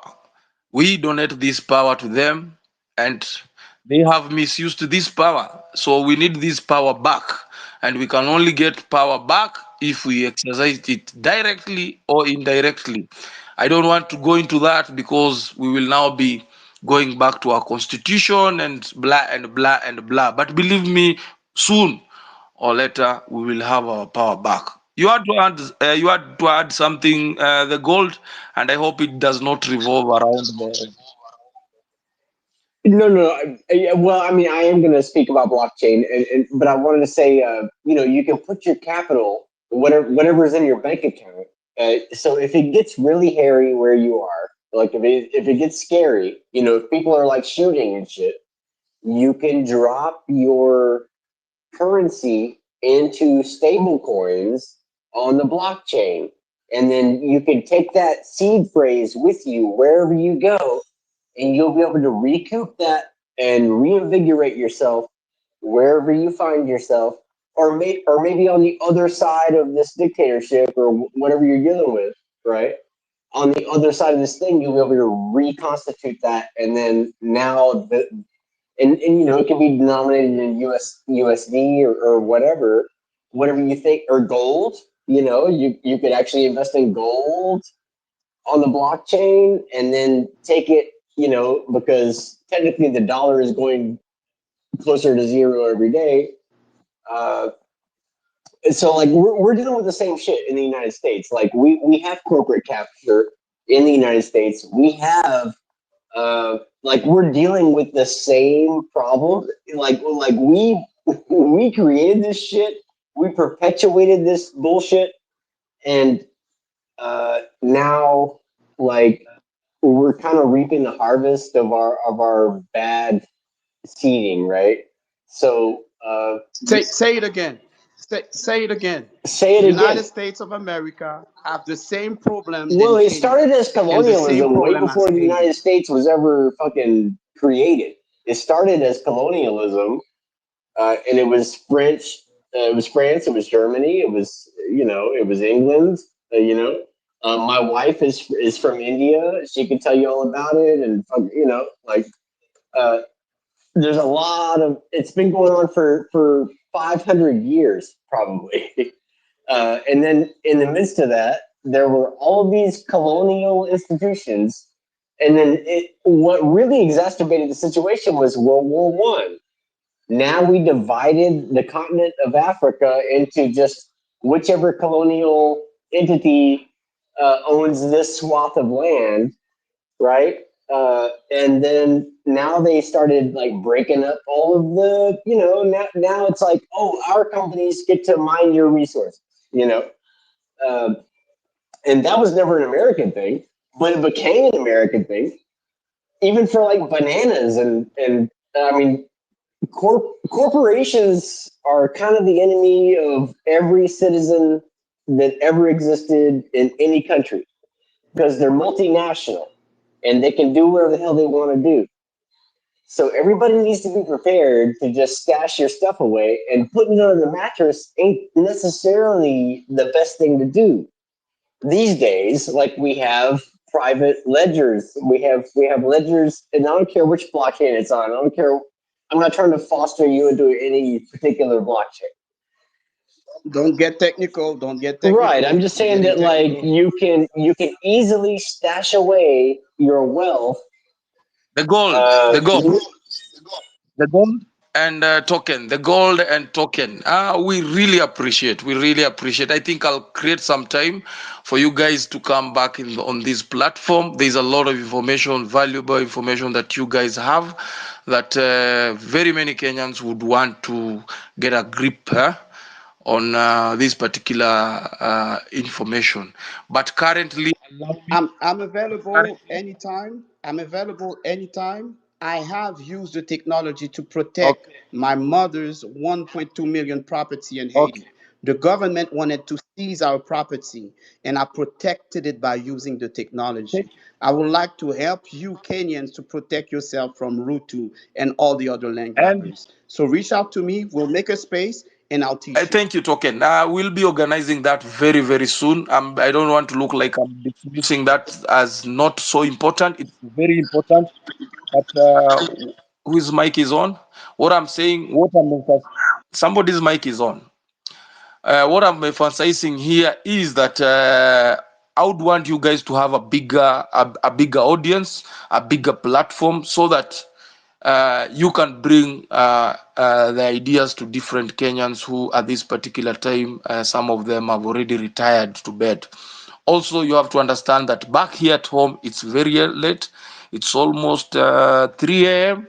Some of us need to take a two hours sleep so that we can have some energy to counter this government. Tomorrow we have to go to the ground to do some civic education to our people. Our people need to get some information, especially on matters of governance and accountability, which we are trying to do to our people. There's a lot we need to do here back so that our people can be unchained from the slavery mentality that has been planted into them by this very administration. Otherwise, it has been a pleasure, Token and the Gold. I'm looking forward to really bringing you back here so that people can get something, especially on that front of how do we free ourselves? How do we free ourselves also economically from these oppressors? Otherwise, it has been a pleasure, guys. I know, guys in the diaspora, you'd want this space to continue so that you can be, we can engage deeply, but unfortunately, we have to close. We have to close, and like I've asked before, Marvin Mabonga will be going to the ground together with Morala, and we are really encouraging you guys to support guys here back at home. The little you can do, I know you guys want to come back home to a better country. These are young people, these are young men that have put their lives on the front line. They are putting their lives on the front line, everything they have, all their resources to really educate the masses. Because if we don't take this message to our people, to our parents back in the village, then they will always believe that a government is voted in and there is no way you can get rid of that government. As I switch back to our vernacular, what I'm trying to say, kile Kenya najaribu kusema, hii ujumbe usipofikia wale ambao wako nyumbani, wale ambao ni mababa zetu, wale ambao ni mama zetu, wale ambao wenye unaenda unawaambia kuhusu serikali imefanya hivi na hivi, wanakuambia Ruto tu amekuwa hapo miaka mbili, mpe wakati ama mpa muda. This government cannot be given any time. There is no time to give this government. It has been in power 2 years. It has shown you that in 2 years it is capable of doing this worse. So how much time does it need? The only time this government needs from you is for you to donate it the time. You give it time to continue looting, stealing, and killing, and torturing, and even abducting our friends. So we have to rectify the mess that is in the country, and the only way to do it is through civil education. It's also through participating in such forums, encouraging each other. We are having even friends from the diaspora and other continents coming here to encourage us, to strengthen us. That's the only way we can change the world. So together, tafadhali, if you get an opportunity of supporting your brother, please support him. We are doing a marvelous job. I know there is light at the end of the tunnel. We will achieve it. And someday we will be proud of our country once again. Ruto is an individual. Ruto is an individual representing a fraction, 3% of his fellow politician. We are more than 50 something million. We cannot allow a bunch of greedy politicians destroying our country, selling our assets abroad. They have taken our assets as if it's their personal belongings. They can call for the highest bidder to come and auction them. So this is the nonsense we should reject. And how do we reject it? By simply supporting one another. I thank you. I salute you, the people in the diaspora. You are doing an amazing work. Even if you just come here to listen, please pass the gospel to your friends, so that they look forward to returning home to a better country. Otherwise, it has been my pleasure. I want to take it back to my co-host Toria as he prepares to close the space. Otherwise, big up Token. Thank you for being there, and the goal. Thank you for coming back. Always a pleasure, Toria. Yes, I don't know if I'm audible enough. Rasji, can you hear me? Yes, go ahead and wake up KOT so that he can close. Oh, nice. I want to appreciate everyone who has took his time to be up at this moment. It's a very critical hour to support us as Kenyans and as patriots of this country. We want a better country, and that's why we are having sleepless nights, staying up throughout the night to see how we fix this country together, how we can move forward, how we can make a step from wherever we are to better our country. We need a better future for our kids, even if it's not for ourselves, for the future generation, which is gonna be coming tomorrow. And we can only do that by fighting and just coming together this moment, holding our hands together, pushing this thing. And okay, it's a revolution, pushing it to the core. We need unity, we need support, we need prayers, everything that we deserve to push it, to make it work for everyone. Your little contribution, whether it's by speech, by reposting, by contributing financially, giving mental support, it's highly valued and appreciated. Once again, you are always welcomed in Sauti ya Mwananchi, where we value each and everyone's, like every citizen's a voice.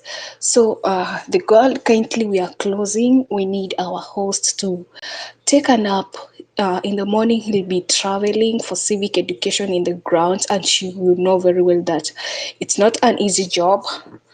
It requires a lot of commitment and dedication, persistent for it to work. And our host is one of the people who has been very persistent in this movement, passing civic education, sacrificing his time. Mind you, he is a student trying to multitask, fighting for your country and balancing your own life. It's not easy. It's not easy. It requires persistent commitment, and also like you put yourself, like your desires aside, and focus on liberating your country. I hope and I pray so much that the fruits of our efforts, like our efforts to bear fruits at the end. So good night, guys. We might not talk again. Maybe in the morning, the Sauti ya Mwananchi. Actually, I'm unwell, but I'm struggling as much as I can to be here because I want a better Kenya. People in diaspora, you have to know one thing: east or west, home is always the best. You will move and roam around the country, but at long last, you will come back to Kenya, whereby it's your home. So let's all of us focus on building a better nation for tomorrow. Let's stop the corruption issues. Like, we need good governance. Let's hold people accountable for what they are doing. Like, yeah, stand for justice. That's what I can say for now. Unity, unity, unity. I will always preach unity. Always respect everyone's idea. Do not discriminate anyone. Let's avoid tribalism. We know tribalism is one of the biggest shareholder in our country's fallout, because these leaders, they are not leaders, they are politicians. These politicians tend to use this giant called the tribalism to divide us. And when we are divided, they are happy, they take the advantage, they fix their deals, they go ahead, they rob us, they loot everything that's in our country. They are doing this for their own benefit, not for us. So guys, we have a number there. Tomorrow, Marvin Mabonga will be on the ground in the Rift Valley region with Morara Keboso and other few individuals who have sacrificed or volunteered themselves to join in the civic education in the ground. So we have a number there. You can help fuel. You saw what happened the other day.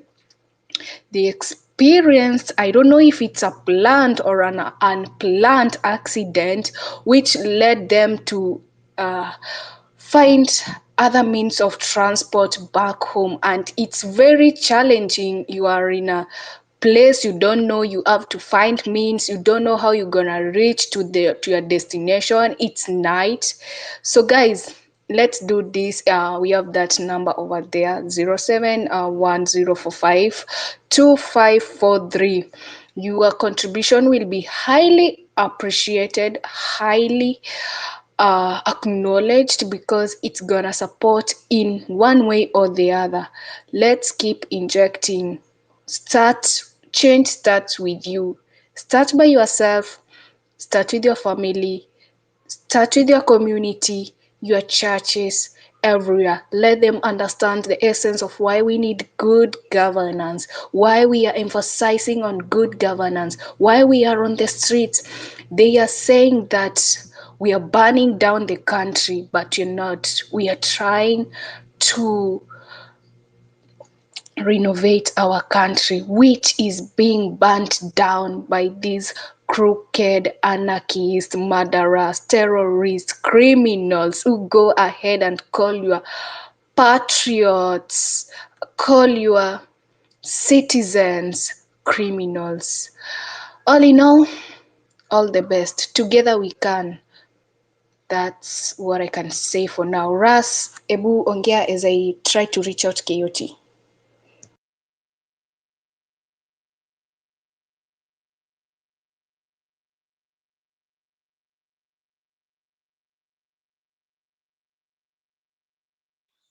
That was powerful.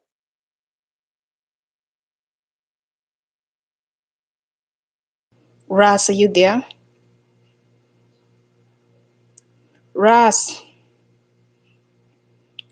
Oh my god. The girl, you can go ahead as I try to reach out to the hosts.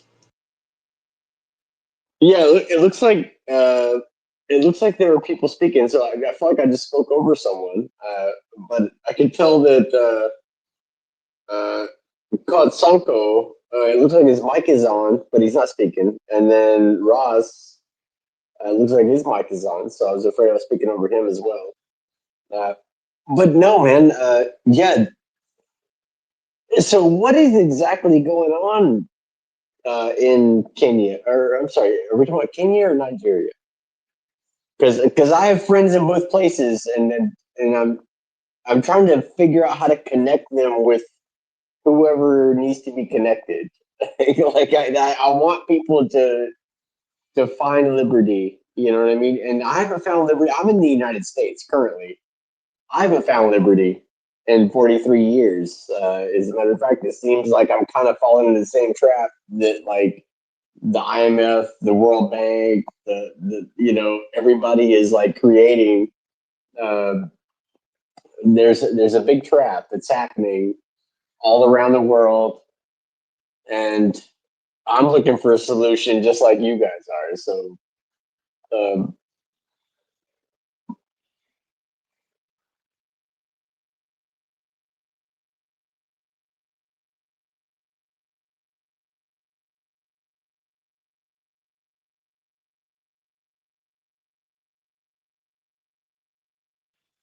all right. Well, I guess the space is over if I'm the only person that's allowed to speak. Everybody have a great night, or great day. Apparently, if it's 7 here, it must be very late there. Um, but yeah, I'm in the United States, and it's not that much better for us here.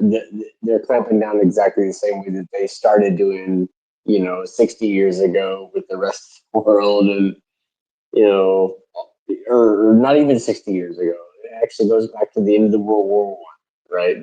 That's when we split up Africa, and then that's when everybody started claiming all the resources, and everybody split it up, and it had literally zero attention to like which culture was in which zone or any of that. And that's what led to all the Middle East shit. That's what led to all the Middle East conflicts, is that they just split every country up wrong, you know?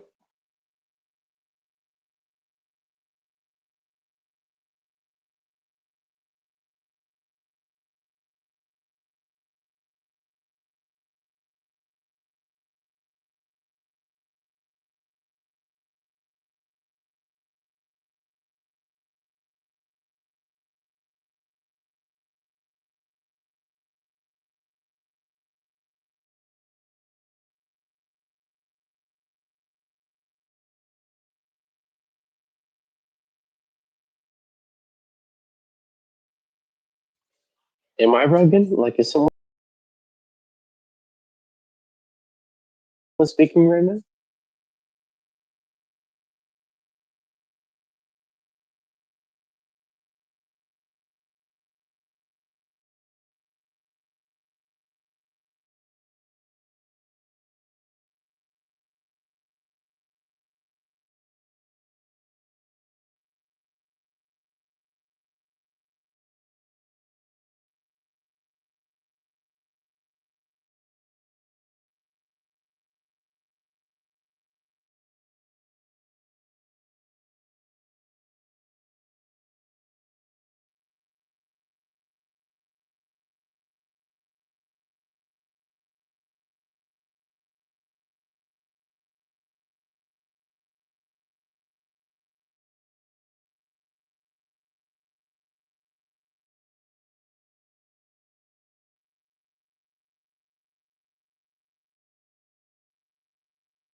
Is anyone speaking right now?